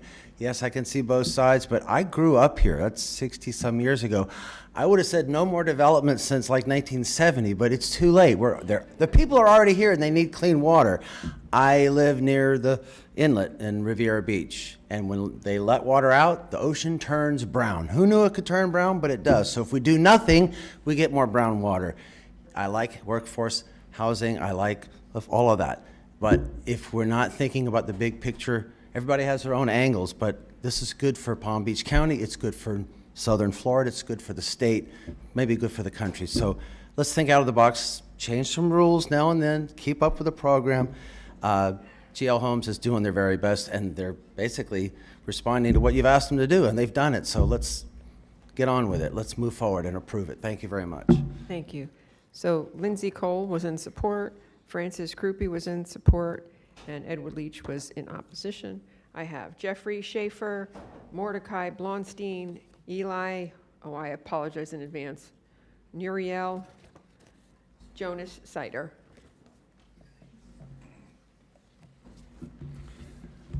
I'm standing in for the president of Stonebridge Country Club, Jim Colucci. My name is Jeff Schaefer. I'm on the Board of Governors and the secretary of the board. Thank you for giving us this opportunity. Put this in perspective, 92% of our membership, and we're a mandatory membership club, voted in favor of this. Why? And it wasn't, by the way, respectfully, a previous speaker said $7 million. I wish it was $7 million. That was erroneously reported in one of the local journals. It's much less than that, but it's fair. Now, go back to the question of why. We live in a corridor. We're between Clintmore and Atlantic. And on our right, on the east, there's been tremendous development by GL Homes. And it's a very attractive vision on your right. It's not like ugly entries, beautiful waterfalls. They spend millions of dollars on their entryway. I enjoy that. I thought to myself, well, why can't we have that on our side too? We're not talking about an enormous piece of land. When you start out with Clintmore and you have public facilities, you have a ball field, you have a police station, a helicopter pad, Stonebridge, and then this land, and then there are other, at the end, we have a big gas station. We're talking about evolving.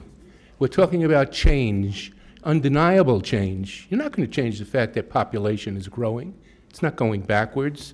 And yet, I'm hearing a lot of characterization that says, hey, maybe we shouldn't worry about evolving. Maybe we shouldn't worry about being in lockstep with what's really going on. So my proposal, Jim Colucci's speech would be a little redundant, so I've kind of torn it up. He wanted to talk about, and I'm not criticizing it, that we get, if this goes through, what does Stonebridge get out of this? We get golf members. That's revenue for us. We got 5 seconds. Very much, sir. You're actually over, sir. Oh, It's okay. counting over. It's counting up now. I vote in favor Thank you. strongly. Sir. Thank you. Good afternoon. My name is Jonas Sider, and I live at 15270 Seaglass Terrace Lane in Delray Beach in the community of Dakota. My wife, Samantha, my 2 sons, Ezra and Drew, and I moved into Dakota in November of 2018 as original owners. I had the privilege of seeing the community grow around us and been grateful to plant our family's roots in such a nurturing and vibrant neighborhood. This is the first home we ever owned, and we took great care in deciding where we wanted to live and raise children. As with most younger house hunters, we valued family-friendly neighborhoods with access to terrific schools. Dakota checked most of our required boxes when deciding where to live. However, we didn't realize the importance of having fields and parks that were more local to Dakota or anywhere near West Delray for that matter. I found that we are in park purgatory. As a father of 2 young and extremely active boys, I find myself schlepping south to Boca Raton's South County Regional Park to have access to proper fields. Pinewoods Park, which is slightly closer, always seems to be occupied by local teams. And West Delray Park, at the far west end of Atlantic Avenue, is simply a trail park that doesn't have any sports fields. When I heard GL Homes' proposal to build a 100-acre park with all sorts of amenities, including ball fields, I was over the moon. First, West Delray is in desperate need of a nice county park that will provide much-needed amenities and have the ancillary effect of raising property values in the immediate area. And second, the taxpayers, i.e. me and my neighbors, would not have to front the cost of construction for such a park.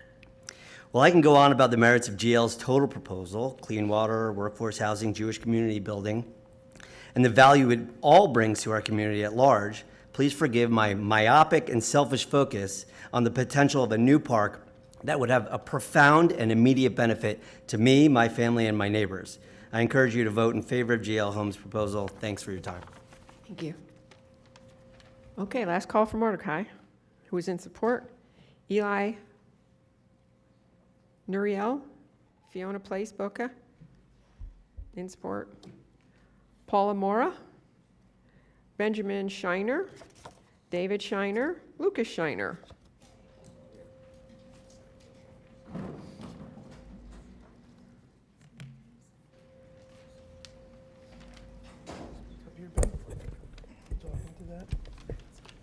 Yeah, you could start talking. Dear Commissions, my name is Benjamin Shiner. I live in the agricultural reserve area. I am opposed to the land swap proposal. This proposal directly affects me and my family. I like to fish every day and go outside to play soccer. I love animals and nature. The reserve was set up to protect the environment and nature. Building homes on this land will hurt the environment. My brother told me about that building roads and houses will cause bad water runoff and leave animals without homes and nature, which makes me sad. My family moved out west in our home because we knew this area was protected. And I like to play outside and see animals. This land swap is wrong and only makes a builder more money. Building is in the reserve is wrong. Please think about why the reserve was set up and the people who live in the community like me. This issue is so important that I want to leave school and ask you not to build this land and to protect the environment, animals, and water. Please not pass the proposal. Thank you. He's been sitting here for 5 hours, by the way. Dear Commissioners, my name is Lucas Shiner. I live in the agricultural reserve area. I'm opposed to the land swap proposal. This proposal directly affects me. This proposal also contradicts the purpose of the reserve, which was set up many years ago for this exact purpose, to protect this portion of Palm Beach County. I asked my parents to take me out of school so I can ask you to deny this proposal and protect my community and the environment. A big developer wants to use this land to make more money in construction, and building will negatively hurt the environment, our natural waterways, wild animals, and the people who live in this community. Also, I learned in school and reading that building on natural lands hurt the environment and creates damaging water runoff, Florida's water resources and nature. I read the reserve was set up when voters of Palm Beach County approved a $150 million bond to purchase environmentally sensitive land in unincorporated Boca Raton, Delray Beach, and Boynton Beach. This proposal is against what the voters voted on. This was the reasons the area was set up to protect the environment. Building in the reserve hurts natural resources. Homes and buildings crammed into the reserve only allows the big developer to make more money and disregards the established community, the environment, and what the voters passed. I respectfully request the commissioners to deny the proposed land swap. Thank you for your consideration. Hi, everybody. My name is David Shiner. I live in Rio Poco. Those were my kids. I've got an interest where everybody lives down there. Let's talk about this. If GL was so in favor and so generous, they would have donated this land. They did not donate this land. As a matter of fact, it was pointed out it's an 80-20 rule. GL put up a video, and they tried to convince everybody that this land up in the ITG, Indian River Trails, was the land swap port. They already approved that. There was never kind of a proposal down here to swap out the ag reserve at the time.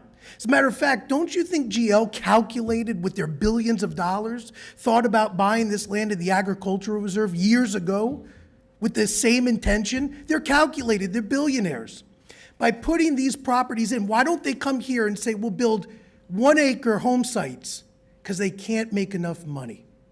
You know, let's talk about this park that they want to put in. Everybody's talking about the park. Did you see what it is?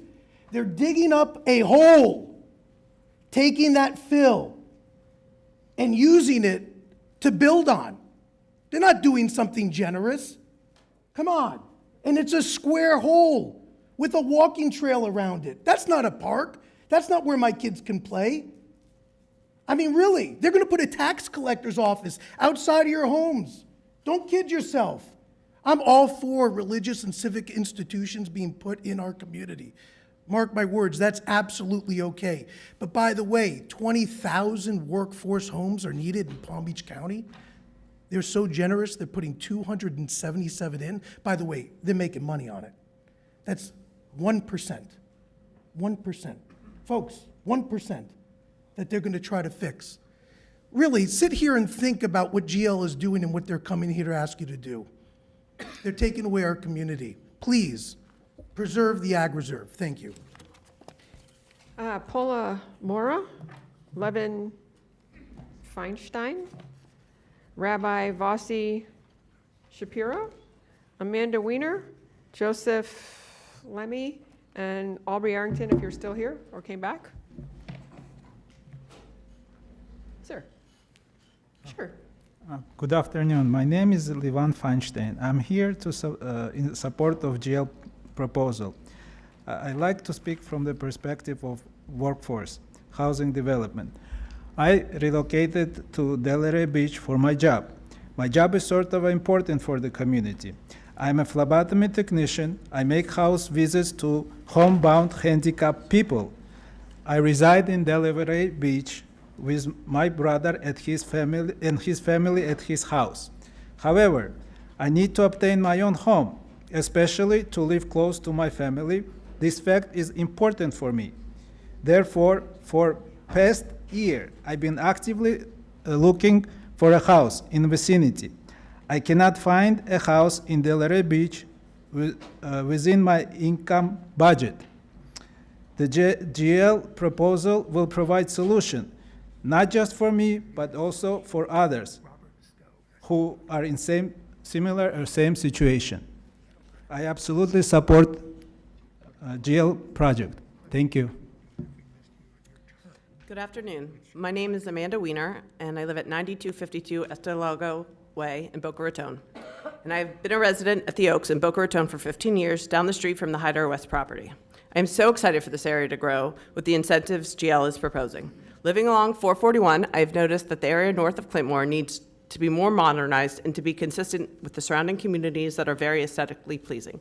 We need this area to look more like the rest of Boca and Palm Beach with some beauty and charm. There's a need to add a park, schools, workforce housing, and especially address the regional water concerns which affect us all. These things will not only help our local economy, but increase the value of our homes. However, I was most excited for the house component being offered to dark. Throughout my entire life, I've had family friends whose kids have special needs. When I first moved to Boca 15 years ago, I met a lifelong friend in Mommy Me class with my first child. Both my friend and I had our second child 6 months apart, and her daughter didn't have the strength to pick up her head at 2 months old, and years later, still has no specific diagnosis. This child is tremendously globally delayed, and as she gets older, we can only tell her abilities are not progressing. She attends public school, attends the JCC and Chabad for some of their special need programs. She never has play dates, sleepovers, or is invited to parties. I see how difficult this has been for my dear friends to see their child being home most of the time alone. They both work, have another child, and rarely get a break, and these things will only get worse as she gets older. It took them a long time to understand and utilize what resources they could find.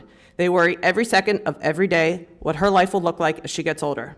I was so thrilled to hear that the proposed JARC facility would be able to provide her when she is older with the appropriate support and social outings and would provide comfort for the parent to know she's in good, safe, and reliable hands.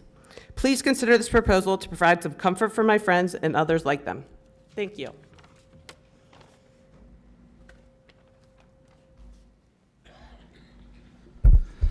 Good evening, Commissioners. I'm Rabbi Yossi Shapiro. I reside in West Delray, 9729 Rennes Lane, with my wife and my children. I'm representing as well Chabad West Delray. First of all, I want to say I don't know much about water. The only thing I could say and mention about water is that the Bible mentions that water is life, and water is what gives us life. Staff did mention that one of the advantages of this is that it will increase the quality of water. I don't know what that will do long term, but definitely worthwhile taking that into account. As a resident living in West Delray, we've been looking for the community to really find a place to build a synagogue. And the reality is, as a religious Jew, it's not the convenience of wanting not to drive on Saturday. We can't go in a car on Saturday, so we have to walk.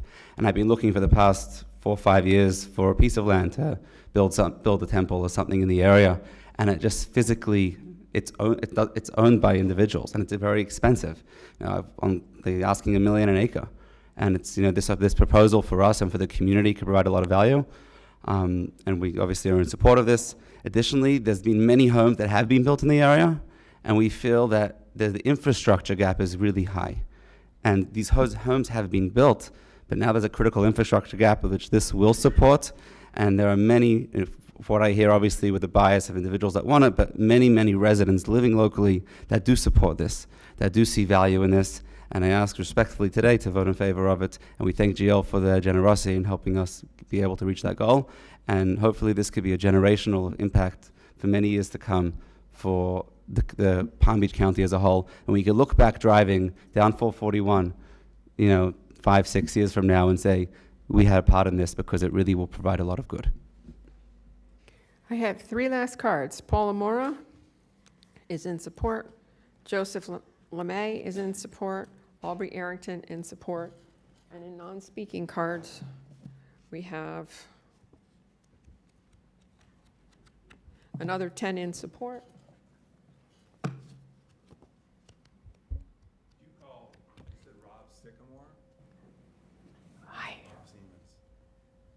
Sir, we just went through 90 cards. Honest to God, I can't remember.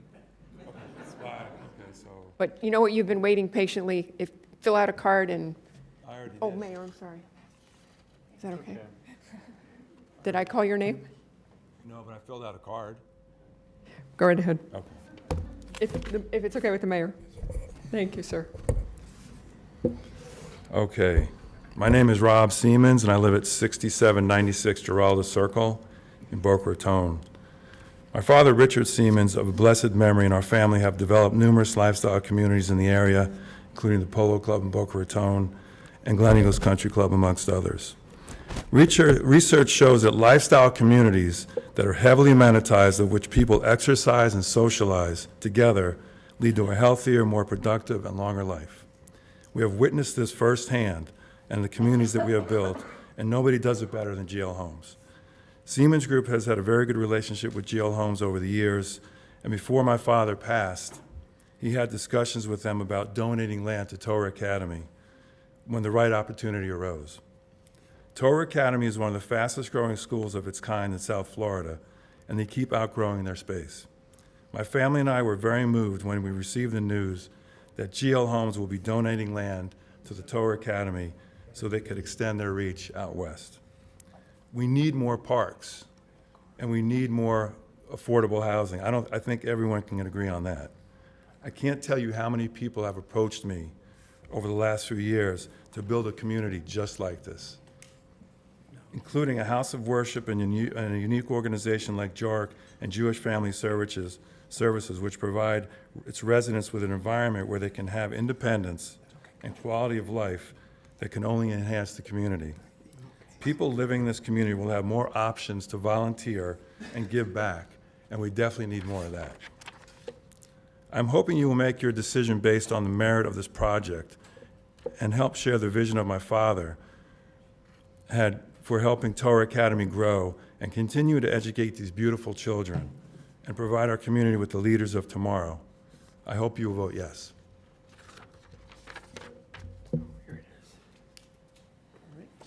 That's it. Okay, thank you. And also, we've received a card from a Mr. Richard Stowe, and he had submitted a letter to us. He's in opposition. All right, I think that's it for public speaking. What we'd like to do at this point, my board is going to go into absolute riot if we don't give them a break. So I shouldn't have said that. And staff, let everybody take a bathroom break. So it is 5:38. Let's take 10 minutes, and we'll be back at 5:48.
as we resume.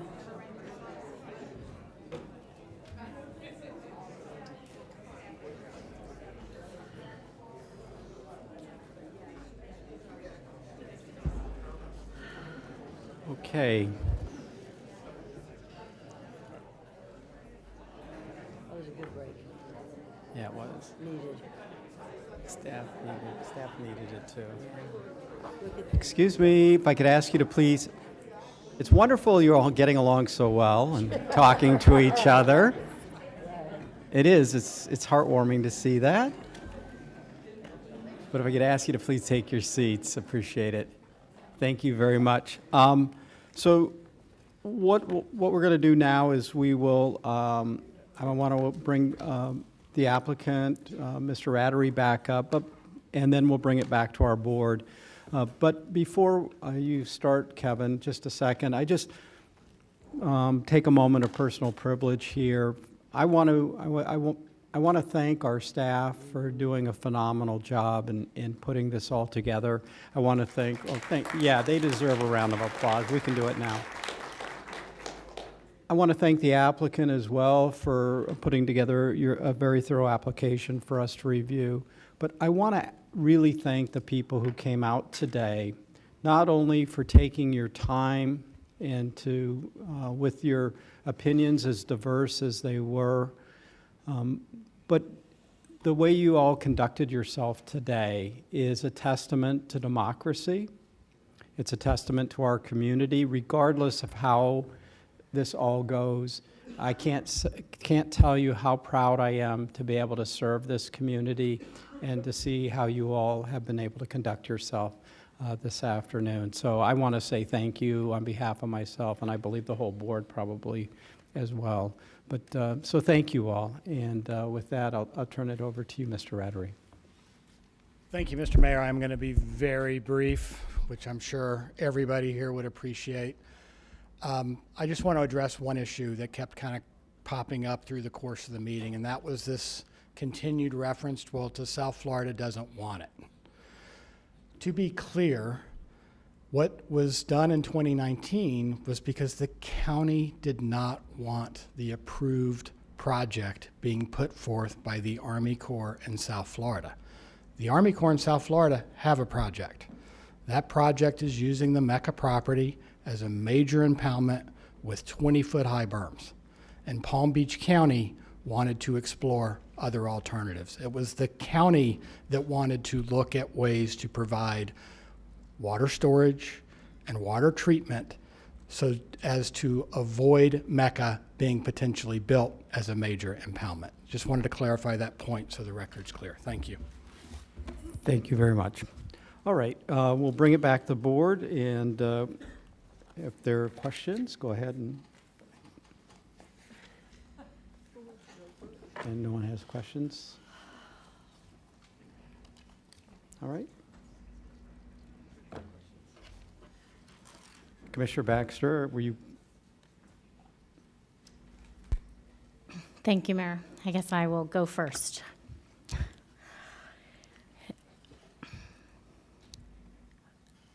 I had inherited this when I took office. This has been going on for quite a while, and nor was it any decision to be made lightly. I have researched this and researched it, and the best I could do was come up with a pro-con list.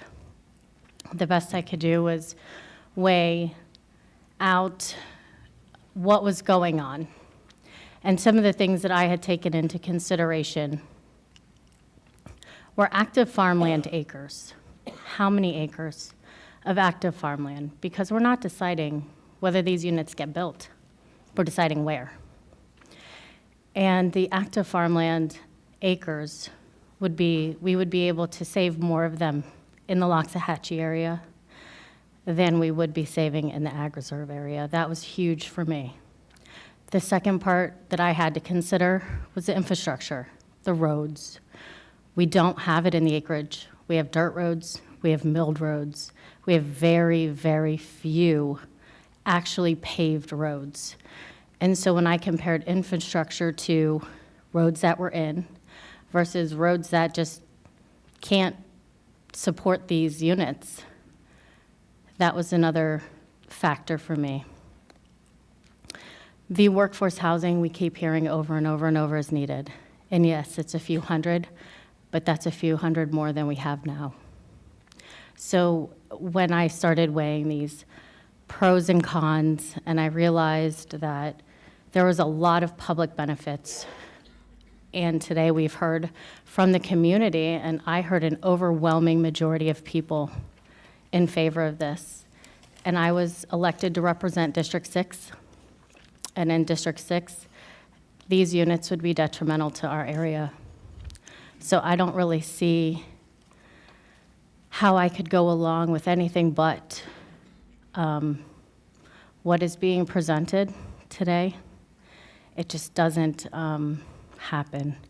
I had, after a very recent previous meeting, had asked, because we have discussions about Palmar and the land being bought up there, and the lack of space for families off-roading, for the families for camping, for families just to have some sort of active park area outside, but in Loxahatchee to support the residents of an additional public benefit. There are so many public benefits coming with this, in addition to all the other things that I've already kind of gone over with you. I don't like either of these decisions, but when weighing them out, and I had posed the question to GL, I said, what could you do for my residents who don't have this space and they feel like they're losing other spaces in the county? And they were willing to give an additional 200 acres of active park for the ATV recreation for the residents. So I would like to move to transmit this and give direction to work with the applicant to make sure that happens. Thank you. So we have a motion by Commissioner Baxter and a second by Commissioner Marino to transmit. All right, Commissioner Marino, you're next, and then Commissioner Woodward. Thank you, and Commissioner Baxter, thank you. This is a difficult decision, and we don't take the decisions that we make up here lightly. And we listened to everyone that came out. We appreciate all the emails that came in, and there were many of them which staff has filed. But we have a budget, and we have 6 strategic priorities in that budget. Oh, and by the way, when we start talking about budget next month, I'm looking for a millage rate reduction, just throwing it out there now. But, we have 6 strategic priorities. One of those is economic development. And no matter where this is, this development brings jobs and economic growth. Our second strategic priority is housing and homelessness. And again, this project does that. Whether it's the 277 that are down in the Ag Reserve, which makes a total of, 5 and change, I believe. This is something that goes towards that 20,000 that we're lacking. Environmental protection. We've had folks up here say the county should just buy this property and build a water feature. And sorry, but I have way too much paperwork here. When we reference some of the Water Resources Task Force meeting from 2019, this GL property is in property that they want. So as we talk about environmental protection, this is an opportunity for us to get this property without having to pay for it, because in this flyer here, the project and the purchase of this property was exceeded $400 million. On staff, you can correct me if I'm wrong. There were 3 different options. They were ranging in $400 to $475 million. Is that correct? That's what it is in here. That's what it says in here. So, okay. So, here's a way of not putting that burden on our taxpayers. And number 4, infrastructure. As Commissioner Baxter so eloquently said, this is going to help the infrastructure in ways we won't know. And, I know people think we have unintended consequences. I think some of the unintended consequences here is we may actually see some better roadways. So I'm in favor of that. So now when we go on to Sorry, too much paperwork, too many hours looking at this. This has been a long time coming, and I appreciate you all giving me a little time here. So when we go to the next strategic priority, public safety. Public safety isn't just police and fire. It's water storage. It's keeping people safe from flooding. It is, and here the question that begs to be asked, another unintended consequence is, if we do help the flooding in Indian trails, what happens to the flood maps and what happens to flood insurance for our folks that live in that area?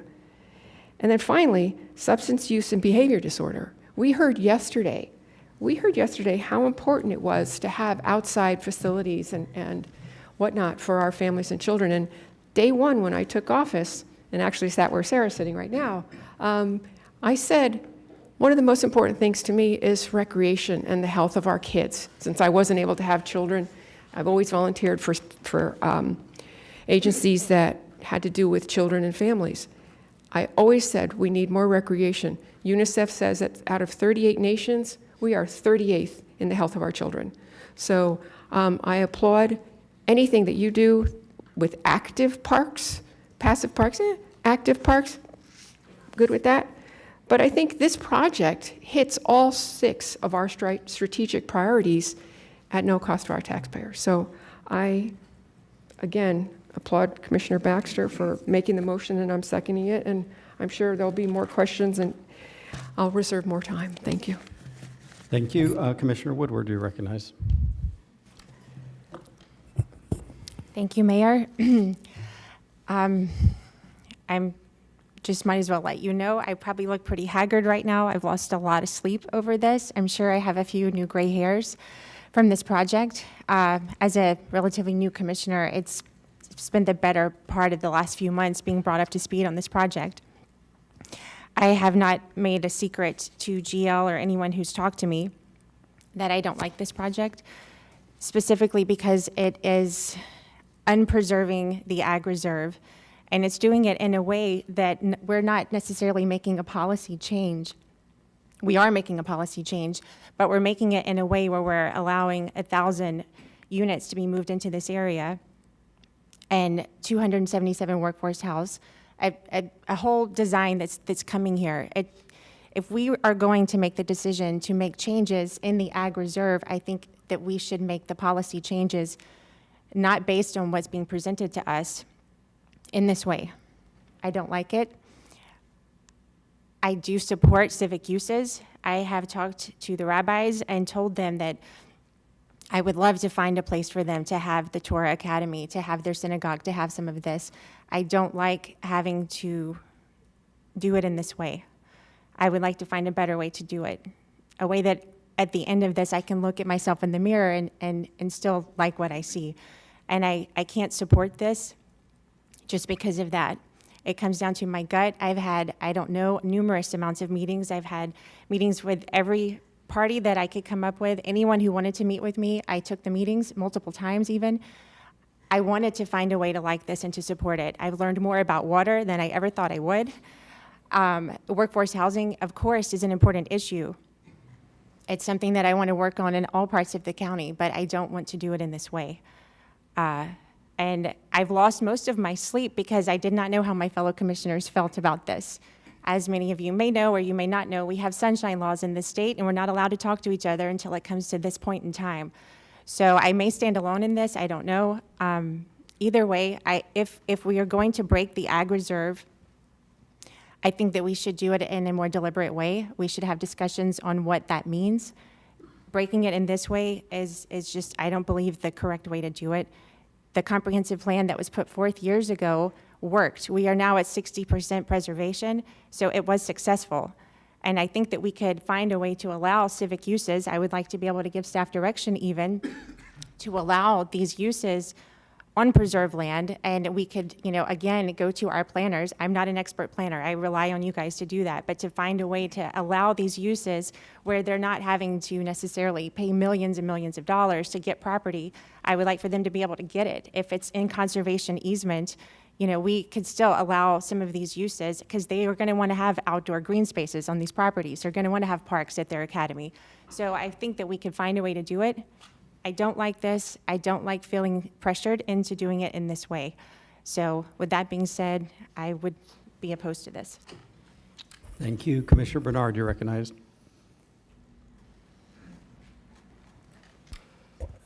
Thank you, Mr. Mayor. Wow. All right, so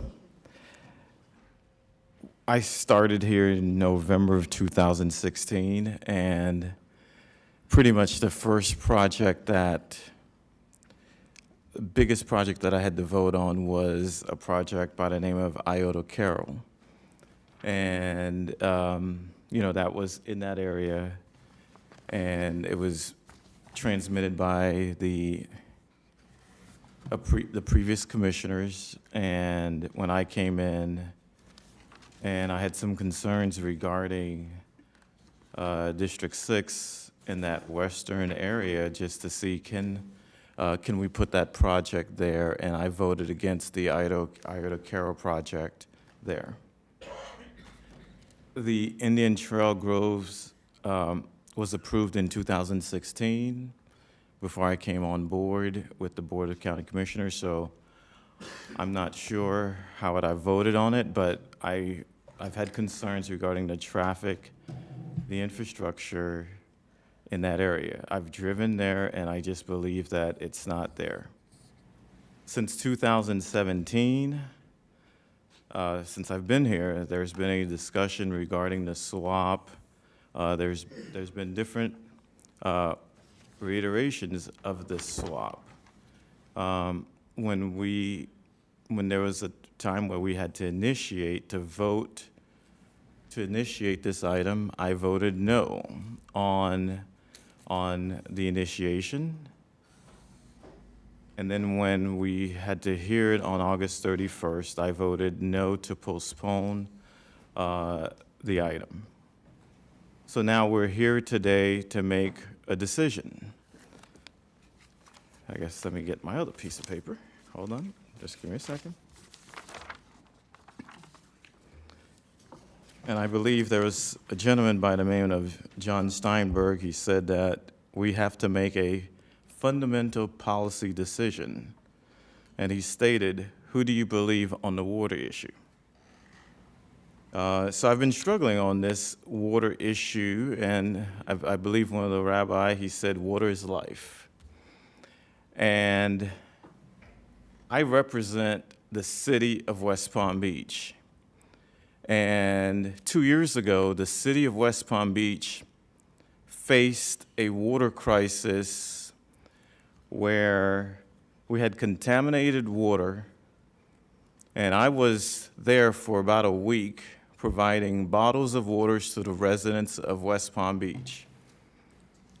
And I've heard from some of these experts in water, and I'm not an expert in water, and, Paul, Leonard, and Dr. McVoy, and, they talk about, water, and I don't understand it completely. But I know that water is important, and water is life. And this is a risk that we're taking, but I am going to tell you today that I am going to support this motion because I believe that even if it's minuscule, to be able to provide the water for the residents of West Palm Beach, that's a risk that I'm willing to take. And that what I do hope is that, Paul, you're our water expert, and that you can work with this development to make the water project better, because we cannot lose this opportunity. Thank you. Thank you. Commissioner Barnett, you're recognized. Thank you, Mr. Mayor. I have asked a few questions. I have a few more that I'd like to address to Kevin, Mr. Rattery. But first, I'm not the only one who's lost sleep over this. Being the newest commissioner, I've had to get up to speed on this swap issue in due order, quicker than some. But I understand also that the board that existed just 4 months ago, let alone 24 years ago, had different priorities than this current board may have today. Strategic initiatives, as stated by our commissioner from District 1, Commissioner Marino. Affordable housing, water. Some people say if it's too good to be true, it probably isn't. We'll see in a few minutes how the rest of our board members agree or disagree with that statement. But I do have a couple of questions that I wanted to ask you to clear in my mind before I make my decision. Yes, sir. Thank you, sir. The Hyder West project, or West Hyder, I've seen it said different ways. What's the property being used for right now? Is there any agriculture or farming taking place? The property currently? is 681 acres, and approximately 435 acres of that is being used for row crop production. All right. Okay. And I just have one more question with regards to the water project itself. I know there was a consideration of an environmental bond 2 years or 3 years ago that didn't move forward. I guess the housing bond took precedence over that. But the amount of money we were going to ask the taxpayers to foot, you were pretty much offering on a silver platter to this county. About $150 million is this project worth? $100 million, $150 million? If you give me just a minute to walk through that, just so the record's clear. Please. So the issue of the value of the 1,600 acres has come up numerous times. So we have looked at this from multiple different angles. The most common comparable will be agricultural land that's got a recorded conservation easement on it. Easiest way to think about it. In the agriculture reserve area, the minimum price that's been paid for that type of property in the last few years has been $60,000 an acre. The prices that you're seeing in today's market are in the $80,000 per acre up to $100,000 per acre, even a few that are over that. So if you just take the most conservative estimate at 1,600 acres and $60,000, that's $100 million of property value. And then you add on to it the cost of the water project itself, which every time I see it, the number keeps going up and up and up and up and up. But it's somewhere in the $12 to $15 million range for design, permitting, and construction of the water project. Design, permitting, and construction, and the cost of the land itself? So it's $112, $115 million all-in would be, I guess, the best way to describe it to you. Is there any Land. consideration for the cost of operation and maintenance? The cost of the operation and maintenance, we've embedded in the agricultural leases that are within the Hunley family. We have offset on the rest of the property a lower price per acre and a higher price per acre on the 724 acres that would be given to the county. And that was that chart I showed in the presentation where they're going to be paying come January of 2024, which is before the water project will be completed, $385 an acre. So it's going to result in a surplus of somewhere around $120,000, $130,000 between the CDD taxes that the county would have to pay because they're part of a CDD and the income coming in from the farming operation. So that surplus can be used by the county to offset the maintenance and operation of the project. There will be a surplus. Again, it really depends on how many times you use the project. If you fill it up and run it, 365 days a year, it probably won't cover it. But for practical purposes, what we expect to happen, it will be used in times where you have a lot of water coming down the L8 basin. You want to redirect that water, get it to somewhere where you can do some water treatment. The cost to the county would be less than the cost of the income coming in from the farming operation. So Commissioner Marino, I think she mentioned, if I'm not mistaken, that this is a project delivered free to the taxpayers. Is there any reason to believe why we shouldn't in the future expect a burden upon the taxpayers for the cost of operating and maintaining the water project? In our opinion, the maintenance side of the income derivative from the farming operation will offset the cost of the maintenance. Thank you very much. You're welcome. Appreciate it. Thank you. Vice Mayor Sachs, you're recognized. Thank you very much, Mayor. And I want to thank all my colleagues. You must all be so sick and tired of hearing about the Ag Reserve. But it is a beautiful place. And before I begin to talk about how important this vote is, this is a big deal. This is a big deal. This is a policy change that we are making that this board, not us, but the Board of County Commissioners gave their word on, and taxpayers agreed. This is a big deal. I want to thank staff. Wow, you guys work so hard and hours, and I know it because I'd see you leave late at night. Sometimes I'd leave, your cars were still there. Thank you for that, each and every one of you. And I want everyone to know who's watching and listening that this Board of County Commissioners appreciates big business like GL. Y'all do a good job, as they say in the South. Y'all do a great job. You build a good house. The housing that you have is beautiful. It's well maintained. You stick behind your products, and you're nice guys. And I appreciate meeting with all of you numerous times, and to show that we do appreciate you. This was in August of 2022, and we postponed it for you and did even more work as you brought more and more issues to us. And our staff, the county staff, shows their appreciation, and Board of County Commissioners does as well. And you give a lot back to the community. Alan, I'm looking at you especially. You give a lot back to the community. Every project around here has got a GL Homes sign on it that says that you gave something to our civic and charitable organizations. And I appreciate that.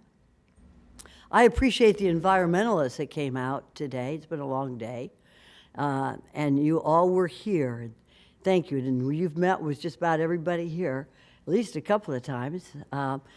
I want to thank our community leaders, Dr. Vineker from the Alliance, and all the folks from the Barbara, and everybody from Cobra, and the Thousand Friends of Florida, and the Everglades Law Center. Community leaders are important because you give us the other perspective.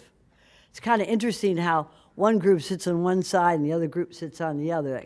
This is what we need. We need this holistic view of these decisions before we make them, and you're there with us, and you put a lot of work into it, unpaid work that you put into it.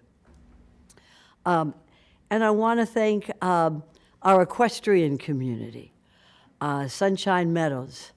I fancy myself an equestrian. The horse laughs every time I go up to him, but you do a beautiful job in maintaining a place where many of our children learn how to ride, and my daughter, who's developmentally delayed, she learned how to ride there. She's put a kid on a horse, and you've got a wonderful gift. And you do that at Sunshine Meadows. You've been there for many, many years. I appreciate that, and I appreciate y'all coming out. I appreciate the media. Well, a few times you hear me say that. But they've worked very hard on this. Mike Diamond from the Palm Beach Post, and Pat Beal from the Sun Sentinel, and NPR. We've got good coverage, which is important for a county as big as this, and for a vote that is as important as this one is. So as we look at it, I like to look before I make a decision on a vote. And I've made a couple of votes in my life in the legislature. I like to look at the statistics. When I was a state senator, people reminded me, Maria, you don't represent just Broward and Boca and Palm Beach County. You're a state senator. You represent the entire state. And as county commissioners, we represent the entire county, not north or east or west or south or cities. We represent the entire county. So I think it's important that we look at what the applicant led with, and that's water. This has been presented to us not as an issue of a fundamental policy change in the Ag Reserve. This was presented to us as an issue of water. So let me start with the issue of water. Thanks to the staff, we had an expert give us an opinion, and that's Mr. Linton, and we also had Cornell professor give us an opinion, Dr. McVoy, and I thank you both for that. And I think water is very important, and as the rabbis say, it is life. We will not be able to develop as a county unless we have clean and good water. And I know that this is very, very important. I was on the select committee for water management when I was in the Senate. And the only reason I bring that up is I tell you who I worked with. I worked with the United States Army of Engineers. I worked with the South Florida Water Management District. I worked with all the water resource environmental groups from Washington. But I didn't work necessarily with cities or counties because water is not really a county or a city issue until it gets bad, but it's something that is a government issue, and it should be because water is so important. So when I looked and carefully read what Mr. Linton wrote, wasn't easy to read it. Took me a while, made a lot of notes, asked a lot of questions. But I know that you studied it very carefully. And I just want to put on the record just 3 points that is very important, and that is this. Private business does not manage water flow. Private business does not manage our water. It doesn't manage water. Why? Because water is so important. It is not something that a private entity does. I appreciate GL Homes wanting to do this, but you're a housing developer. You build houses. You don't build water management processes. Government entities do, and that's important because any private entity that controls our water controls us. And we cannot have that as a government. Government entities, South Florida Water Management, United States Corps of Engineers, these are the entities that control our water. We don't have private entities control water, and we should never have it happen. Not in this county and not any other county in this country. Secondly, liability. I'm an attorney. What if something happens to the water flow that goes into the city of West Palm Beach or goes into our faucets in this county? Who is liable? Is it GL Homes, who's a housing developer? Is it the county?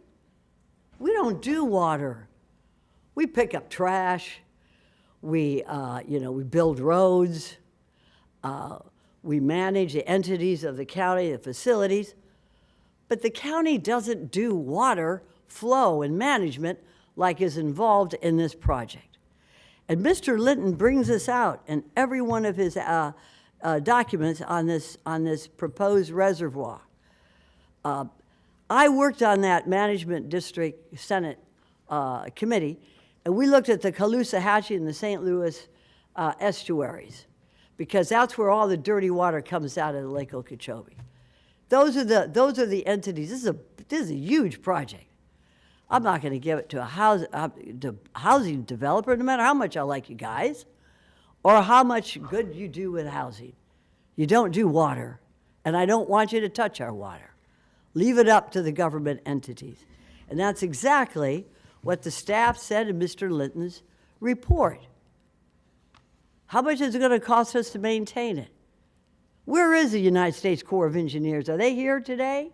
Is South Florida Water Management here today? Is FP&L here today? Who's going to provide the electricity for the lift stations to move water from one area to another? I didn't see any cars. They're not here. I think that's a gap, and a serious, serious gap. Start with water. You better finish. You better make sure that we have government entities right here and county people who will say in front of me, this is how much it's going to cost the taxpayers to maintain this facility of a reservoir. And then we look at the West Hyder property, and I want folks to know who, and I didn't know this well, I had to study this myself. But let me say to the residents of Seven Bridges, Valencia Reserve, I hope you're listening, Canyon Lakes, Canyon Isles, Canyon Springs, and Whitworth, your 60% reserve went into the Hyder West property. County doesn't own that land. That conservation that should have been in your development. It's not there, it's at Hyder West. I think that's shocking to think that people buy a beautiful house at a GL community knowing that that 60% of preserve that should have been there, even if it had been a retention pond, it would have been something you could have walked around, is in Hyder West. And that's the land that the applicant wants to use to build more houses. That's okay to build more houses, but don't use the land that should have been for the residents of these 7 communities, because they got cheated out of that land, unless we leave the Hyder West land preserved. And now let's look at something that hasn't been mentioned yet, and that's the beautiful Arthur Marshall Loxahatchee Wildlife Refuge. This is not a place that a lot of us has been to. I've been to it because if you go there at sunset, all the alligators come in. My kids would get really excited because you can see the alligators come in every sunset. And it's a wildlife sanctuary. By the way, I want y'all to know, talking about water, this is what I learned when I was in that Senate committee. Right here in South Palm Beach County at the Arthur Marshall Loxahatchee Wildlife Refuge is a water conservation area. Did anybody bring that up today? No, because we don't have expert water people here today. Army Corps of Engineers would have brought it up. South Florida Water Management would have brought it up because they own it. Maintain it and make sure that the water is conserved there, right here. And where is this? It's 3,500 feet from a development that's going to have 1,000 units in it. So we're going to put a water conservation program up here, but down here, we're going to put housing right up against a conservation area that we already have. Folks, it's like a shell game. Look up here. This is what we're going to put up here in North County. But down here, where we have a conservation area, we're going to build houses right up to it. And watch out, because this governor, under Senate Bill 192, and we're getting close to the end of session, Everglades Protection Area, there shall be no development within 2 miles of an Everglades protected area. So I hope we don't have to come back here and make sure that we have that protection for our beautiful Loxahatchee wildlife area. So that's one issue. And then the housing and workforce. And, you know, I appreciate the interest that GL has in workforce housing. And so I did a little research on it.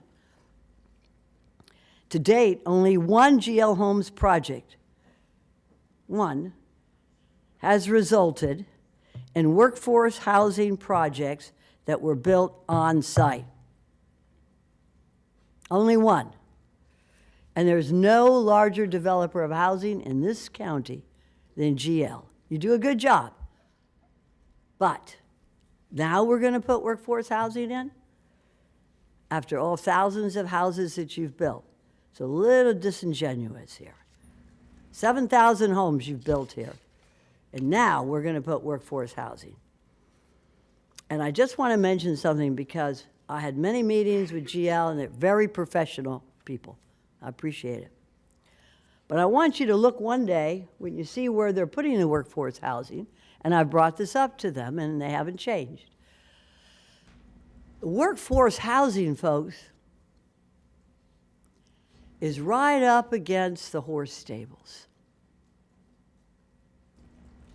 It's right up against the horse stables. I looked at that and I said to them months ago, you can't put kids and families and seniors up against a horse stable. Believe me, I have one behind my house.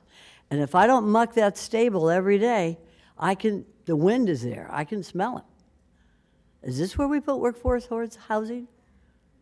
Secondly, and no one, it was up there, the entrance for the folks who are in workforce housing, it's not the main entrance to this community. It's the entrance to the horse ranch. I don't like that. I'm sorry. I grew up in an inner city. I don't like that. It hits me hard. I like to have workforce housing, and I've said it before publicly, where you can't tell the difference between who can't afford that apartment and who can. And by golly, you better go right in that main entrance and be proud, because one day you're not going to be in workforce housing, you're going to be in that $1 million house. That just hits me in my gut. And it didn't change. I thought you'd change it, but you didn't change it. It was right up there showing that those workforce housing units are on the side facing the horse stalls. The Live Local Act, which is already law, may change all of this anyways. And I didn't hear anybody discuss it. It'll be interesting to see how if this passes, what the state's going to do with these 270 workforce housing when they are mandating workforce housing even without our review. Let's look at the infrastructure, because I've said it publicly. I say a shovel doesn't hit the ground till the infrastructure is there. Where's the law enforcement close to these thousands of units on 441? Fire protection. And we have in the staff report, it said that that's underserved by EMS and firefighters. So we're going to start building road improvements. Boy, just look at Lyons Road. No, don't look at Lyons Road. We're working on it as hard as we can, and our engineering is doing well. Thank you, Mr. Ricks. But it's hard. We're not in control of 441. That's a state road. And no one brought up when FDOT is going to widen 441 so that we have access, all these thousands of units and folks are going to have being able to go in and out. And of course, what about our transportation? You know, I have the map where our bus routes are. We all got these last week. There is not one bus route that goes out to 441. And so how are we going to have workforce housing with no public transportation? And all I can say is look, folks, one other thing that is very important. We talk about transferring preserve from the Ag Reserve to North County. Do you know what the Ag Reserve is? I ask this when I go to public meetings. I ask them, what is the Ag Reserve? Why do we have the Ag Reserve? Because it was to save the farmers. It's not just to save the farmers. The Ag Reserve has soil that is so unique that in 67 counties you don't find the same soil. That's the Ag Reserve. It's not farming necessarily, or it's not water, or it's not Arthur Martin, it's all of those, but the most important thing is that it has specialized soil that's not found anywhere in the state of Florida. So when we say we're going to transfer land from here to the North County, it doesn't make any sense. It doesn't, we're not talking about the same thing. So I just like to say to GL Homes, it's a nice idea. I appreciate all you want to do for us. But I'm going to tell you one thing, you're not government. We'll take care of the water projects. Let government do what government has always done, is take care of the water projects. And leave the land that you promised us, the county commission, that would always be preserved. Leave it preserved. Leave it preserved. And let the people decide what they want to do with that without all these little unintended consequences of sweeteners, as they say. Let the people, what the people want, we should be able to get. And as far as I'm concerned, the people have spoken. And the most important thing is that this is our word, this is our bond. And we have to follow what we've always said. This is what we're going to do. We're going to keep this preserved. So thank you, Mayor. I know it was a little long, but it's a big vote, and I appreciate the time. Thank you. All right. Thank you very much. So, staff, Patrick Rudder has asked that he'd like to get some direction, or do you want to clarify what it is you're looking for? Yeah, Mayor, thank you, and I apologize. Certainly know the hour, but if the board's going to take up this potential motion to transmit, I want to be clear about direction. So if again, the board transmits, we'll have a lot of work to do with the applicant. I want to be really clear on points. The one piece I've heard so far in direction is the 200 acres that potentially be created on the ITIG parcel for the ATV and campground site. I want to be clear that that would include discussions with the applicant on infrastructure, bringing it to there, design and construction of it as well. So when it would come back to you, it would include all those pieces, and just making sure we're good on that. Additional pieces, and I'm going to let Paul jump in a second, very specific on the water one, because there are details that we need to discuss. But is there any additional direction on the passive park down on the Hyder property? I think we've made clear to you our position on it, but we didn't really, the board hasn't taken it up as by way of much discussion. All right. Let's see. Commissioner Baxter, then Commissioner Woodward, and then Commissioner Marino. Does the motion need to be clarified to include all those things? Yes, it would.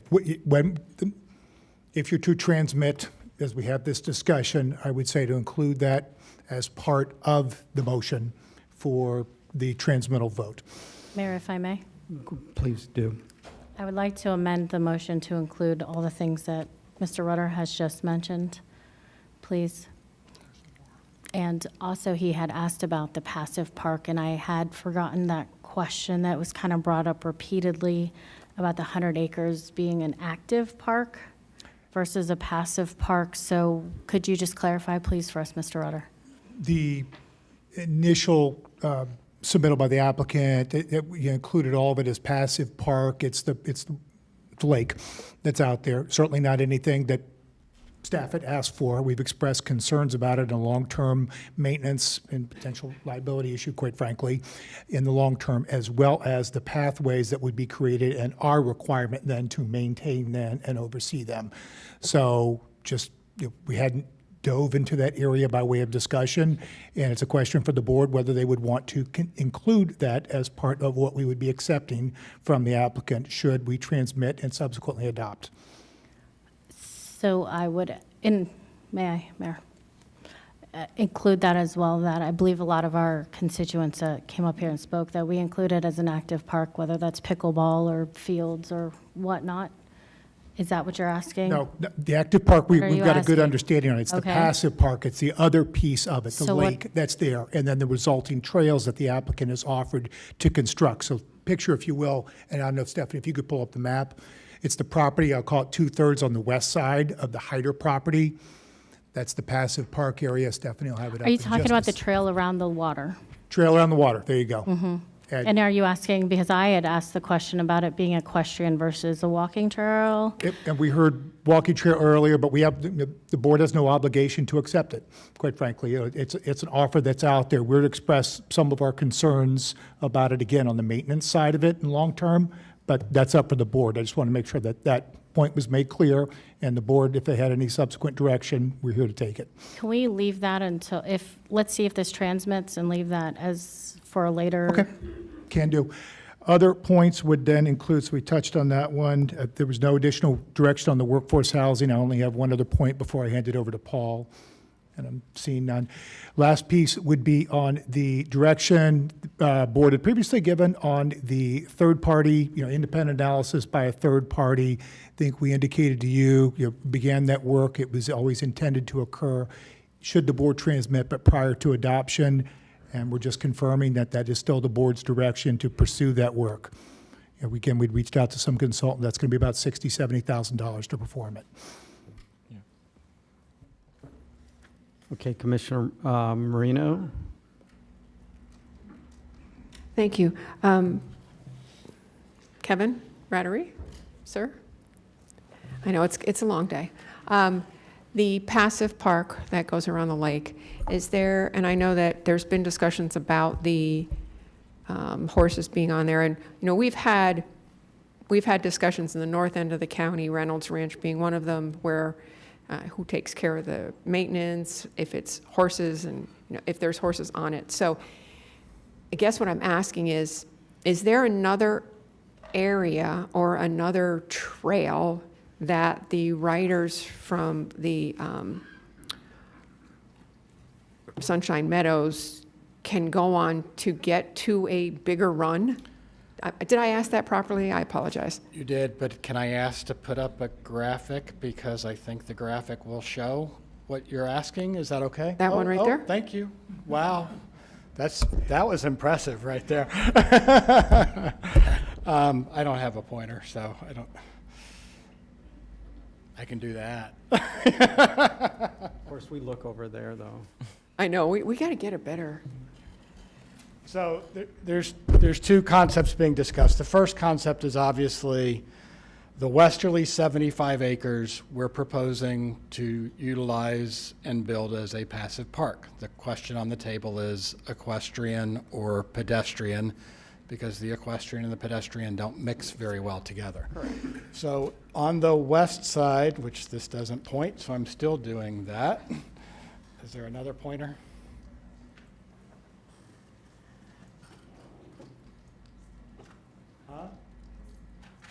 Oh, okay. On the extreme west side of the lake, if you go north, you see that kind of white strip that goes east-west? That's called White Road.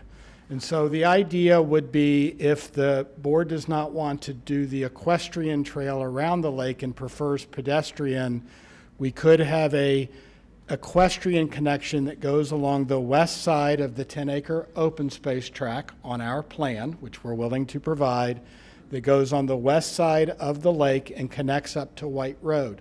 From that spot, the riders go west, they go to effectively the levee, and then they head south, and they take their horses all the way down to basically what is the roundabout at the intersection of Yamato Road and Coral Ridge Drive. That's a long run. And so that's an option, is to provide the westerly connection so they can get up to the trail that they're currently using to go down west to the levee and then go south.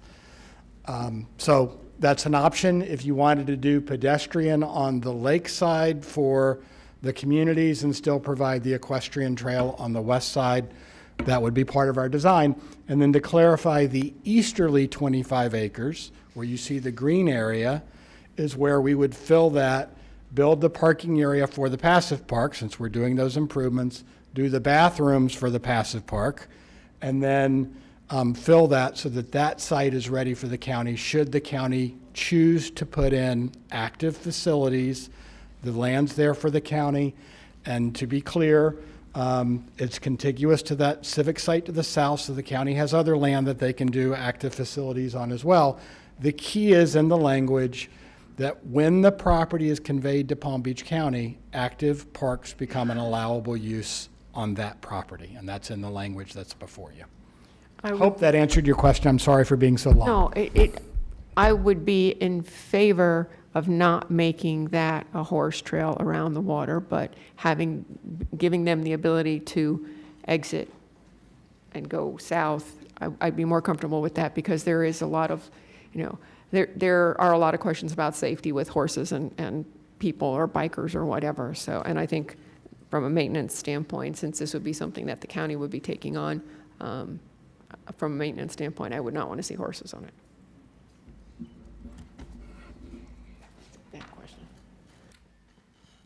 Commissioner Woodward, then Commissioner Bernard. Thank you, Mayor. I have a few questions, but I would like to start with hearing from our Parks and Rec department, if we could, since we're talking about this. Can you give us your opinion?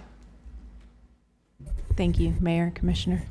I'm Jennifer Cirillo, Director of Parks and Recreation for Palm Beach County. How can I answer your questions?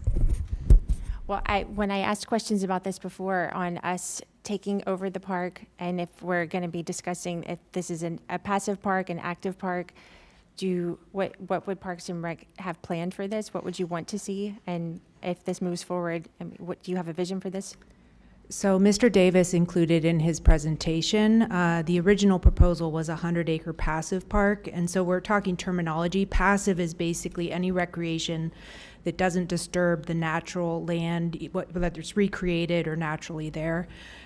So hiking, biking, equestrian use, all considered passive. Active recreation is the sports fields, the courts, the things we've heard about. That 100-acre passive park was the original proposal. We came back and said, really, we would need 50 acres of this to be active. And the reason for that is one of the gentlemen that spoke actually today correctly identified the active park uses that are available to the residents in this area. South County Regional Park is our regional park that serves that area. And then Pine Woods Park, which is just south of this at Clintmore Road, has 3 ball fields and a playground, and that's all that can fit in that park. And we literally roll a lottery to see who's going to use the baseball fields at that park. West Delray Regional Park, which is close to here, South Florida Water Management owns the underlying land and we lease it from them. It is restricted to only passive use. So we have mountain biking and archery and RC airplanes and things that don't disturb the land at that park. So active uses, we would certainly want the input of the community, but the more people we put in housing, that's why we asked for active parks. We love all parks, and we love, I take care of a lot of passive parks and passive lands. Our team does an incredible job. But the more people we move into an area, it becomes a tipping point. And to Commissioner Marino's point, active parks for not only kids, but pickleball did come up once today. It made me smile because it usually comes up a lot more in this day and age. But senior softball, pickleball, those are some of our fastest growing sports. And we do have a level of service we need to maintain. So the more residents we have, the more of those amenities the county needs to have. But Patrick's point too, one thing I just want to mention is that we are not budgeted to maintain this park, develop it, or maintain it. So that's a consideration for you. As well as there's a small parkland on the other site as well that is already in the plans to be an expansion of Samuel Friedland Park that exists in the acreage. And then the OHV Park, certainly we'd have to have more conversations about that and board direction on what the expectations there would be as well. Any other follow-up? No, thank you. Okay. Oh, go ahead. I have a different question. Yeah, Commissioner, Vice Mayor, you're recognized. Good. Hi, Jennifer, while you're up there. Since we're going to have the Jewish Association for Residential Care residents here, and they have intellectual and physical disabilities, it would be wonderful to have a boundless park. So boundless playgrounds, I know, are a passion of yours. All ability parks are something that is not only trending, but it's important for us to be inclusionary throughout the county. We do have a couple of them, but we could use more boundless facilities. So certainly our therapeutic recreation program, Special Olympics, is housed in our department for the entire county. We also have a performing and visual arts program that our department runs, and we would love to collaborate and work on that should that become the board's direction. Is this something that GL would do, would pay for? For development of the active park, I've not yet seen that. Mr. That would be Rattery? a question. Is he still here? Did he leave? No, he's here. He's here. Come on up here, Kevin. I had a dinner reservation. I left 5 minutes ago. You better make a breakfast reservation tomorrow. You have, and I know Danielle Hartman is here. I don't know if Jeff has probably left, but you're going to build on behalf of the Jewish Association for Residential Care. We're going to have some housing there for folks, adults with intellectual and physical disabilities. Would you agree to put in a boundless park there then? Okay, first and foremost, to clarify the comment that you just made, GL Homes is providing JARC and JFS the land and for free, and GL Homes is providing the infrastructure to service that site, the water, sewer, the roadways. We are not building the JARC JFS facility. That is a facility that they will build. I Just see. to, just to clarify the record. So you give them the land. Is that the same thing with the Chabad? That's You correct. give them the land, you're not building a Chabad there? That's correct. We are giving them the land and we are You pay providing for water, sewage for perpetuity? perpetuity. We extend the water and sewer lines to serve the site. And they Once they connect to them, I they see. fit, right? So the passive parks, now that we're talking about this, the passive parks there, do you have any objection to building something for the seniors who will be there at the workforce housing as well as for the kids? Commissioner, respectfully, you're asking me to agree to something that I don't even know what it is in terms of what the Park? cost is. So what I would suggest is let us have those conversations with the Parks Department. This is a transmittal hearing. We'll have those discussions between now and the adoption hearing. We'll see where we are, but I don't know what type of commitment you're asking me to make, and my wife always tells me never make that commitment. You're going to be late for dinner. You better be good. So listen, Kevin, will you have that Jennifer, will you have that conversation in conjunction with JARC? I know Jeff left, but Danielle Hartman is here. We could have that discussion about, maybe working with GL to put in a boundless park. A boundless park is for people with disabilities. Should it be the board's will, I will take direction and certainly follow through with administration on the conversations you wish me to have before we come back before you, along with our planning staff. Excellent. Thank you so much. Thank you, Kevin. We won't keep you much longer. I'm just kidding. Commissioner Bernard and then Commissioner wasn't Baxter. finished. I think she had one more. Still had one question. Oh, sorry, Commissioner Woodward. Sorry, I still had one question. I also hope that I could hear from Deborah Drum. She's still here since we're talking about what parks do. Could you give us your opinion from Environmental Resources Management as far as what the impact of this land will be, since we did discuss how close it is to the wildlife refuge? I'd like to hear from you. So you're talking about the Hyder West property? Yes. So it is in close proximity to the Loxahatchee National Wildlife Refuge, which is a federally owned property, and it is managed as part of the Everglades system. So it is included as a water conservation area, as was noted, and it has special protections for water quality associated with that designation as part of the greater Everglades system. I can't really speak to what the development of this particular property. It is in close proximity. The lands west of State Road 7 had always been contemplated as good buffer lands with less development than for that reason. But I can't say definitively what the impacts would be of building this particular site and what those water quality impacts might be or might not be. I'm sorry, I don't have anything more specific for you. You good? Okay. Commissioner Bernard, then Commissioner Baxter. Thank you, Mr. Mayor. Patrick, Kevin, I think you had mentioned something regarding whether we can do a public versus a private something. Do we need to give direction? I'm trying to remember. Well, and that was my question for the board again. The applicant has proposed this passive park. The board has no obligation to accept it. I think a part of the mission could still be achieved by, No, there was like something to do with whether someone can give a private They could provide public access over the lands and still own them themselves. I got you. Yeah. The point that I made earlier was on February 23rd, may have been 27th. I just want to make sure that I got both dates in there. I can't remember the exact date.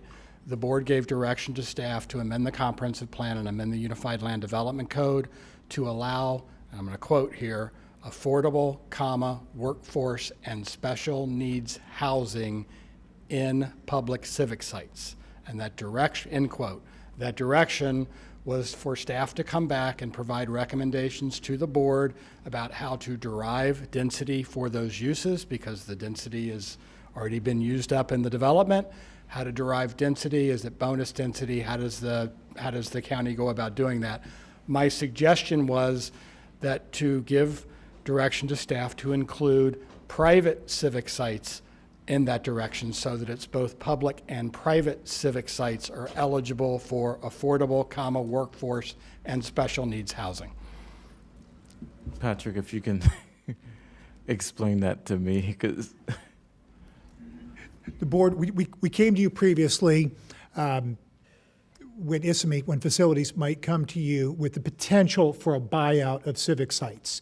And they have worked through their programmatic pieces, didn't have need for property for one of theirs, and otherwise would have offered any applicant an opportunity to buy out the land. We said let's not do the buyout. We want to retain the property for workforce housing. I'm sorry, I'm not trying to split hairs with Kevin. I'm just going to call it workforce for the time being.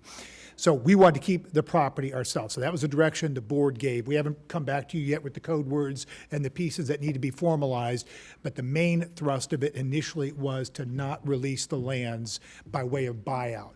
So they'd still be under control, working through all the pieces. We will be back to you at a point to discuss, those formal pieces. Don't know the timing of it, but we'll be back at a point in the near future to bring that home.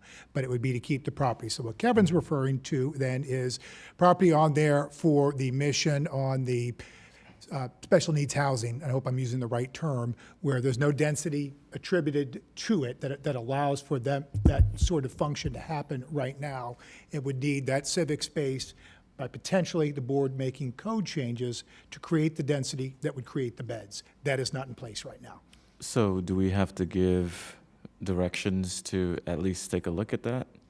You could certainly take that as direction to add that to the previous piece you had on civic sites. Thank you. Sorry I didn't explain that. It's okay. Between the two of us. Commissioner Baxter and then Commissioner Marino. So he really prompted my question was, can we include this discussion? Do we need to identify how do we leave open the option of making this a civic site versus a passive park? So now, Commissioner, you're referring back to, I'm going to call it the 75 acres of passive park. Mm-hmm. That's at the board's discretion. Again, it's an offer that's made to you. We do not, the board does not have to accept the property. I think there's a path out there where the water aspect of it, if you will, could remain, and pathways could be built and owned, and public access could be provided by the property owner right now. Otherwise, it'd be the board accepting it, and again, with your direction, if it was to consider that, we'd want to come back to you with costs that would be associated with it, including the insurance side of it as well. There's a little bit of a different beast on this one, but there would be a maintenance cost that would come with it. I guess I just want to keep our options open. So when these discussions come up, because they have to come back to us, do they not, even if we transmit? If you So as transmit, it long will as- come back, yes. Right, so as long as we can keep those options on the table,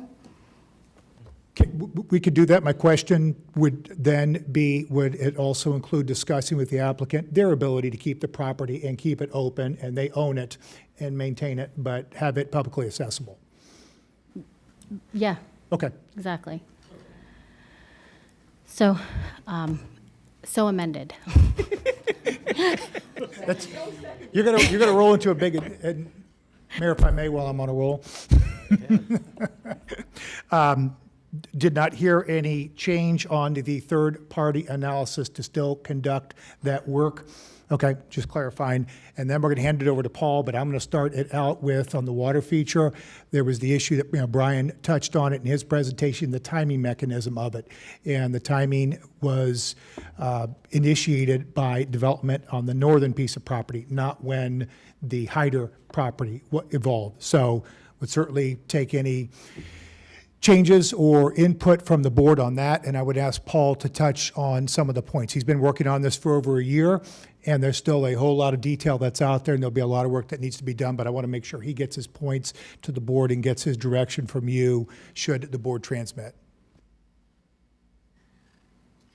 Okay, just to talk about that time frame, just to give you perspective, the C12 and C13 impoundment are scheduled to be completed before the wet season of 2026. So that's when we'll have more storage in the L8, and that water will become available for moving around. So we worked through about 6 issues already where they've updated the design and per our input, and those are included. I can list those, I think, but they've been resolved by design changes. But we're still trying to pursue the configurations that will result in the least cost to operate, most simple operation, and be desirable for potential takeover by the South Florida Water Management District. And that's features like remote control and telemetry. One issue when you build an impoundment is you fill it with water, and that's like having an impervious surface. And if you don't have the right controls, it can burp at the wrong time and actually cause a drainage conflict. That discharge rate right now is about twice what's allowed in the basin in terms of CFS per acre. So you have to be very careful when you put an impoundment in that you're a good neighbor. And that it really helps to have remote control and automation to do that, so you don't have to run somebody out there at 2 in the morning. Now, Cypress Grove's Community Development District has been running pump stuff out there. They're very good. I've worked with them for years when I was in the control room as a water manager, but you typically want to make operations as seamless as possible and lowest operational cost. And I would like to see us have a list of things to continue to move that forward. There's also have to be careful in the pump design to make sure that it can pull water over the entire operational range of the LA Canal, because the LA Canal floats with Lake Okeechobee. It can get as low as 9 feet. And so the pumps need to be able to take water out that time, because you can't fill up the Lake Okeechobee. You can just pour water in the canal and then they have to take it at that level. And the other items are, in the current plan, they have that culvert that releases water from the M Canal to the Indian Trails L Canal, and that's another route to get water up if the need was greater than the 67 CFS. And it's already in the plans, but I just want to make sure that gets continued, because that gives a lot of operational flexibility for routing water up to Northwest Fork when there's too much water in the L8. And then one of the side issues, just from having dealt with before, when you ever have a borrow pit, you really need to be careful about how its slide slopes are. There's volume 4 and volume 2 requirements in the district that said you have to have a drown-proofing zone, you have to have 1-4 slopes, and I think that needs to be considered in this, just from a safety perspective, whether it's pedestrian or horse trail, and that pretty much covers. I have it all written up if we want to take it that way.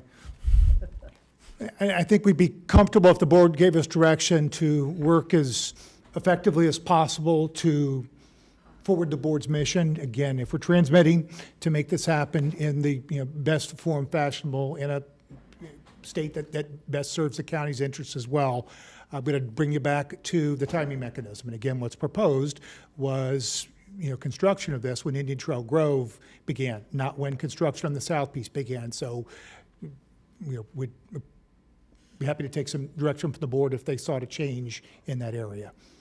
All right, Commissioner Woodward, then Commissioner Marino. Thank you. Could I get some clarification? You were talking about the timing of the projects, and as I understand it, the construction of the water project has a timing mechanism for the building in the north. It's not tied to anything that happens in the south. So whatever building happens in the south is only tied to the workforce housing. Is that correct? So a couple different pieces, and you can read the condition there, and I'm squinting myself, so contexts are fading at the end of the day. Yeah, so that is. Brian, would you read it, or Kevin, could you read Yeah, it? so it's condition number 26, which is a new condition proposed for the ITG development. So we're talking about the northern area. And it says, prior to the issuance of the first residential building permit, the property owner will convey the 1,600 acres labeled on the conceptual plan as the WCR exchange parcel / Palm Beach County conveyance, 1,600 acres, to Palm Beach County. So our concern was that timing of that land conveyance is tied to development of ITG. We don't know when that would start. It's not tied to development at the Hyder West parcel. Why are they not tied to each other? If this is about swapping two different properties, why are they not connected? They absolutely could be, if the board wanted to direct us and we did transmit, we could take your direction to bring the timing a lot more forward and tie it to the Hyder property. Maybe the first permit and the Hyder property are very early in the development of it down south. That's just proposed by the applicant, but I wanted to bring that up because, again, we'll have a lot of things to discuss should the board transmit. Hang on, no. Commissioner Marino, you're next. Thank you, and I'm going to look to Kevin Rattery to answer that question because it is an important question. It's an important question, thank you. We have no issue with tying the two, but we have to be able to get out of the ground at Hyder West. So I'm fine agreeing to a cap of the number of building permits, but we have a lot of money going out and no ability to have money coming back in until we start, Hyder West. So I want to just be able to sit down with staff and come up with a reasonable phase. I'm fine agreeing to that the water project, we have to commence construction of the water project, but I just want to make sure that we can have time to complete the water project and start Hyder West. I just don't want to get too far along in Hyder West where it becomes a concern of the board. And as Commissioner Sachs so eloquently said before, you're a home builder. Who would be building this? We would be contracting with companies that build these for South Florida and Army Corps. We're not physically going out and building the water project. We hire companies that do that for those entities. And how many communities have you built outside of the Ag Reserve in Palm Beach County? Because previously in the Ag Reserve, there were no workforce housing units, so you didn't have that requirement, because that was one of the questions that Commissioner Sachs brought up. Okay, I'm going to have to think about that one for a minute, or maybe. Oh, okay, but can you respond to Commissioner Sachs's question about affordable housing? The gist of the comment was that we're not living up to our expectation, would be, I guess, the gist of the comment. And we have, on Atlantic Commons, have workforce housing units built. We have done exchange units that have been built. We have paid millions into cash out. We've done several options. The difference here is that we're committing as part of the comprehensive plan that we are building the workforce housing units on site, and they're timed with the construction of the units. I think that, if you were to look at the amount of money and what GL Homes has done with workforce housing, we've done as much as anybody else. And thank you. And Stonebridge butts the Loxahatchee, the preserve, correct? And so this property where we'd be putting the homes is just directly north of Stonebridge. So when people are talking about the proximity of the houses to the refuge, it's the same as Stonebridge, is that correct? Yes. Okay. And Rio Poco to the north. And Rio Poco. There's a lot of things that are in the menu of things that we're getting, and I think we've pretty much talked about all of them. 100 acres of parkland, 20 acres of civic, 277 workforce housing units, philanthropic land donations, reduction in the need for schools, donation of 1,600 acres of land with a water project on it, 200 acres for an active park in the north end of the county. With that, I would really like to just call the question. Hang on, you got other people who want to speak. Commissioner Baxter, and then Vice Mayor Sachs. I was going to actually ask if we could call the vote. All right, Commissioner Sachs, and then we'll call the vote. I think, and I'm looking at Mr. Rutter, I think these little conditions will be taken care of by the expert that will come on if upon transmittal. Wouldn't that be right, Patrick? Take care of all these little incidentals that we try to take care of now, the passive park and all this stuff. Well, your staff and, following your direction, we will put that together. The third-party independent analysis is just going to be looking at the project in the Ag Reserve and doing an analysis on their own. Probably not dissimilar to ours, but we're going to be the responsible party to working with the applicant on cleaning up a lot of these pieces, should the board transmit. I'm sorry, I didn't hear you. The expert that we will hire will work with our staff and you so that these little things are taken care of. They will perform an analysis, that's it. The work to clean up a number of these pieces, to meet the conditions, to follow your direction, that's our responsibility to work with the applicant. Very good, thank you. All right, let's go ahead and we'll have a roll call vote, please.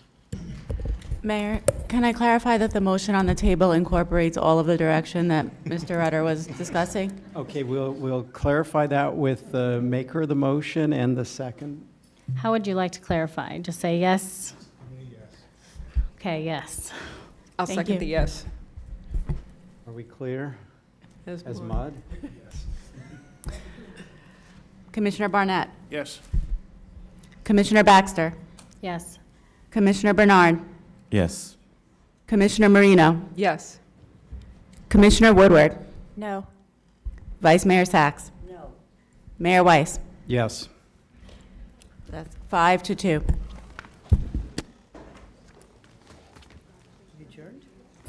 Nope, we're not adjourned yet.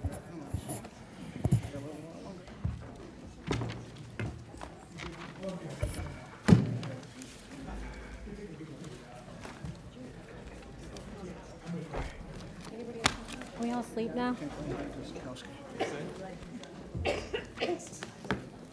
Saw the numbers. All right. All right.